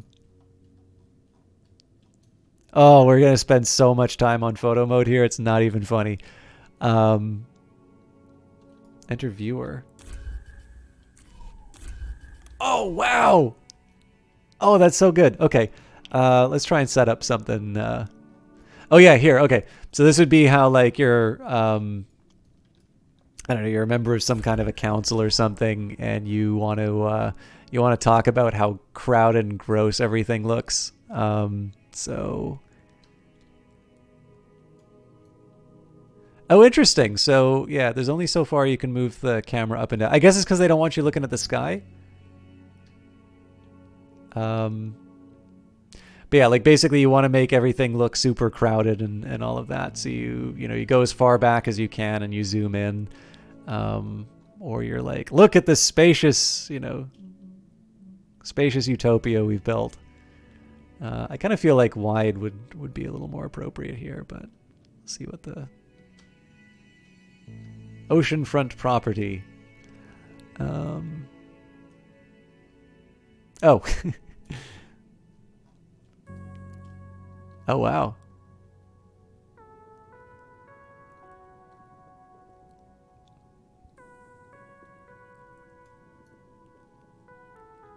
Look at those reflections. See, I like that. I like this because it looks like a bridge.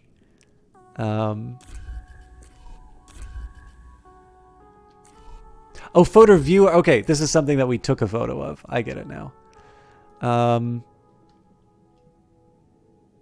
mean, there isn't as clearly of a defined subject in this, but I don't hate it.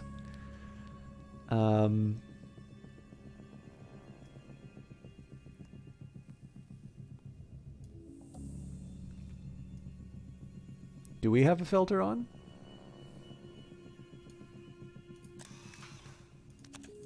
Do we need a filter?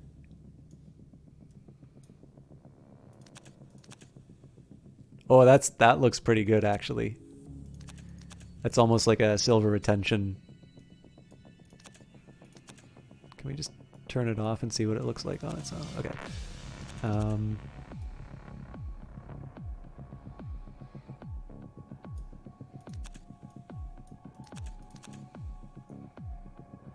So here, okay, if I were to have one recommendation for this photo mode, it would be, oh, actually, maybe they can do it. Okay, well, it's a little bit like it. It actually matters quite a bit what kind of a color filter you put in front for black and white. Oh, negative. Okay, wow, they got some good choices here.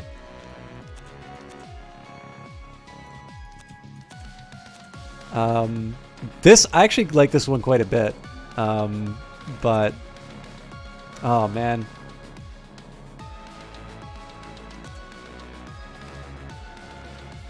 Bet I could play with the tint to make that even more stark.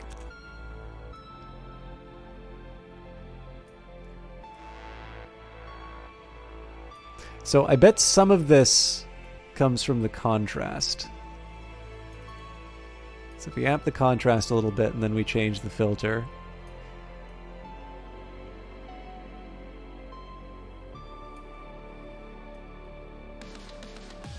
I'm assuming this is color temperature? Yeah, so. I think I already screwed it up.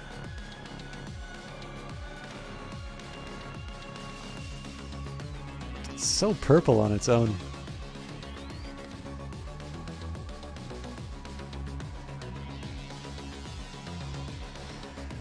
Is there a way to getting rid of the UI?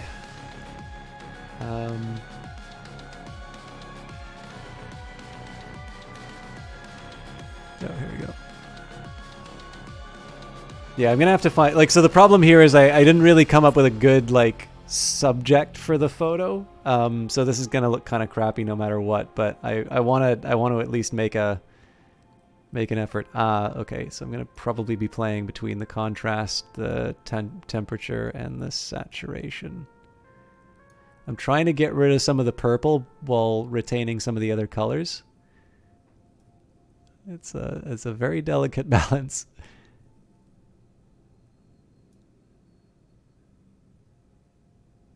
Yeah, so the tint's not going to help me there. I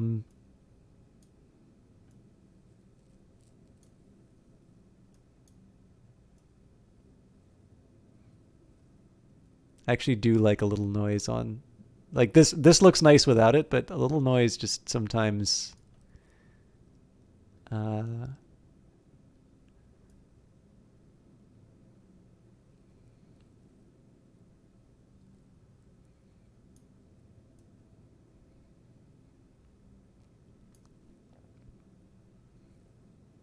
sorry, now I'm just really fiddling, but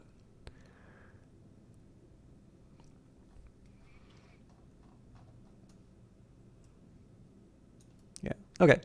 So I suppose the question comes, like, how do I guess we can hide the UI to decide this stuff. So getting a big wide view like this is actually really neat. But I guess I'm trying to decide, like, what do I really want the subject of the photo to be? Technically got a little construction going on in the background here, but it looks it looks cool because it's sort of neon and such. I do like having this bridge in the shot. Like, well, it looks like a bridge, so I do kind of like having that somewhere inside. The power plants look a little odd. But that, I mean, that's just a product of all the messing around I did with the settings. I'm wondering if I were to do something like, yeah, so the big problem is because this stuff, depth of field.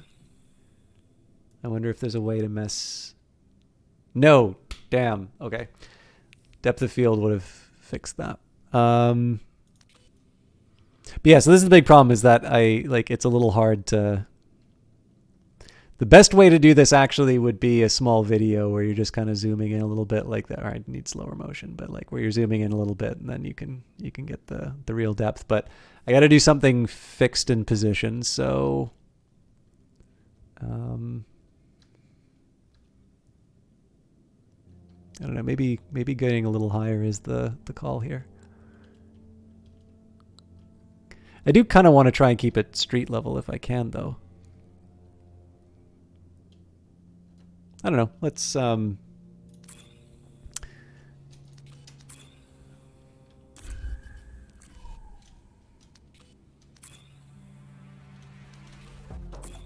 it's hiding it, but it's not.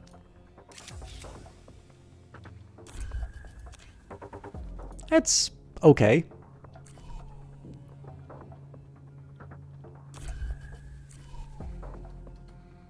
I wonder if there's a way for me to...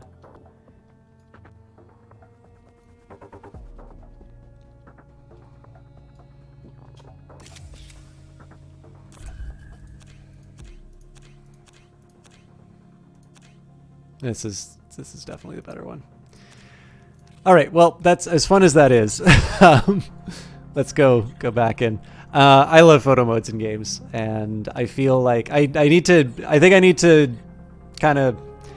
work my way around photo mode in here, but I feel, especially given what I did with Rebel Galaxy Outlaw, I feel like there's probably a YouTube video of making the most in photo modes for games. I feel like that's a series that I could potentially get away with, and I would really like to do it for this game once I get a better idea about how I want things to look. Sorry, I added like an extra hour to the stream with just photo mode. So let's, I do need to wrap up at some point. I was hoping that we could at least get another command center down, but let's at least see where we're sitting with some of our priorities. So, good to go, good to go. This will probably not be ready for a while, but we already knew that floor 3 was going to take longer than the others. Okay, industrial fan level 3, that was a very high priority for us, so I'm happy about that.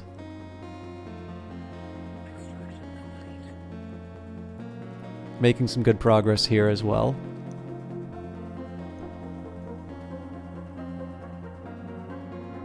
Sadly, I don't have any way of looping back around to the road network here. I suppose if I could do it all over again, I would put the mine here, and that way I could hook the... Oh wait, no, there was never going to be a way that I could connect. That's right, because you can't move diagonally on roads. Okay, let's think about the next command center. So command center, I want to sort of extend my reach into the dark. I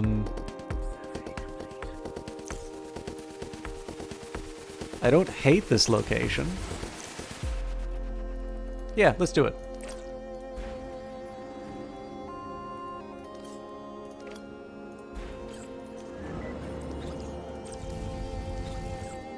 And I'm not going to put down the road like I normally do because we're running short on minerals. Again, it's all over the ground. At some point somebody just needs to pick it up, but I can't force them, so we'll I'll just mind my manners for a little bit. Okay, new citizens on their way. This thing's gonna get buzzed down in a second. Oh, I still need people to actually handle the fan. And you'll get to see a marvel of modern technology in a few seconds. Watch as we make the pollution someone else's problem.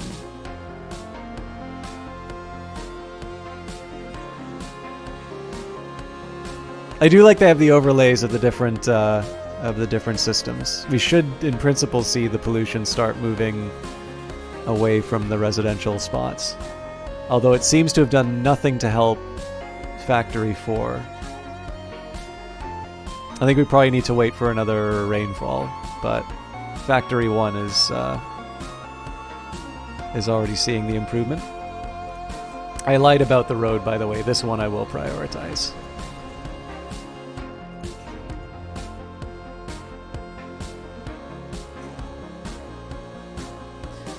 So this one we're going to salvage. This is actually a really important one because this is going to be how we get our... Oh, no, sorry. This is how we get our turbine.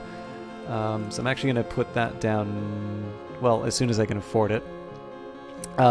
The good news here is that having them as sort of like a single turbine for the time being is good because I'm going to be able to bury them if the need arises. Okay, I'm intrigued about this pollution here. I don't think that's coming from the trucks. I think that's just... Yeah, that's just nature waiting to clean it up. These roads aren't actually going to mean anything till we repair them.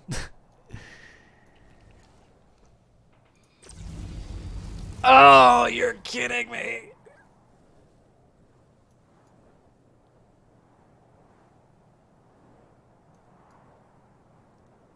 I'm so mad at myself for getting...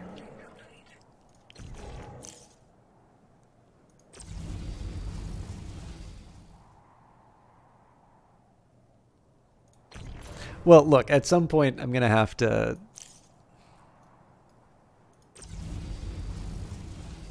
At some point I'm going to have to deal with this, so...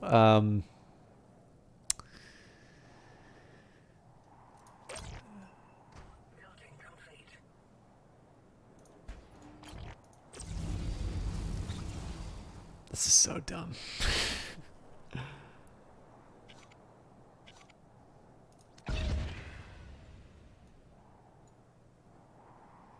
The crazy thing is, if I'd actually put it one over to the side here, I would have been fine, and I still would have been able to put down this command center. But that's like, I mean, I can't undo it now, and I've already got everything queued up for the priorities. The good news is a lot of this is clearing out ruins, which should be a relatively easy task. And with 6 more minerals, whenever that happens, I will be able to put down my first fuel turbine.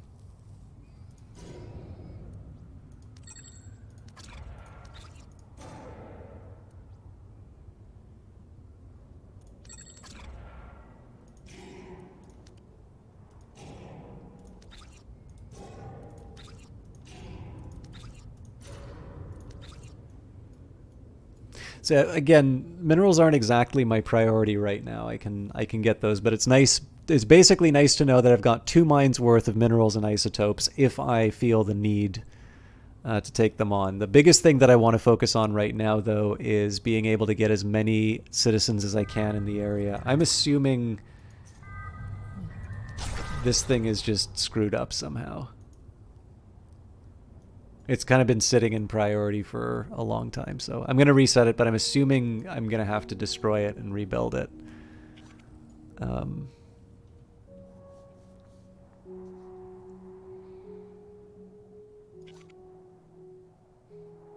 so mad at myself about this factory. Okay. What are we waiting on now for the queues? Got a couple of roads.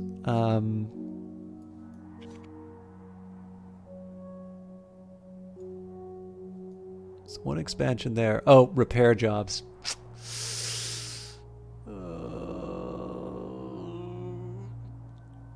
Depending on how slow they are, we might be able to dodge the... We might be able to dodge the repair bill. But I think we have quite a few repairs that are actually going to be coming due soon.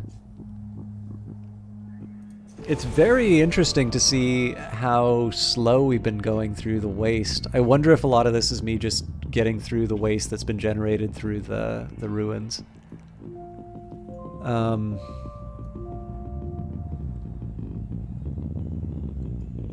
While I'm waiting on this, I should also probably get a game plan in terms of how we're going to handle the rebels. So we're going to have a command center here, so we'll get extra eyes on this side, a command center over here, so extra eyes down below.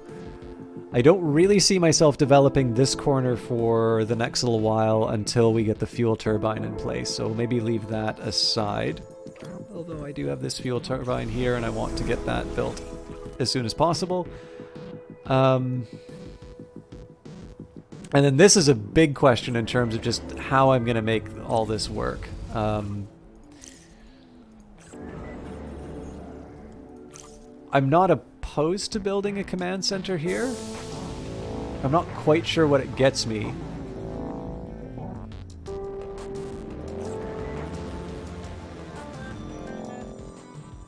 This one's probably a little more attractive, if I'm honest.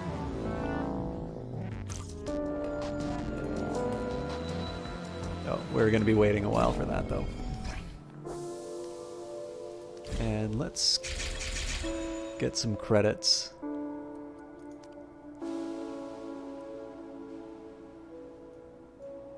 Yeah, I think as long as the repairs don't happen, we should be able to get the office building tomorrow, basically. Tomorrow is in game time.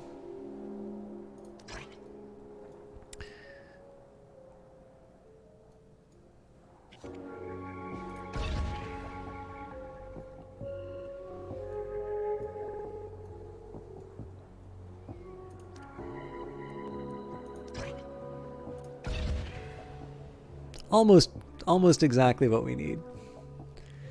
If that citizen didn't die, we'd be covered.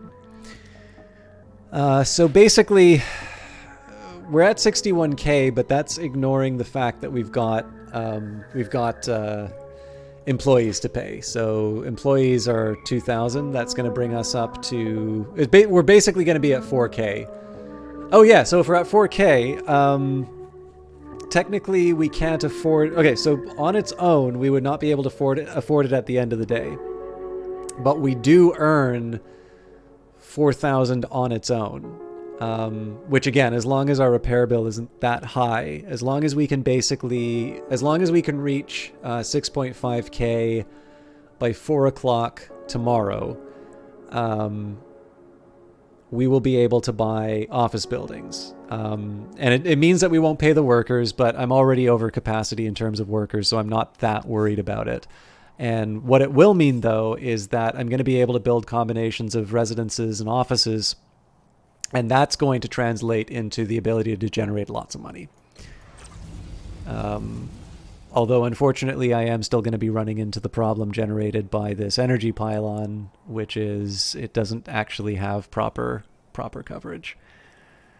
The best place to have put it would have actually been here, because then it connects to the grid. Does mean that my command center wouldn't have been able to operate in. Actually, you know what? Maybe I just want to. I'm not 100% sure if I'm going to commit to this, but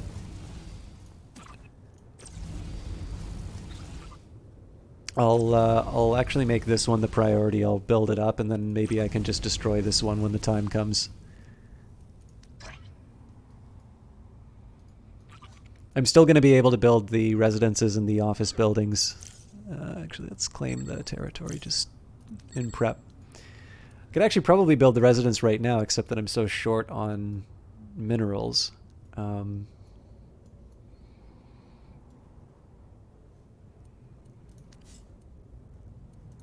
when does that stop me?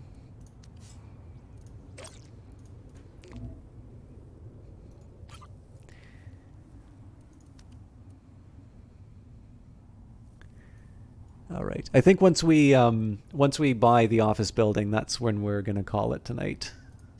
I've enjoyed this, but I do need to go to sleep, and I'm not entirely sure if I'm playing the game quite as well. Like, just in terms of being engaging, I think because I'm really focused on trying to herd the cats of my workers, I'm not 100% sure if I'm really showing the game in quite the best light. I sort of feel like I'm getting into my own head a little too much, but needless to say, I like answering questions about the game. So if you do have any, I'd be delighted to spend the last few moments of tonight on Q&A. I am interested in the health. I wonder if there's any way of ever improving it, or if you just wait for people to die out. You'll notice we've got a bit of a garbage problem in Factory 1. I've already got dedicated people on it. I don't know what else they want from me. Maybe we'll move it up to 5. We've already got 6 people working in the smokestack, so at this point I really think it's a movement issue.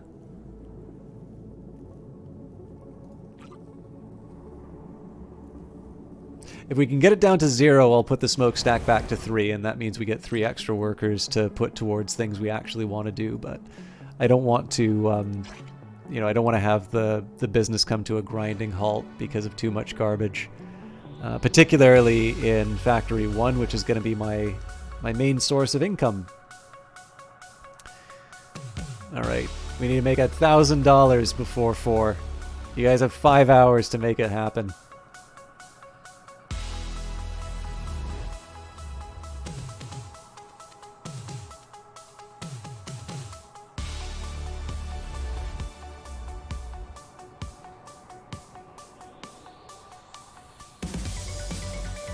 All right, so this is around the time that I'm getting my... How many cats have I been herding?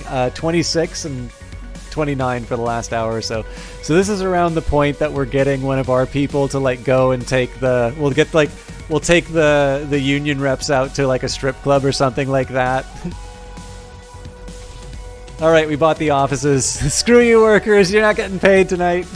Oh, and okay, and it is now officially canon that the union bosses, enraged by the deception, have delivered the coordinates for the next attack of the rebels. I didn't know you had a cat, Joshy, man. All right, I'm proud of myself. We stiffed the workers so that we could get an office job. Make sure that there's more white collar people to outnumber them in case the revolution comes. So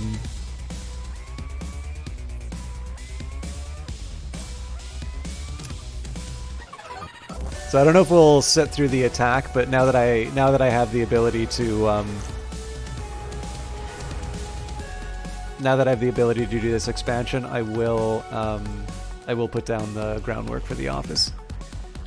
One domestic shorthair, she's an indoor-outdoor cat, but she got sick a few days ago. Vet gave her medicine and would like to keep her... Okay. She's annoying, screaming at the door, yeah. I want to say I used to be allergic to cats. I don't know if it's because I had a couple of roommates who had cats, despite knowing about my allergy. I wasn't crazy about the idea that...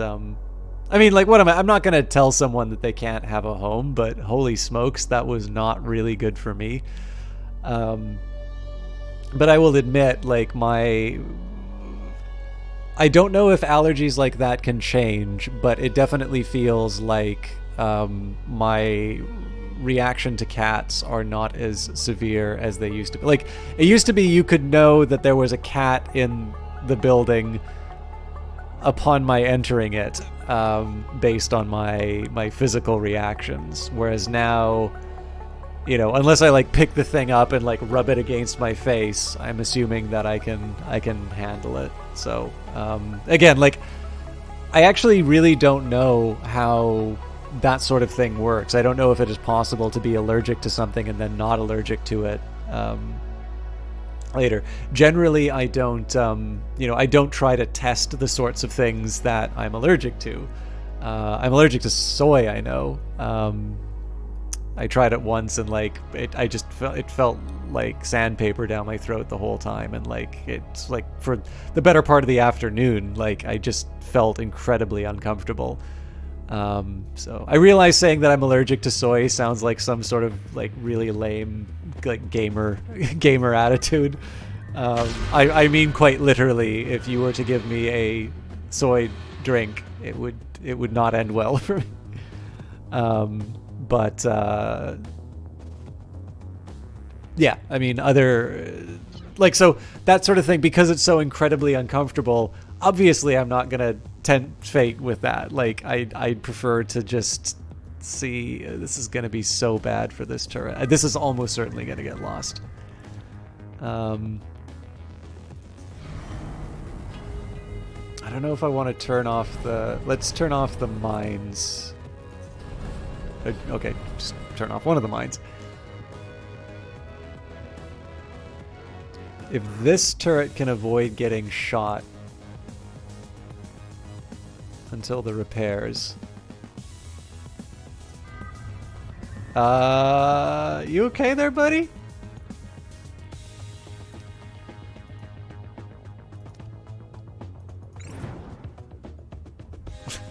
Did my turrets just quit? Why? Shoot someone! What are you people doing?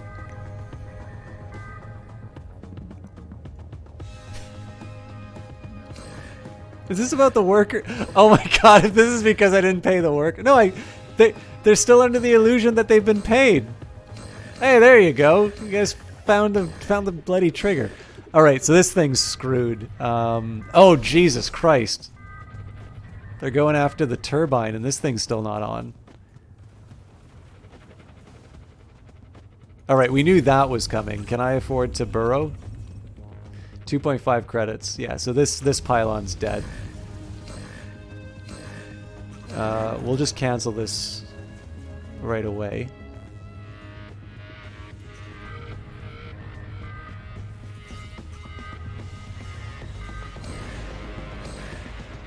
Oh, Jesus.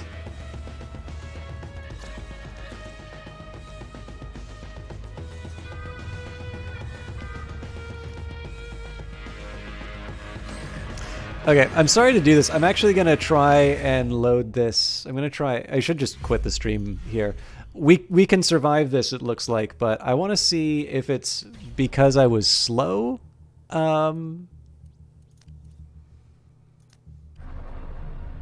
Or if there's something else going on. Another planet's becoming a pilot can take years of study. On Titan, it's anyone's game.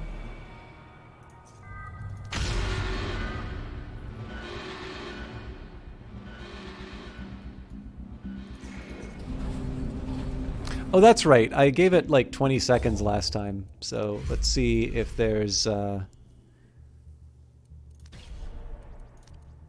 is about the earliest autosave that I've got. Probably lactose. No, I can have milk for sure. And I actually just had... I had some really tasty bread with dinner. Okay, that's a little extreme. I don't think I need to go that far back. I'm sorry, guys. I know this is not the most fun for me to watch, or not the most fun to watch, but no regulations on ships design or safety. Aeronautical engineers should be one of Titan's most exciting careers. Sadly, the thrill is lost on employees, emotionless as they are after conversion. Okay, 2 minutes I can handle. Maybe I'll wait for the 1 minute mark on here, given... I mean, now I'm just paranoid about how long it takes people to get in place. Also, why is my money falling now?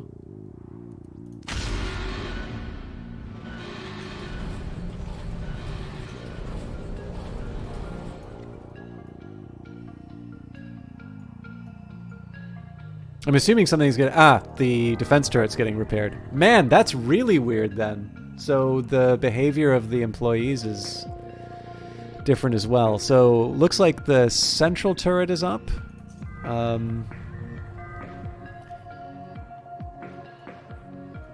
This thing actually seems like it's on its way to being upgraded, so it's kind of a shame that I'm gonna leave it be just because I'd really like to see this stuff get repaired. So it looks like it was the energy pylon they were targeting, not the defense turret. All right, that really, that actually really inconveniences me. But it does seem like it was the fact that I just didn't give my people enough time to get in position.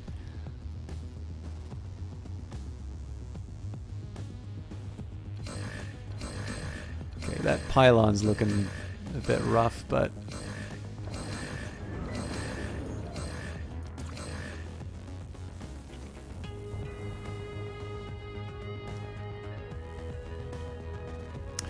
So obviously here we gotta wait for this thing to get destroyed. We're not gonna be able to burrow it without any credits.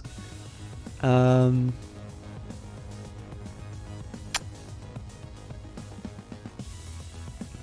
I'm sitting on a big stack of council influence. Can I spend it on anything? I suppose the best I can do is just get preemptive claims on a lot of these things.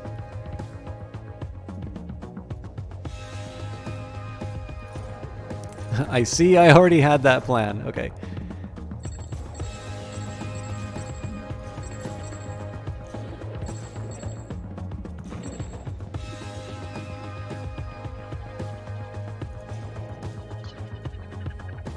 I mean, this is a way of dealing with my my misplacement.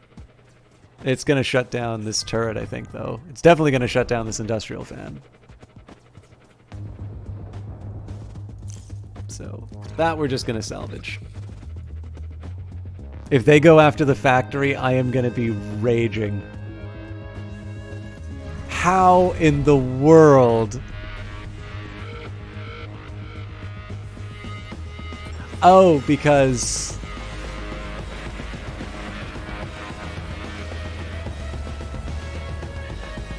It's because I'm out of money. That's funny.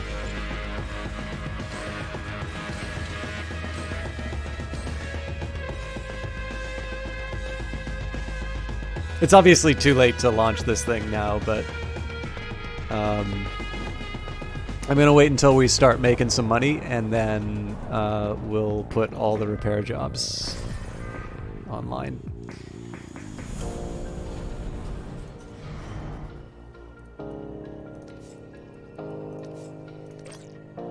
So I don't quite know what the capacity for these things are. So it looks like residential, we get 16... 16 people, and offices we get 32. Okay, so basically means that for every office we can build 2 residential. I changed my mind. I think the way I'm going to handle this is I'm actually going to build the office closer to the road because, I mean, people live here, so.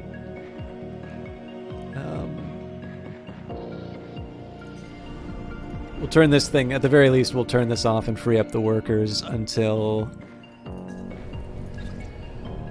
we're ready to go. What am I looking for another office? 48. That's going to take a while.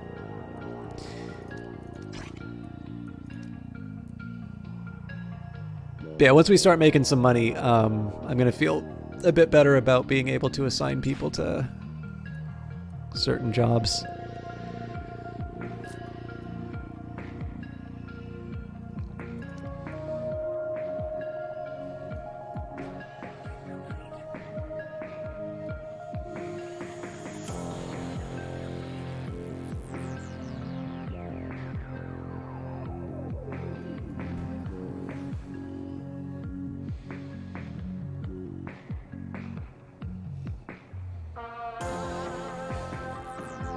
There's pizza with extra cheese, extra gluten, extra soy, peanuts, and insert generic allergy. So I like pizza. I don't know if one likes gluten, but I don't have a problem with gluten. The soy will probably be a problem. And I like peanuts. Actually, really any kind of nut. Peanuts, I mean... Usually when you get peanuts, they tend to be salted to the ends of the earth. Oh, this place is shutting down because of the garbage. But other than that, I mean, they're great. Almonds are nice.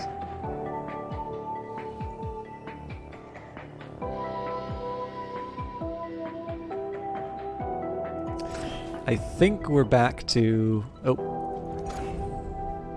So we're making money. So first thing we're going to do, well, other than slow down.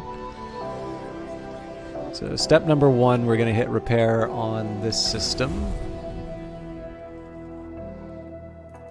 Presumably this thing's still already in repair? Nope. Okay, well.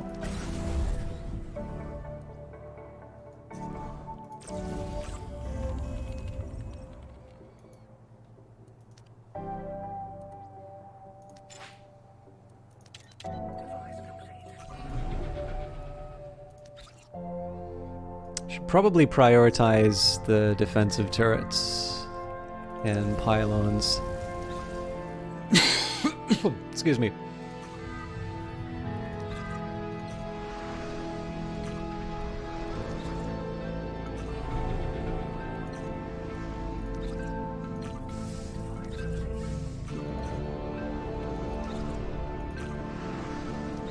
I kind of wish I didn't have to do it this way, but...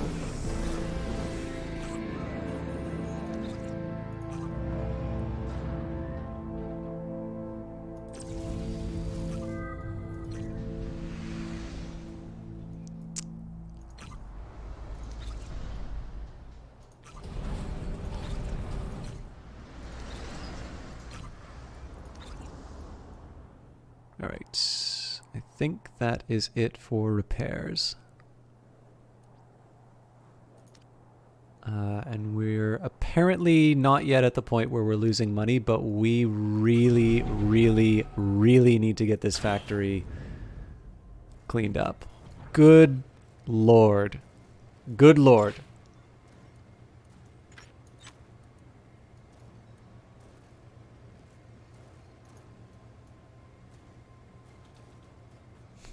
Why are there no...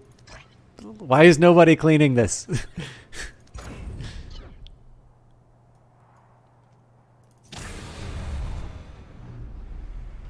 So the thing that was so frustrating is to actually see this thing move for the first time, and then now it's like, yeah, I got nothing to do. Like, so far as I can tell, there's absolutely nothing preventing this from being repaired, except possibly the presence of a worker. It may in fact be the worker thing that's keeping it from manifesting. Oh man, we are on the knife's edge as far as the repairs are going. I really hope we don't fall to 0. Ugh. We're gonna get hammered. Yep. Damn it.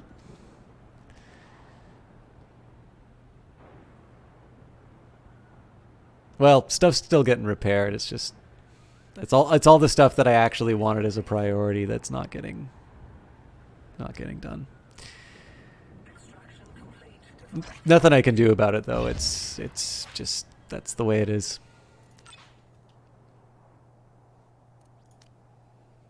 I'll make sure by the end of the shift. Well, no, by the end of the shift, we're not really gonna have enough money to make it matter. One thing I can do is hit repair all again.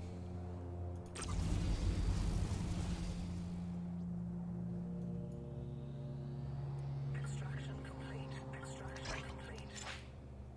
Salvage complete. Salvage complete.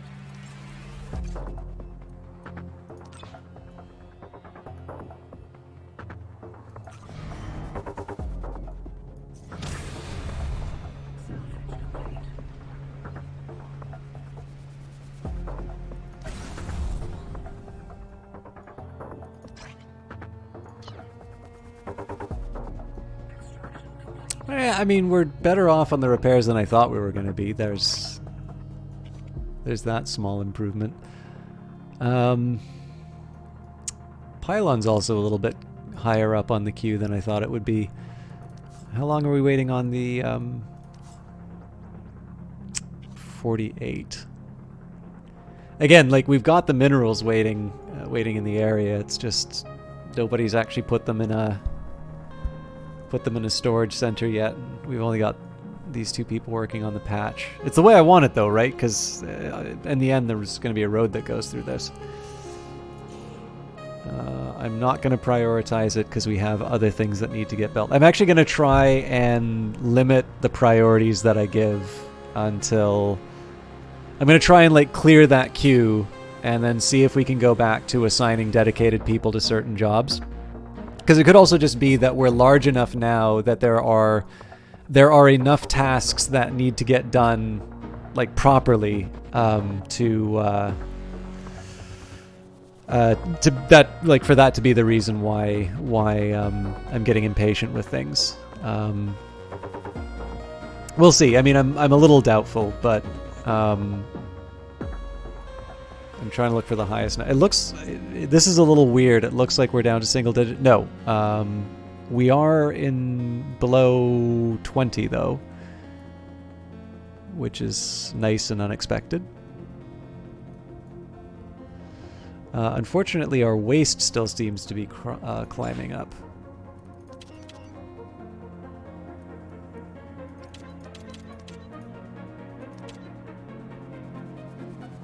I'm going to try and make a really big push on cleaning waste. And again, that's just to make sure that we have the money for our repairs. We probably don't have enough people to actually do that much, but the aim is to try and get us to a point where once we've got our residences and our offices that we're going to be making money hand over fist. And we can't do that if we are drowning in a sea of garbage.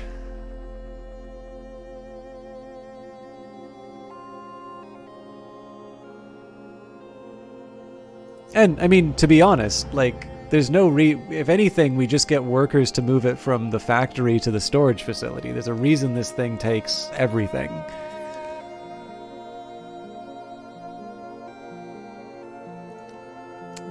We've got a couple hours before the new work shift, so I kind of just have to sit on my hands and wait for the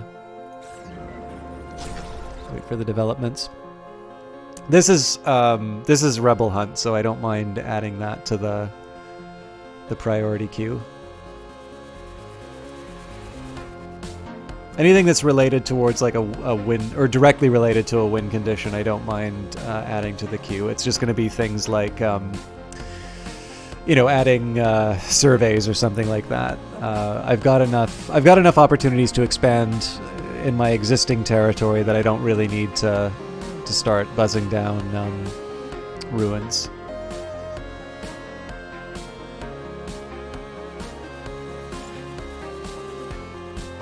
It's 5 more minerals.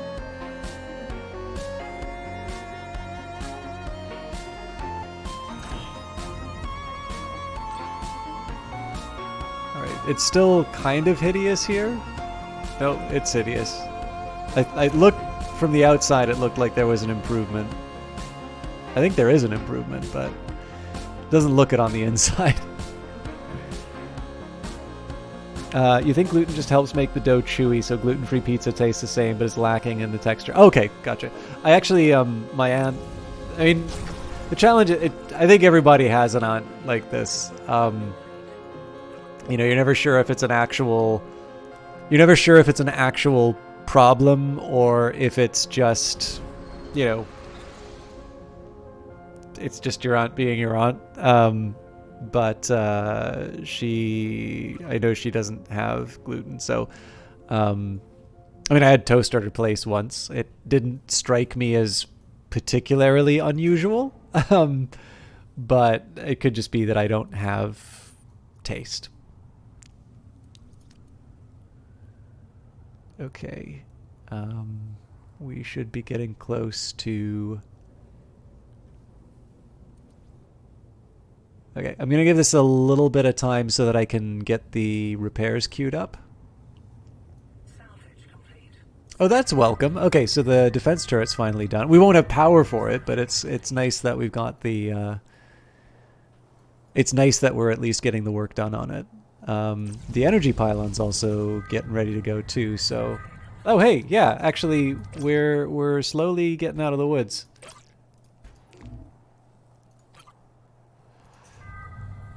Okay, you get an upgrade because you're defense related.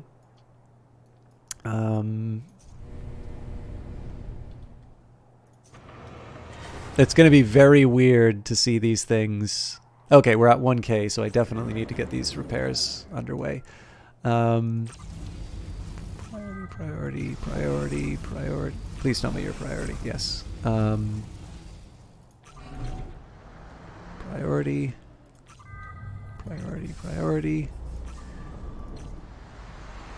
Priority.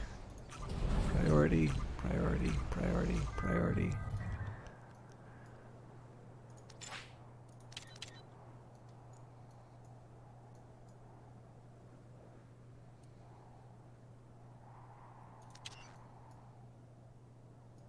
Apparently I missed one, but it looks like they're already resolving it, so good for them. Stop dying, that's an order.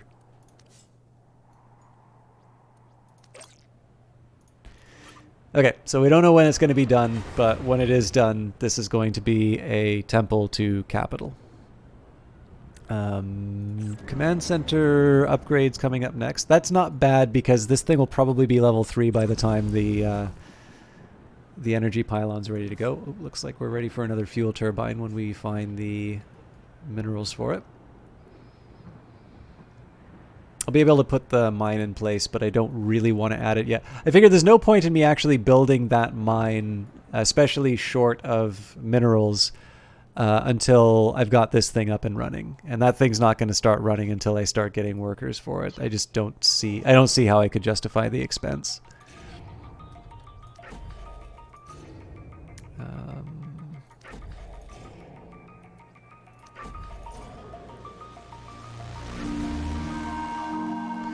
Again, I'm going to resist the urge to prioritize those.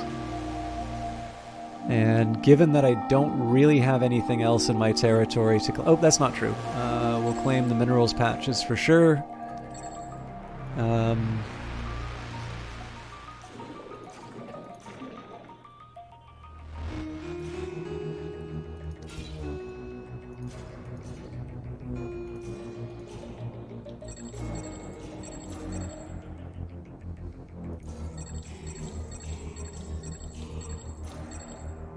Not quite sure what I'm gonna do with my influence for oh. So I'm not quite sure what else I'm supposed to dump my influence into now. But at least I've given my employees something to do.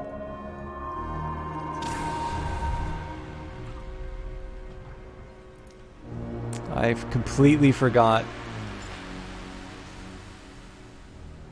I completely forgot to actually assign this thing to be repaired. Why is my money going down? Oh, my money's going down so quickly because we're probably doing repairs and it's not the work.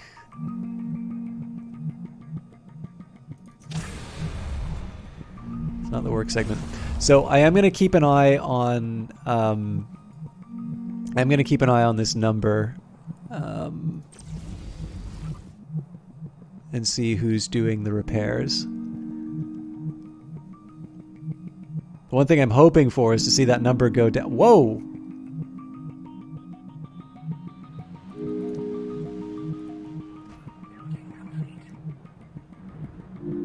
Oh, I get it. It's telling me what I have and what I'll owe as opposed to what I generate each turn. That's not as scary then.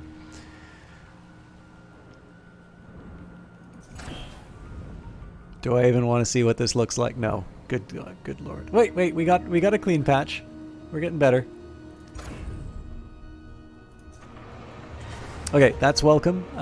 It'll be more welcome when I can combine them, but...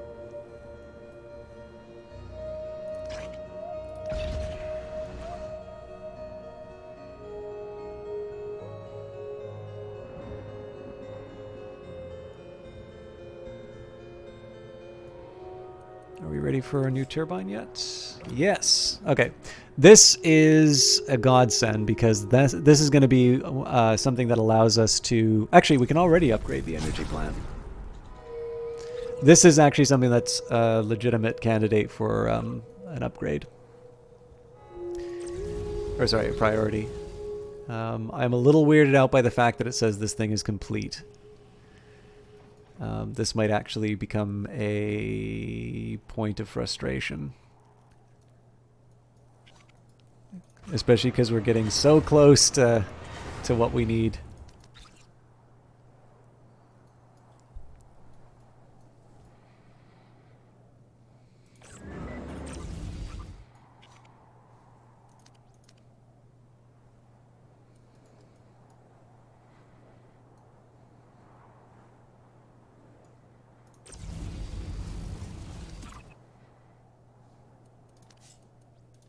I really thought I was upgrading that. That's actually really frustrating. That's going to be a priority 22 now. But I only have myself to blame. I could reload the save, but I'll learn to live with my mistakes. Especially because technically we're waiting a while for these residential areas to come online. The funny thing about this is that this factory was actually originally designed to get me to a point where I would be able to afford the buildings I'm about to build. And it is the opposite. These buildings will actually be constructed before the energy pylon that enables all of this. But it's nothing I can do, right? It's just the way that turned out. Building complete.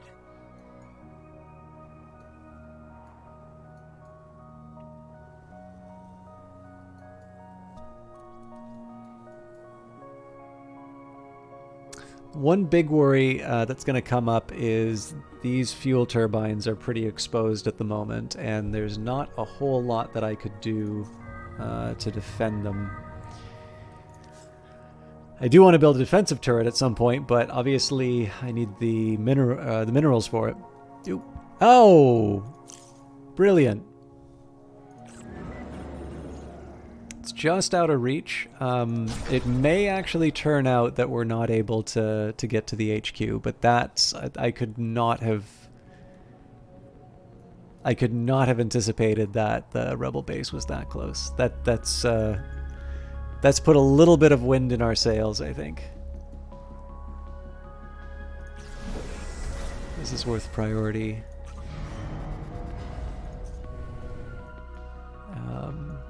Yeah, so I'm trying to think where to put the turret. So here sort of makes sense. This probably makes more okay, mine here, supply. Yeah, this would be the better spot for the turret. If I put it here, it's really not that much different from having a turret here. Like, you don't put turrets... You can put turrets that defend itself. It just doesn't seem to make a whole lot of sense. This is going to be dedicated to a road, so I can't put it there. I could theoretically put a turret... Well, yeah, actually, why wouldn't I put the turret here?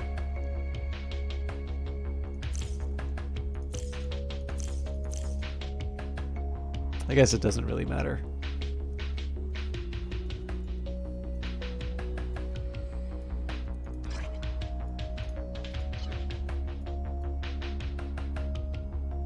It has dedicated defense, and in theory, maybe one day, one magical day, we'll have ships that get repaired, and we'll be able to send things to defend them.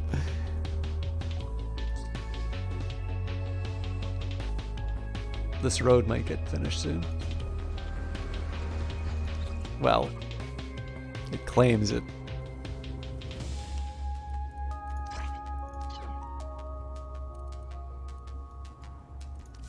So when we get to 64 minerals is going to take a while.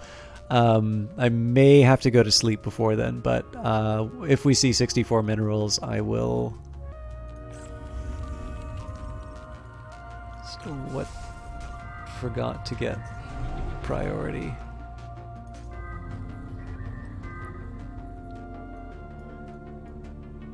Well, the good news is we'll be repaired for it.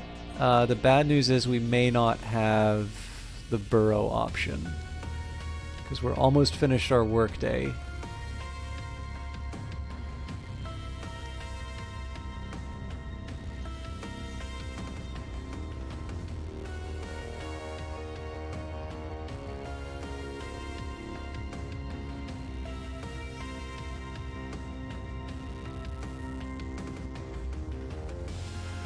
We might get lucky.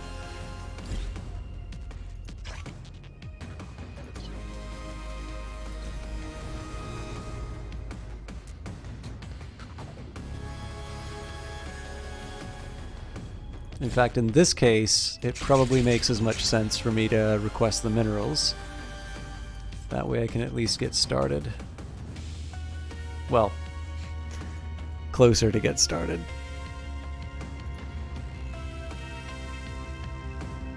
So if I have to go underground, I may have to cancel these upgrade jobs. That's just because the Well, actually, that's an interesting question. Do you go underground if you're waiting on a... I guess we'll find out.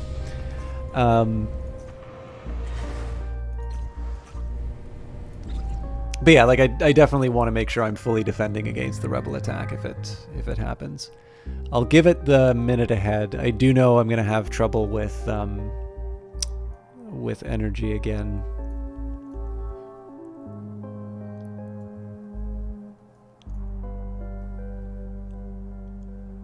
Actually, I think there's going to be a number of factors that are going to be going against me as far as the attack is concerned. Because this pylon's also... Hey, Starbright Knight! You know, Starbright, you mentioned that you streamed like sometime before, and for some reason I'd forgotten about it. But for those of you who don't know Starbright Knight, they actually said a really nice thing as far as the... oh, Jesus Christ. Sorry, I gotta do my call to arms before... Holy crap, that's a lot of energy.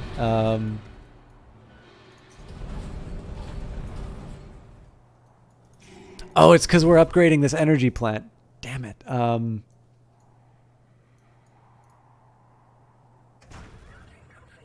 I could try turning off the fan.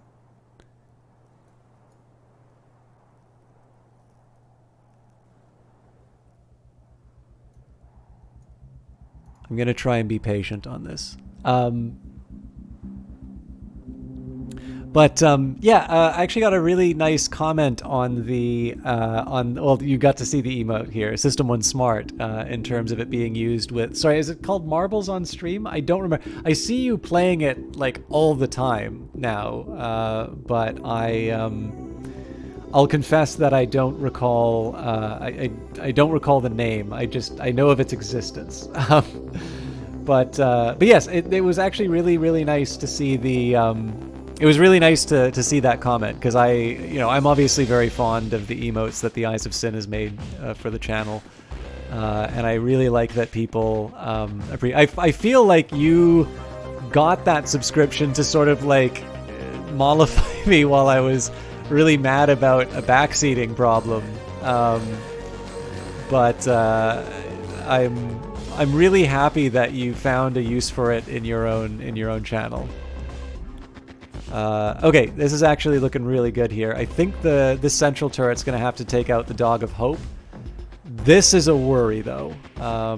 We actually don't have any good... Oh, hang on. They're going to fly through this turret's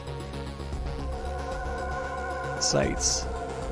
But unfortunately, we don't have the option to go underground anymore. So if they decide to come after this pylon or this command center... this actually affects our fuel ability, but as predicted, they change. You commission Eyes of Sin to make emotes that you'll never use because streaming seems mentally exhausting. It can be.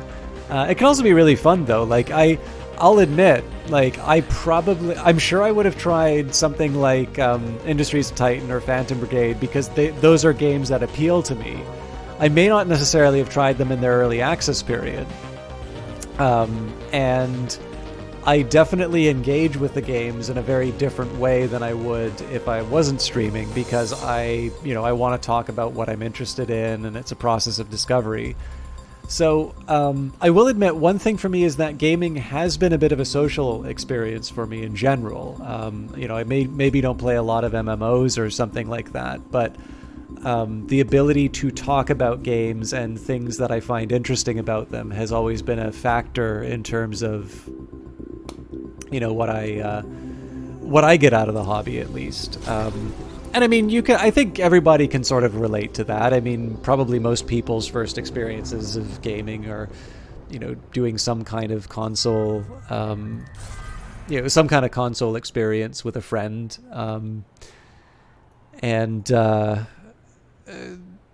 It's,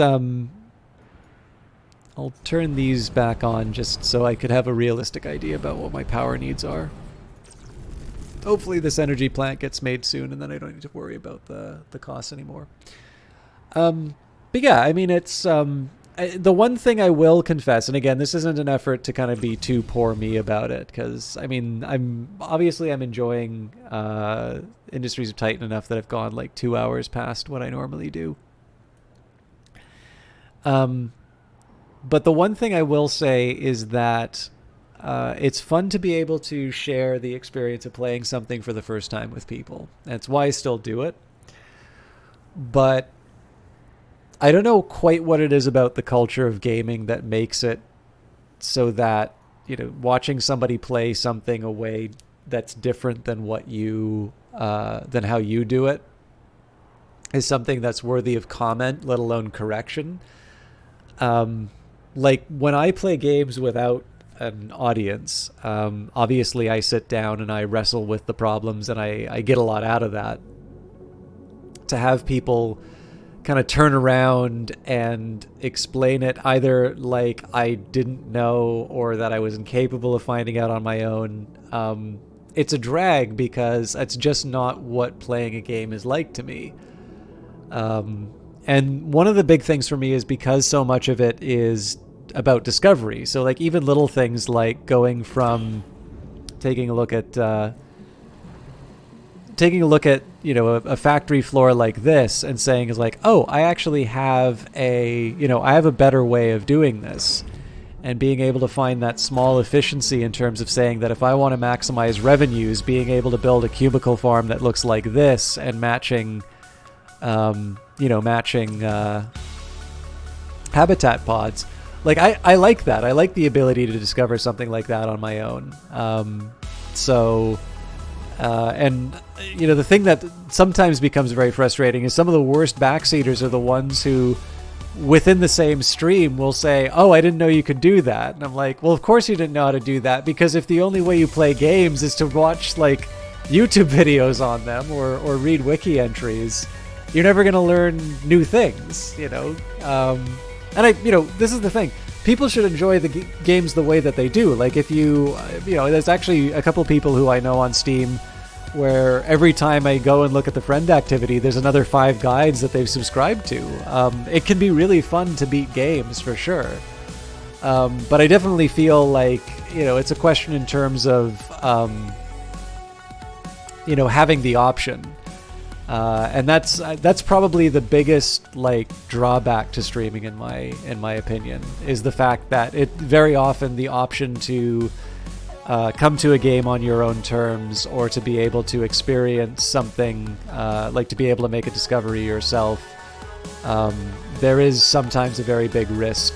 I mean, I got to play BattleTech. I was a Kickstarter backer for BattleTech, and I had somebody explaining how to play the computer version of BattleTech properly, quite literally within the first few minutes of the game being available for anyone in the public to play. So, there's nothing you can do against those forces. They're gonna cut. Like it's beyond the point of self-parody, really.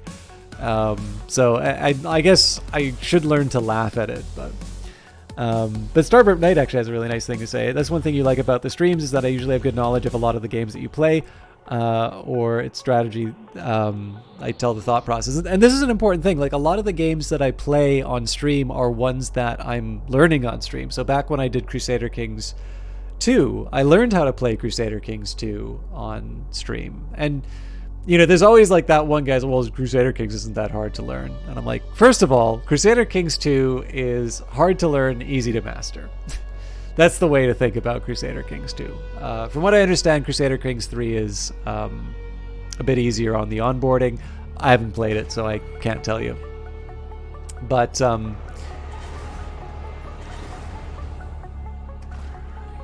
yeah, like being able to, one of the things for me is whether or not it actually is difficult, I think is kind of beside the point, because it is perceived as being very difficult. And one of the things that I particularly like about strategy games is being able to share them in a way that says to people, human beings play this game and enjoy it, enjoy playing these games. And if you are willing to stick through it, it can actually be very rewarding for X, Y, and Z. I mean, X, Y, and Z being, the process of discovery. So I appreciate Starbright Night that's a thing that you like about the stream, because it's actually one of the things that I like the most. It's why I play the types of games that I do. You probably have noticed I've tried to be a little bit more.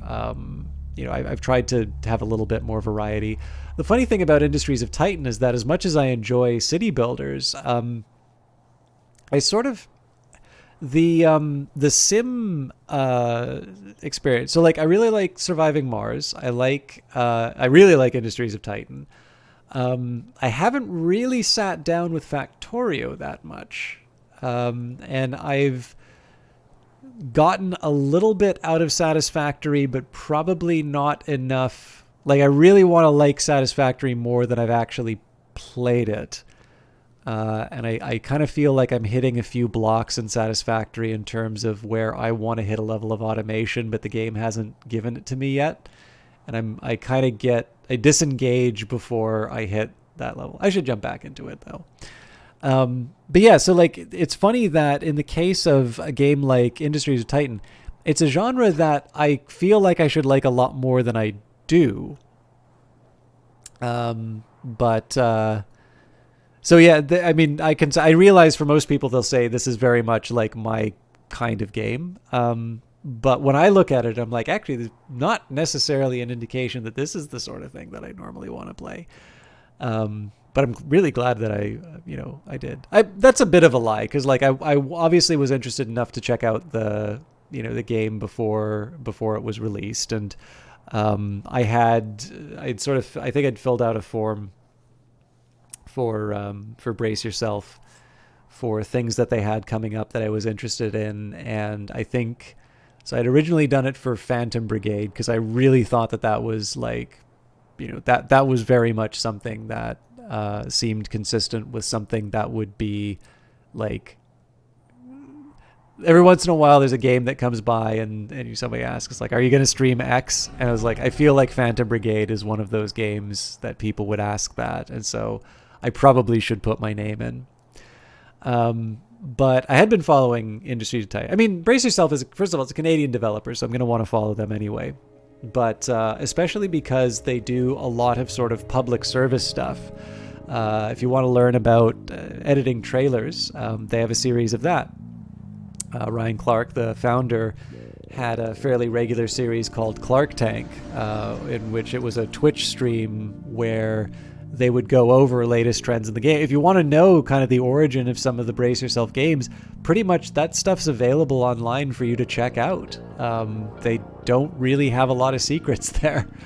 Well, I'm sure they have secrets, but like, in terms of like what went into the success of the games, they've been pretty open about how they make games in such a way that it becomes that it's a viable business.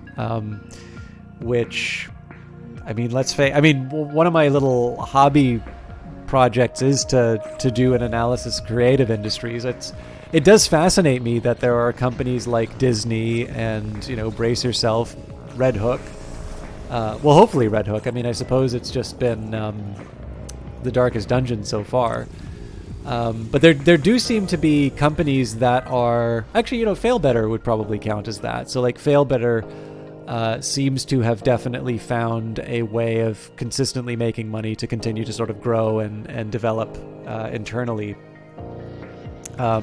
Admittedly, it seems to be whenever they do the Fallen London style games, it seems that things that aren't Fallen London haven't really worked out for them. So I think, what was it? The House of Many Doors was one. I think Machine Cares was another thing that they had tried.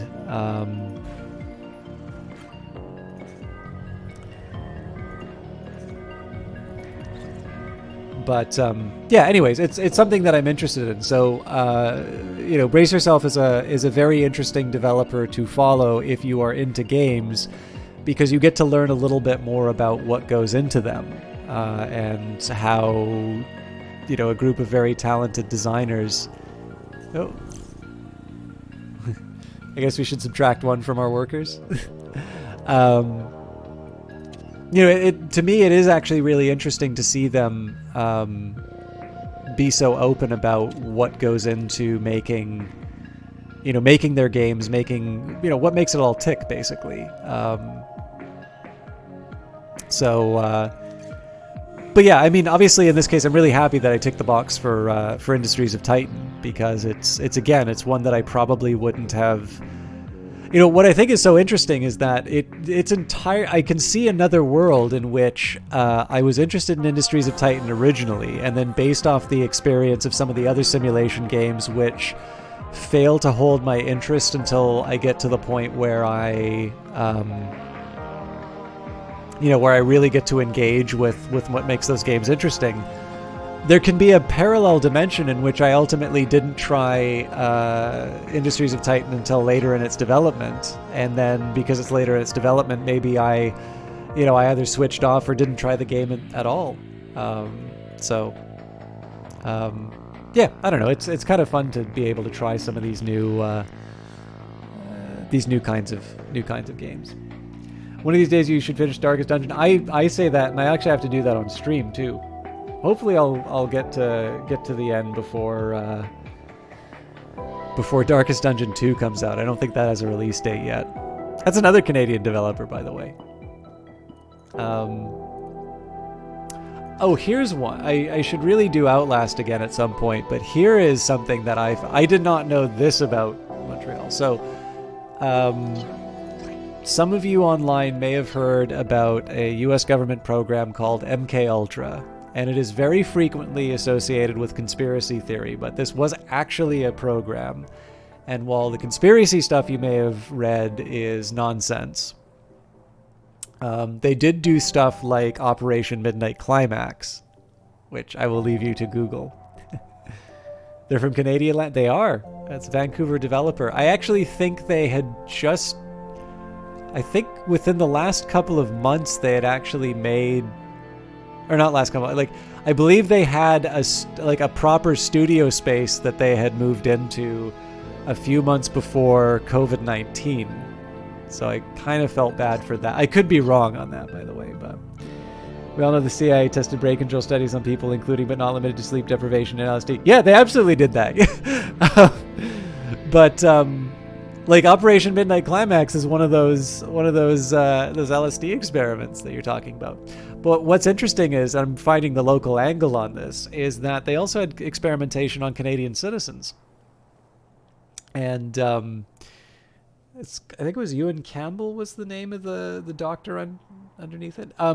But there was a lawsuit about it. Actually, part of the complication was the fact the Canadian government was part of it. But what I didn't realize was that I should find exactly what the name of the individual. The reason I mention it is that the hospital where those experiments were done was based in Montreal. And what's interesting about that is maybe not so much the conspiracy stuff out of it, but the fact that it seems that a lot of the research that came out of it ultimately sort of led to what were euphemistically called enhanced interrogation techniques. So Ewan Cameron was the guy's name. But what particularly interests me about it is that because the sort of the source of this hospital in which experiments were run on patients without their consent was specifically in Montreal, and Red Barrel Studios, who have made Outlast, is based in Montreal. I'm really curious how much of that went into Outlast. Does it just happen to be a very interesting coincidence that, there is this parallel to things that actually happen? I mean, to my understanding, at least, it actually took me hearing a CBC podcast about it. And apparently there was a one that Reddit did, I think. It's Reddit or BuzzFeed. I'm pretty sure it was Reddit. But yeah, apparently there were two sort of independent but parallel podcasts about this stuff that were recently released. But I do find it really interesting that a Montreal developer ultimately made a game about obviously a very fictionalized but not entirely dissimilar set of like what I mean is a lot of the features of the morphogenic engine seem to be actually very similar in terms of the experiments that were done on the Canadians. And I just think there's something kind of interesting about that, specifically coming from a Montreal developer. And whether that is because if you live in Montreal, this is something that you're more aware of, or this was just something that they had done some research on, or it happens to be a coincidence. Those are the kinds of connections I find really, really interesting. Another one that I actually find kind of interesting is that Blade Runner was, inspired by Do Androids Dream of Electric Sheep? And there is a suggestion that the sort of rainy metropolis that everybody associates with cyberpunk, popularized in Blade Runner. But some of these descriptions might have actually come from Philip K. Dick's time in the downtown east side of Vancouver.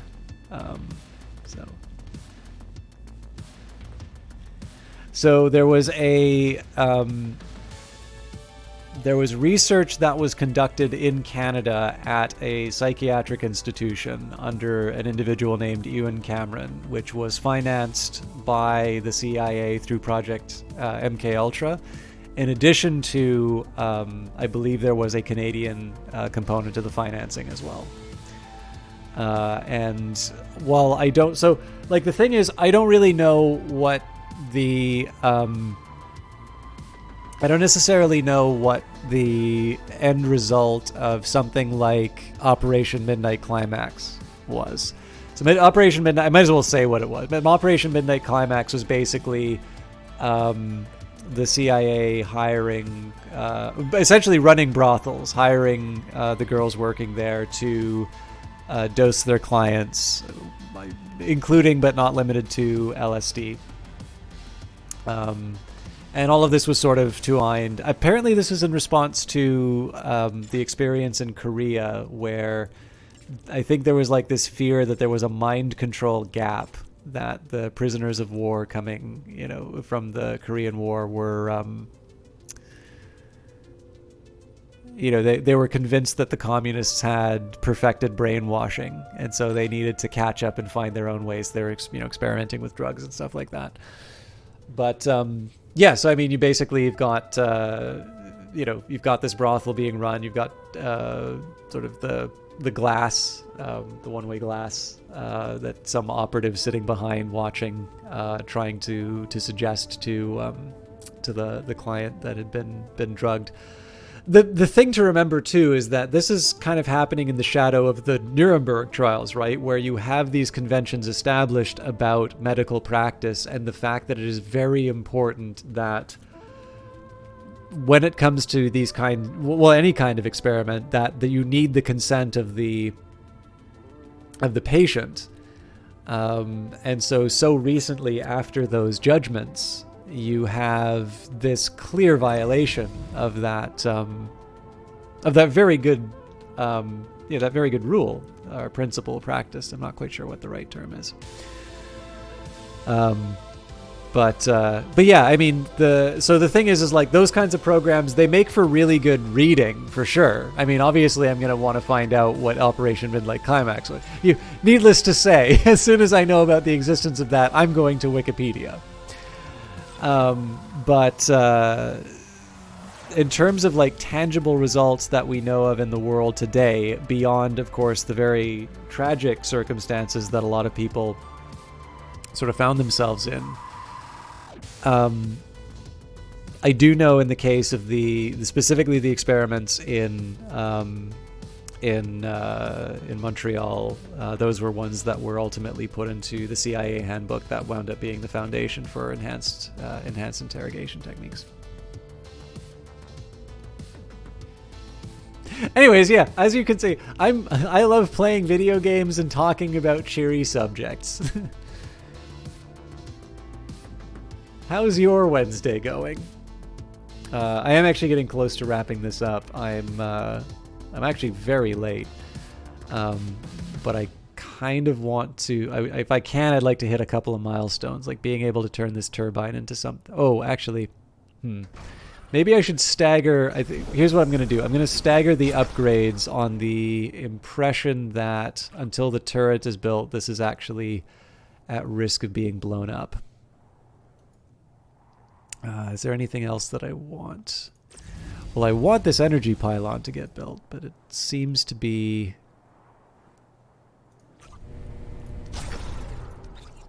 harder to get done than I would have thought.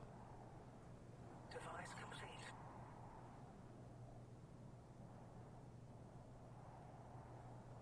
Looks like a lot of the sort of the jams are getting cleared out, though. That's good.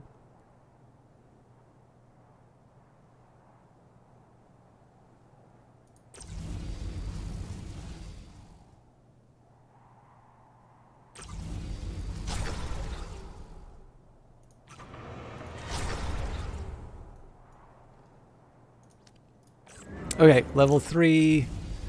Level 3, we will claim as much of this as we can. Bunch of slums, homeless camps. Rebel HQ is just out of reach, so...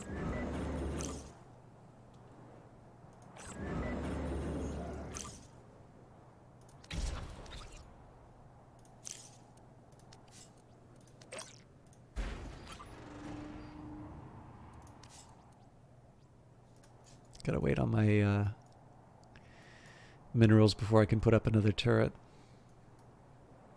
Again, because we seem to be struggling with repairing our ships, I'm settling for just a sequence of defensive positions.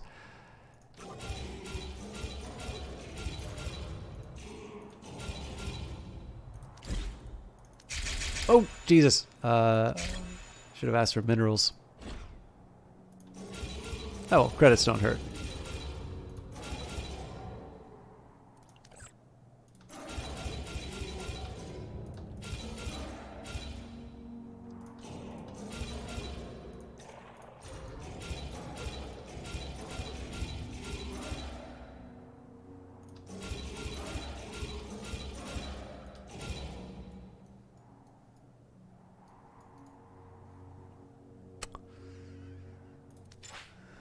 Okay.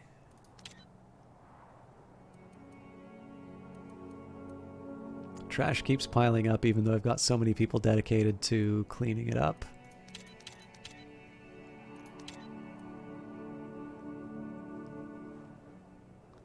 So the hope here is to basically transition my workers from... Oh, hey, did we get all the repairs? Oh, almost all the repairs. The hope is to eventually transition from sort of hitting priority on everything to how much is this generating?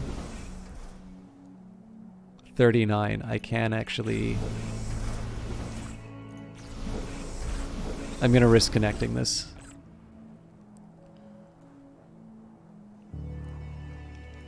So yeah, the hope is to sort of transition prioritized tasks back to a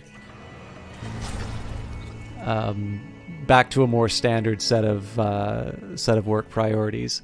I am still going to do some I'm going to do priority jobs for the things that I actually need to have sort of built in a somewhat timely fashion. So like removing the slum, getting the energy pylon up. Those are things that I need to have done reasonably quickly.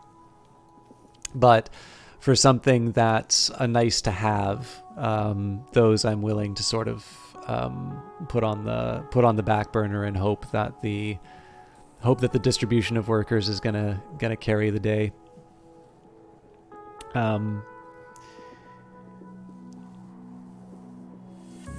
Once we're in a proper spot for... Oh.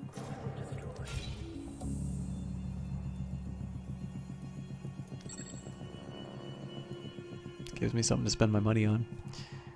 Extraction complete.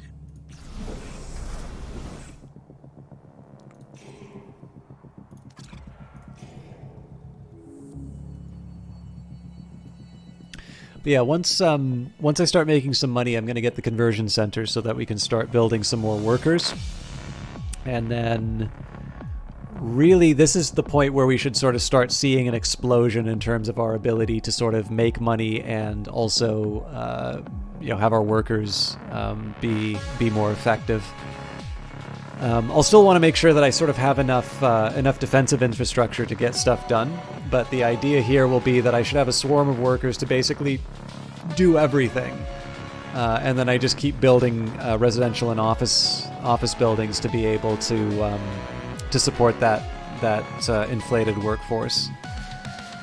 So the idea here is I want to get to a point where I'm effectively not waiting to do anything in this game because I've got so many people dedicated towards doing whatever whim.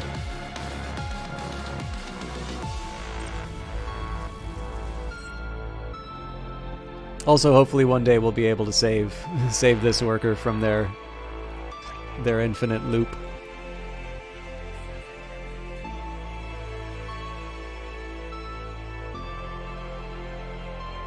There's a couple of things where I sort of doubt whether or not we're actually going to be able to get it done. So like this road has apparently been under construction forever.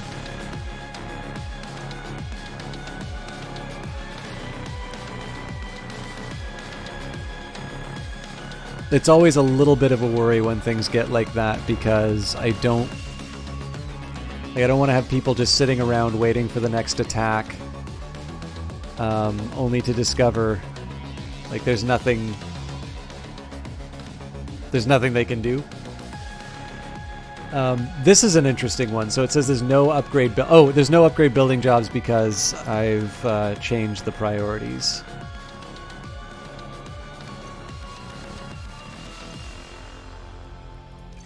But yeah, so this is actually pretty close to the priority that I would want right now anyway.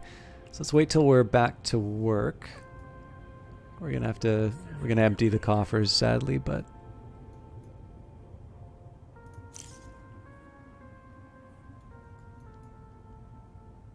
Survey complete. one neat touch about this game, I think, at least I'm pretty sure this is true. I believe when it's snowing, your workers move slower. I don't know if that's true for vehicles. You also don't. It seems like vehicles are more like the AI kind of controls those, so I don't really know if you get any say anyway. Again, I'm not messing with the priorities on these.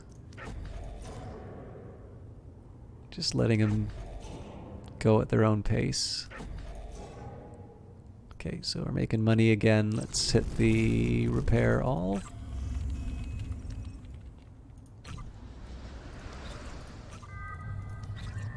These do get priority because, again, if we can get ourselves up to full repair,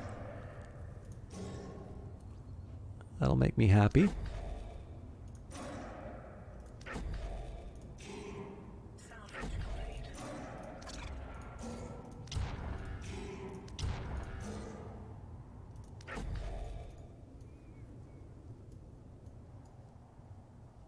Still waiting on that slum to get cleared. As soon as it does, we put down an HQ.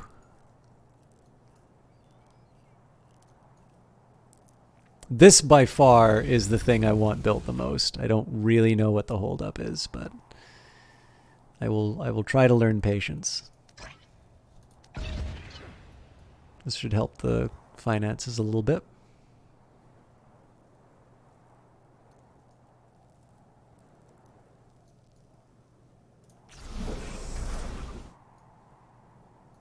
And the hope here is that I'm basically able to upgrade this fuel turbine, which will in turn allow me to Oh, hang on. Are both of these level 3 now? Excellent. So that means that I'm actually able to maintain my existing grid with these two fuel turbines. I definitely appreciate the redundancy in the system, because obviously you never know whether or not you're going to be like. It could be that you wind up, the subject of a really vicious attack, and that sucks, but you got to live with it. Looks like we have enough to... Oh no, it's 64 for a defense turret, I forgot.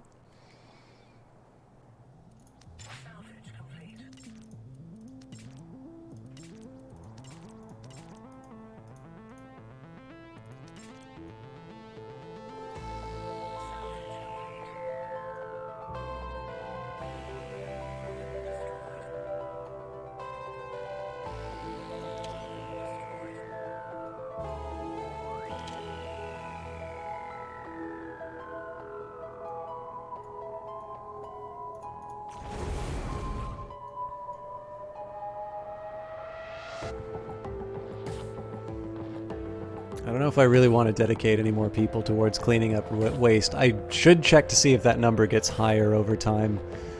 So let's say 250 is our baseline, and if after a couple of days that number is any higher than 250, then I should probably consider... Well, I'm not quite sure what I should consider, but I clearly need to do something to try and get those numbers back in line.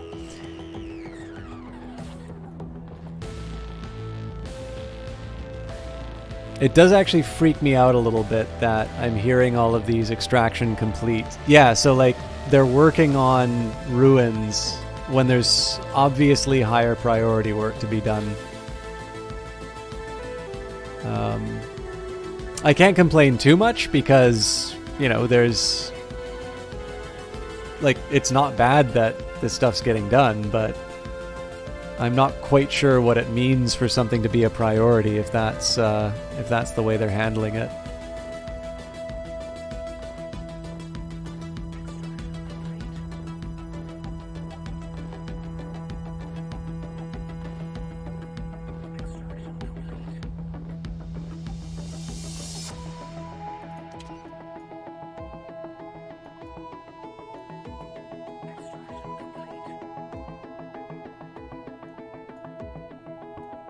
I mean, at least we have a lot of resources that we can draw on if we need.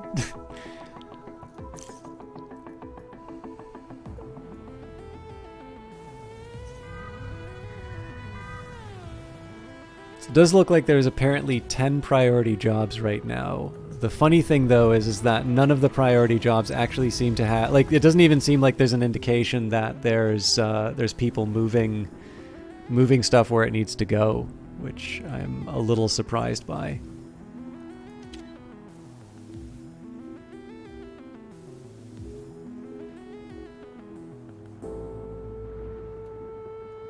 I think it's partly because it says there's no assigned jobs. So, okay, here's what I'm going to do now then. It's the old reverse psychology. Let's just remove the priority from everything.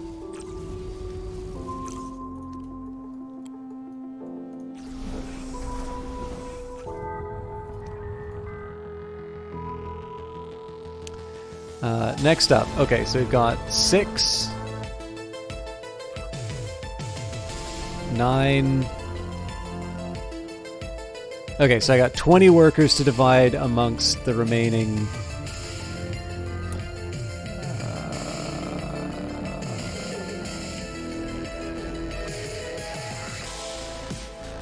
I want to see if these. I'll leave these as priorities. Let's say. Okay, it's underway. So in theory, there's only one more of these. Okay, so I've got 20 jobs to work with. 12, 13, 14, 15, 16. Okay. 17.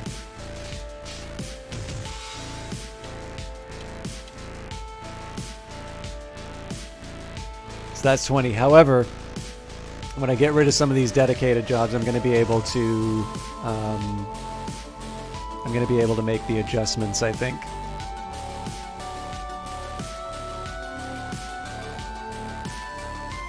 So basically, I want to see whether or not we can get this place back to running without me having to sort of handhold everyone. At least we got our road built, so that's a promising start.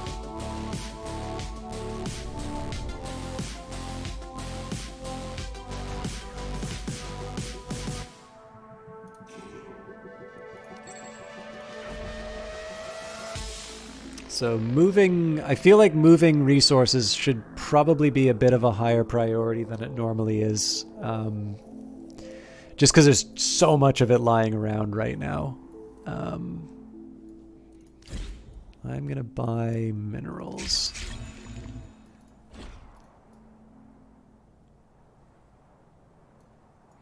Clearly nothing can happen until the pylon's dealt with, but...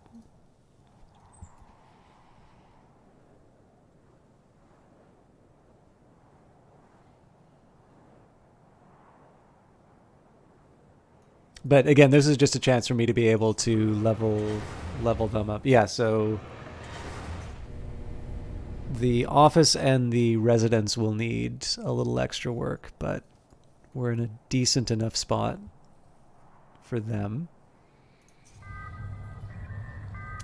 I am a little interested to see whether or not anybody bothers to clear out the waste from this thing. I think that's probably what's keeping the defense turret from being used. So let's see what this guy's up to. Okay, so they picked up something. Walking by a construction site that needs it.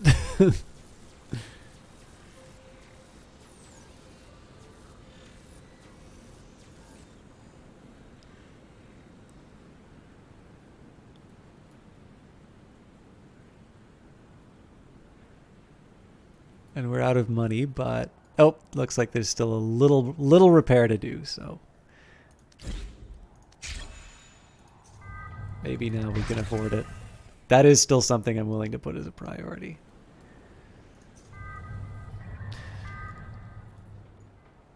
All right, so the office is being worked on. That's nice. Oh, that's also welcome because that's going to be where my new command center goes.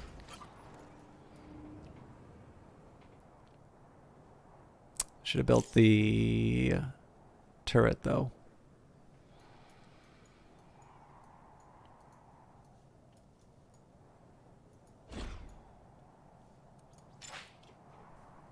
Okay, so we get to dedicate someone to... Well, eventually we need to dedicate someone to salvaging and extracting. The question is, do I think that's important enough? I actually think moving minerals probably deserves more attention than it's getting right now.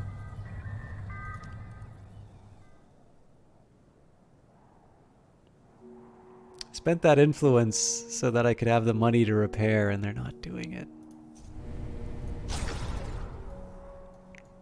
Oh, my beloved level 3 grid. Okay, this is great. So, 104 new citizen spots. That's what you get for having a factory that looks like that. This will be a glorious thing. Hey, and the fuel turbine's getting worked on. All right, things are looking up. So, let's make some money. All are welcome.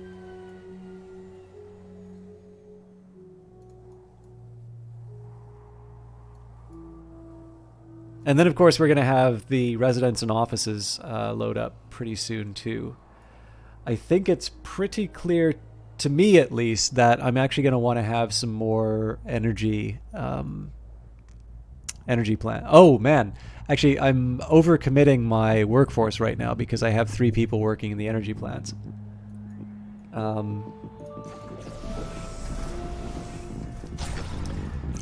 That's fine. When I have the minerals, I will build accordingly. So I figure we can probably put an energy plant either here or here.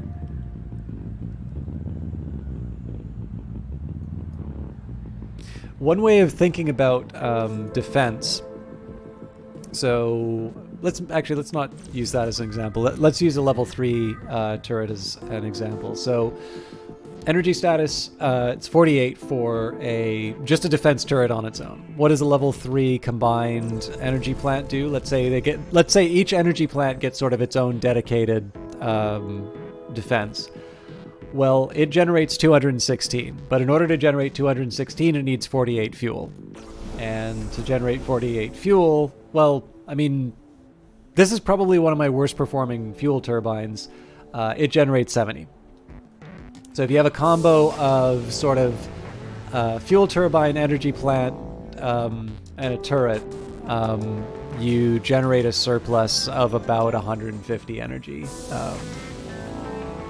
That's obviously a very rough number, but...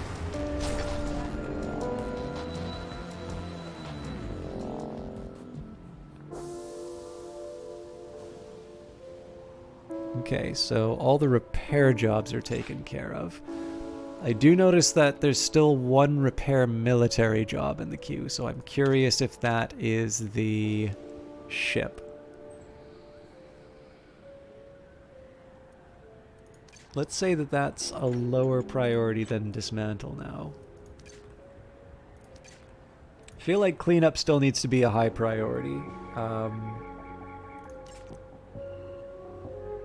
Construct and upgrade is where I want it to be.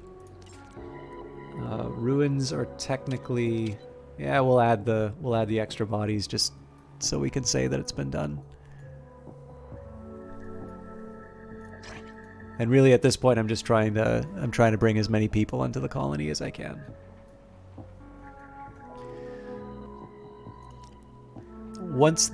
I feel like once the cleanup is in hand, we're at least below 250, which is good. We're apparently starting to make some progress on that.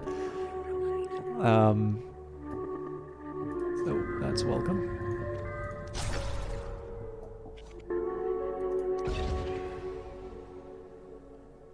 So I feel like once we've got waste sort of in hand, I feel like we should be focusing on moving resources after.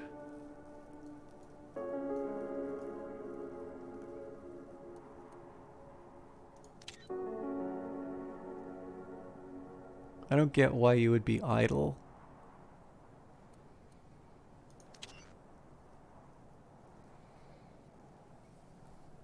All right, new enemy attack. Oh, this is probably because we don't have the money for the repair. Holy crap, it's actually ready to go.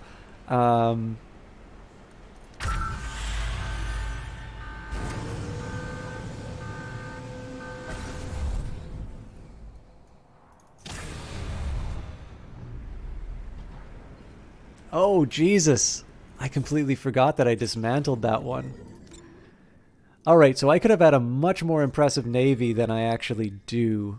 And it's entirely my fault that I did not manage it better. Okay, well, that's going to give me something to think about for next broadcast. I'm going to set up the Fated Python. This is going to be a bit of a worry that this defensive turret isn't ready to go. I also think our grid can't actually quite sustain... like, we've expanded a whole lot, but I'm not quite sure the grid's ready to absorb the demands we're going to put on it for the oncoming fight. So let's just turn off these mines preemptively.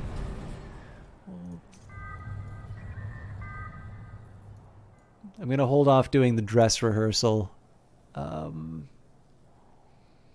don't know, 48, so we've got 2, 3, 4, 5.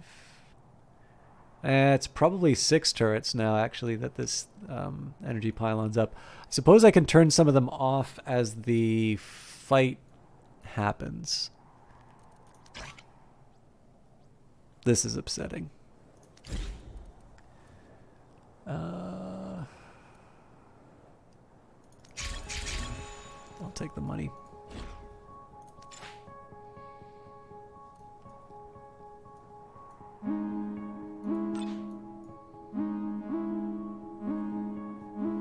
You know what?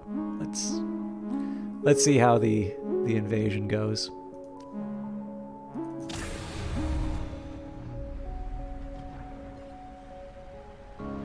I can't really, in good conscience, build this ship until we're in better shape as far as the minerals are concerned. So I'm gonna let the turrets do their thing.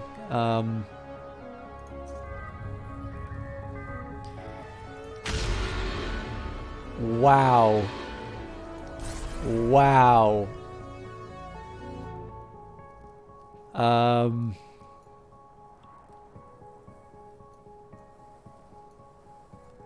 I was not expecting that cost.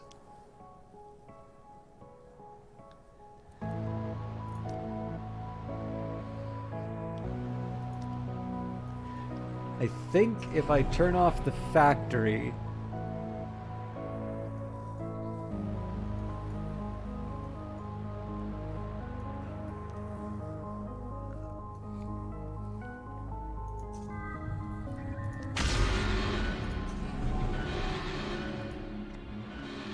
Still not enough.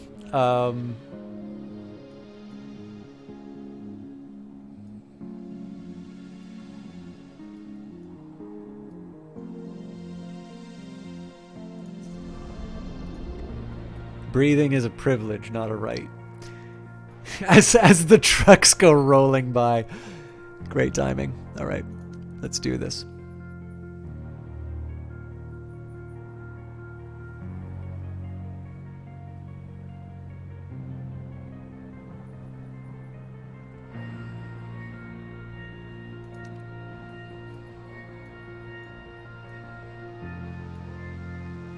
We actually almost have enough money for our next upgrade, but let's not worry about that quite yet. Where did I put my ship? Right here.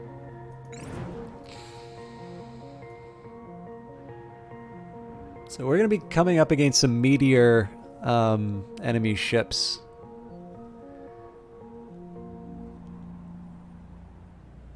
You should be prepared for an escape.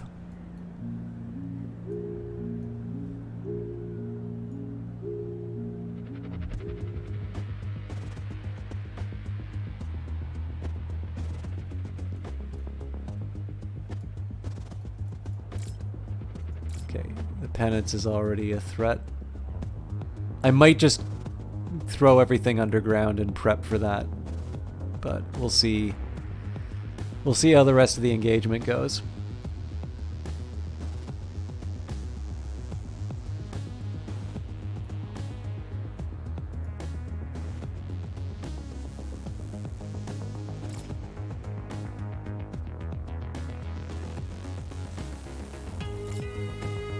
I know, you know what, let's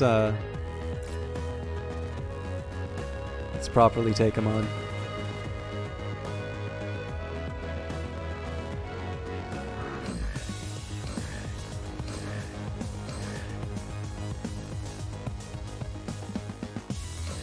So most of my defense infrastructure seems capable of handling what's coming on. I'm doubtful as to the Fated Python's ability to handle its circumstances. I think it's fair to say, as much as I like the skeleton crew, their insistence on repairing everything is going to keep them from being it's going to keep them from being as effective as they could be. So this will be nice for kind of a This will be nice to kind of hold them at bay, but I really don't see this working as a viable defense strategy. So this this other ship is also due for revision for different reasons. So what I'll do is I'll throw this one in for repairs. It doesn't seem to make any sense to suffer. You gotta get out of there, my friend. Doesn't seem to make any sense to just lose the ship for no reason. But what I'll do is I'll rebuild in Shipyard 2. I'll rebuild the ship that we've already got. That we're already rebuilding. I'm gonna take that one and turn it into a six user ship. Oh Jesus, is that one of our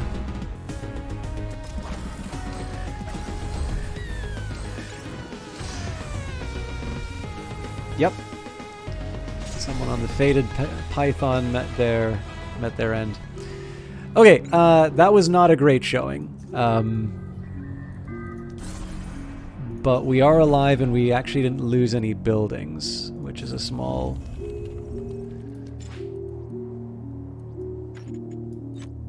bonus.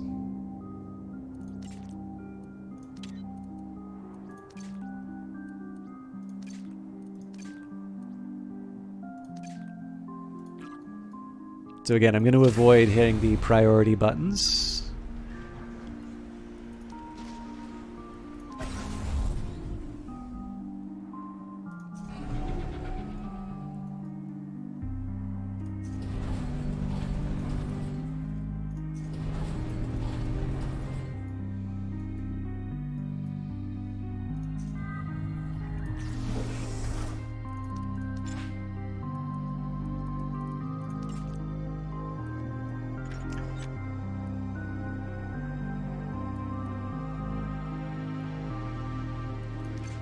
I'm going to move construction up on the queue. Sadly, we're out of the spaceport storage. Otherwise, we would be doing a little bit better on.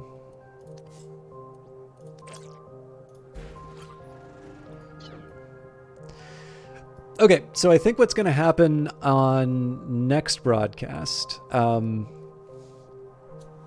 So repairs obviously have to be a top tier priority, and I think I will have one dedicated military repair job, because it feels like we can at least get a little, a few efficiencies in terms of our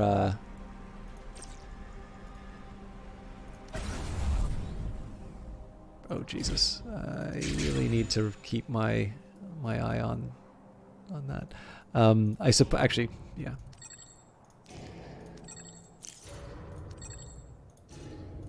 I can always just claim territory if I'm short of things to do with my influence.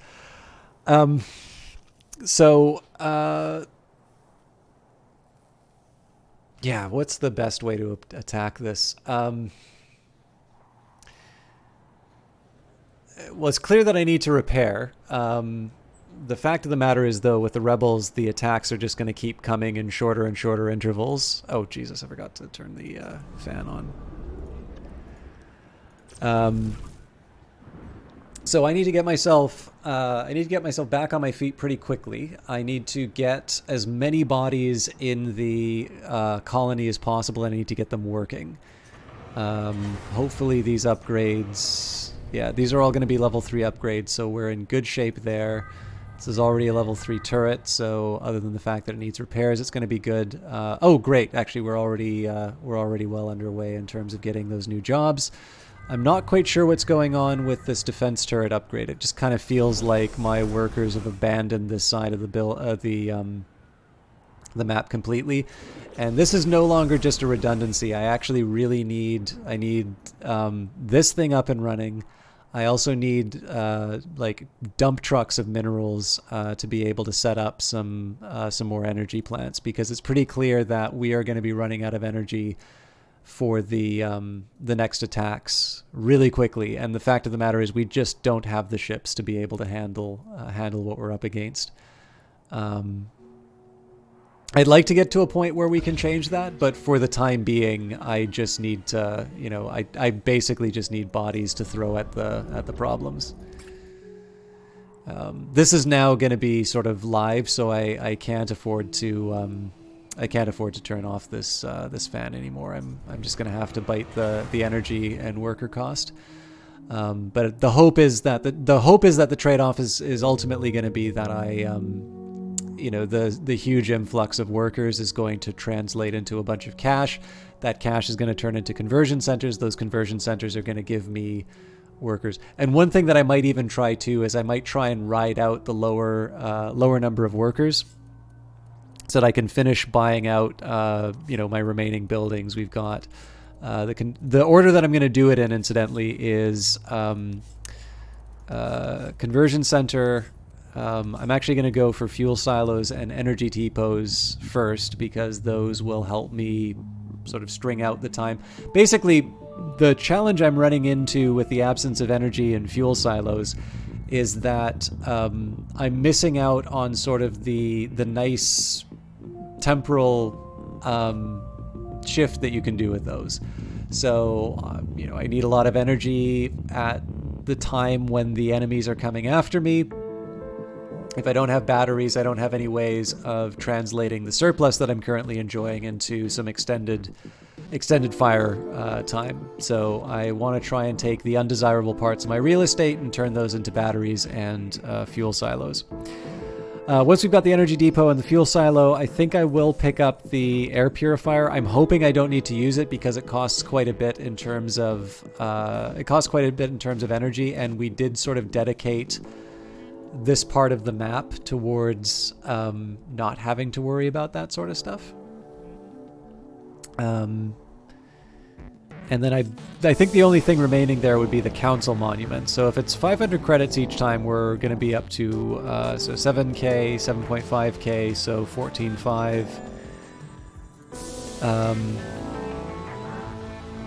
That would be 8. So sorry, I said it was 14.5. So 22.5.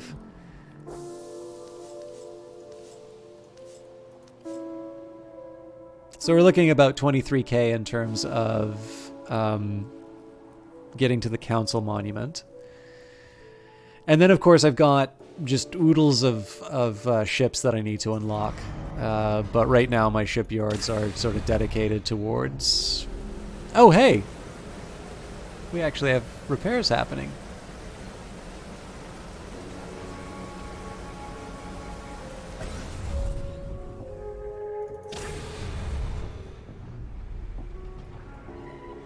So one of the things that I'm going to try and do once I've got the conversion centers in place, I'm going to try and get more people towards moving resources. Because if you look, right, 32 minerals, 67 minerals, 31 minerals, like the fact that it says that we have 19 minerals available to us is insane. There's no reason it should be that low, other than the fact that we're just spending so much time clearing out our waste. We're just generating so much of it.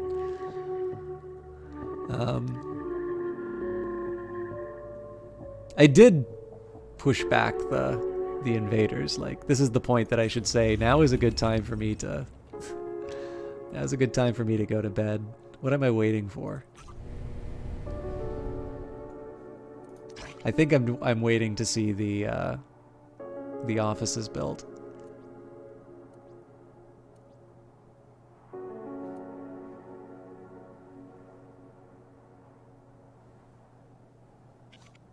I'll wait till the money starts ticking up.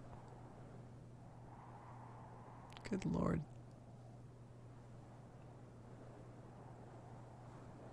Should learn how much waste an individual worker makes.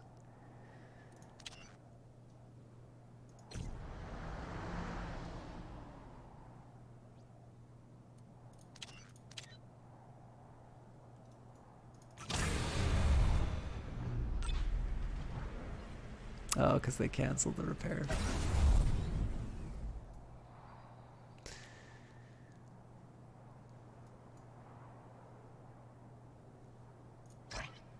I will confess, I am happy to see that the minerals are slowly ticking up. There's just little things like the fact that this defense turret and fuel turbine just do not seem to be worked on at all. That is a little irksome.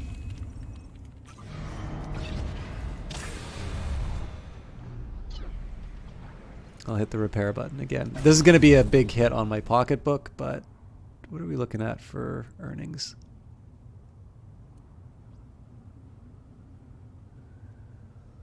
So net, we're already at 6,000 a turn. Whether that actually materializes is another question, but...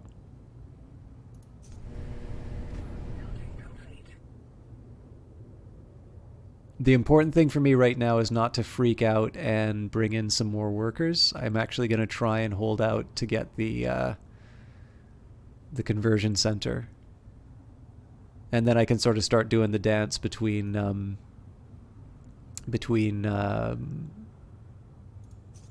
additional buildings and additional workers.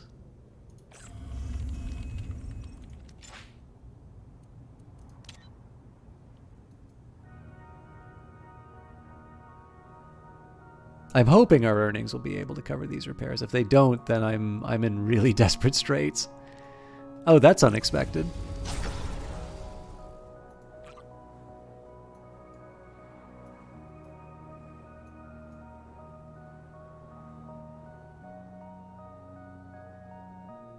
It is really scary to me that this waste keeps creeping up, because I've got over half of my workforce specifically dedicated to dealing with waste.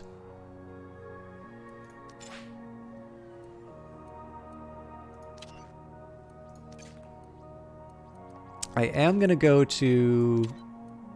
I'm going to put a slight improvement on move resources.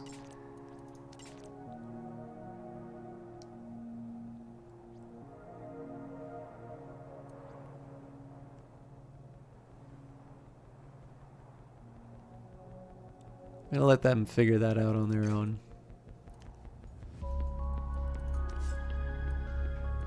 I'm going to take advantage of an energy plant.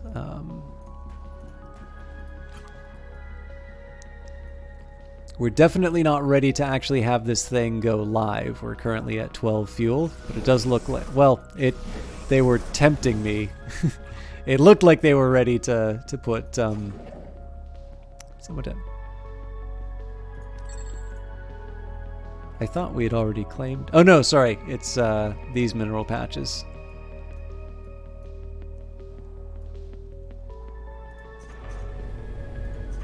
Okay, so this thing's slowly getting isotopes. That's good, I guess. I just wish they'd get it faster.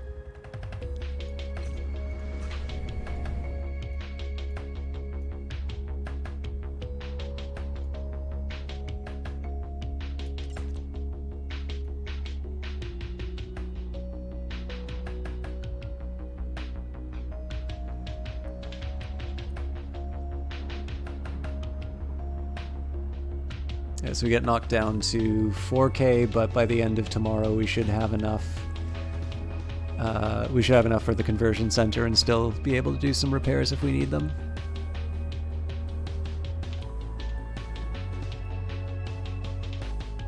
Once I get the conversion center, I think I really need to call it, because we're already twice over the time. Oh my god, sorry, Starbright Knight, I didn't see you say have a fantastic day. I'm 100% committing. If I don't do it before, once we get the conversion center, I have to go to bed no matter what, because I do have work tomorrow and I'm feeling okay. But if I leave it any later, I'm not going to be in good shape for work, and I'd like to be in good shape for work.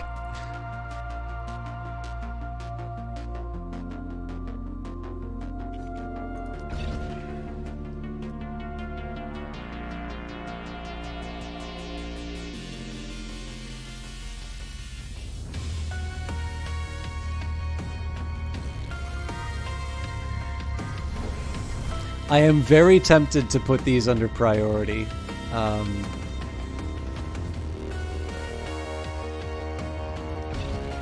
That's welcome. We don't have jobs for them right now, sadly, but...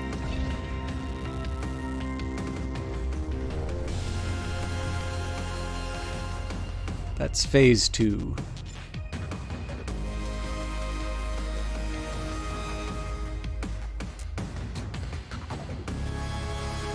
I guess the good news is once I under construct, yeah,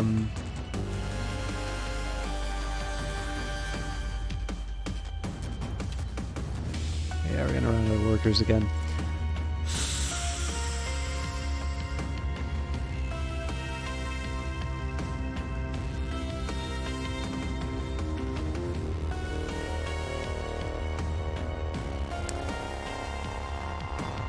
I think I can afford to lose the salvage ruins dedicated worker, but we need at least somebody on surveying ruins, otherwise, you know, expansion beyond this point is gone. And at some point we are going to need to deal with the other 3 rebel camps.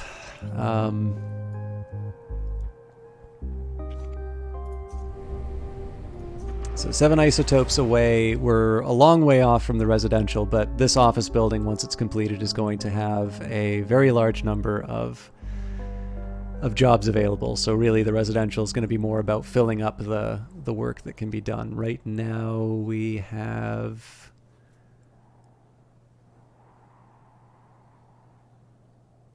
we could do much better in terms of the employment rate.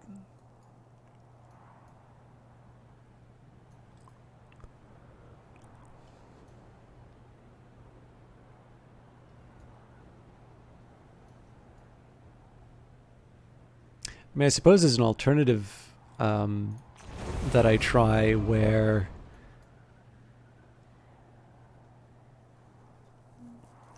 this is interesting. Oh no, it's probably just general. Yeah, never mind.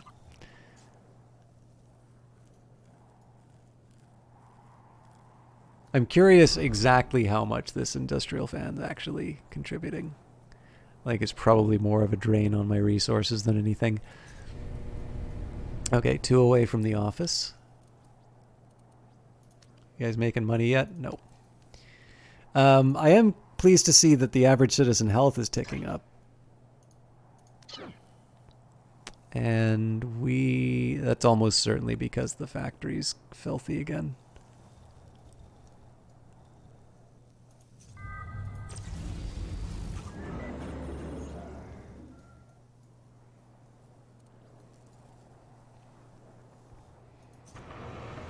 Oh man, this residential is going to be a problem soon. I may not actually have the option as far as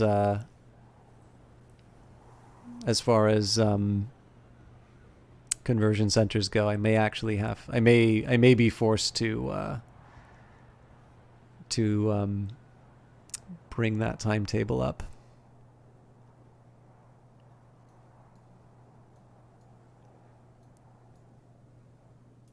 So we've got a ton of jobs, which is good. It should be almost okay. I'm a little surprised it's not 100, but it's enough.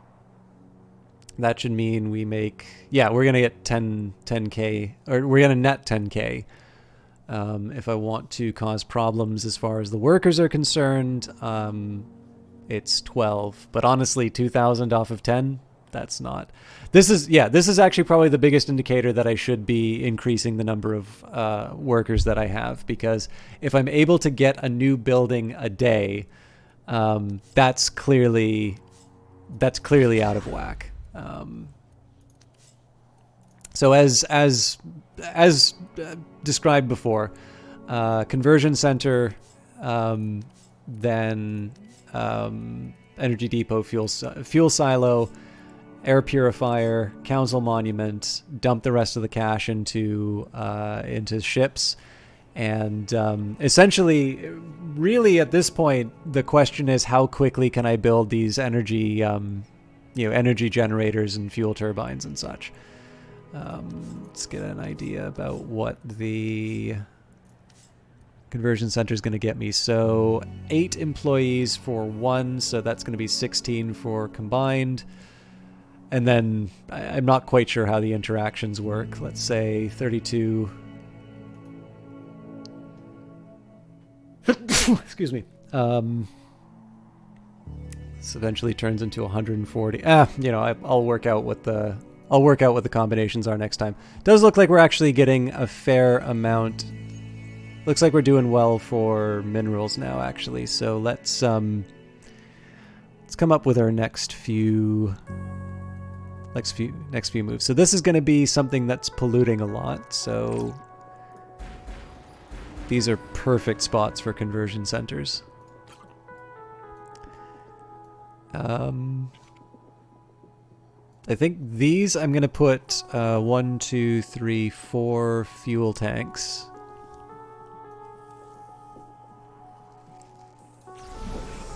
I had to figure out the range of the effects on livability, so I might put a conversion center here.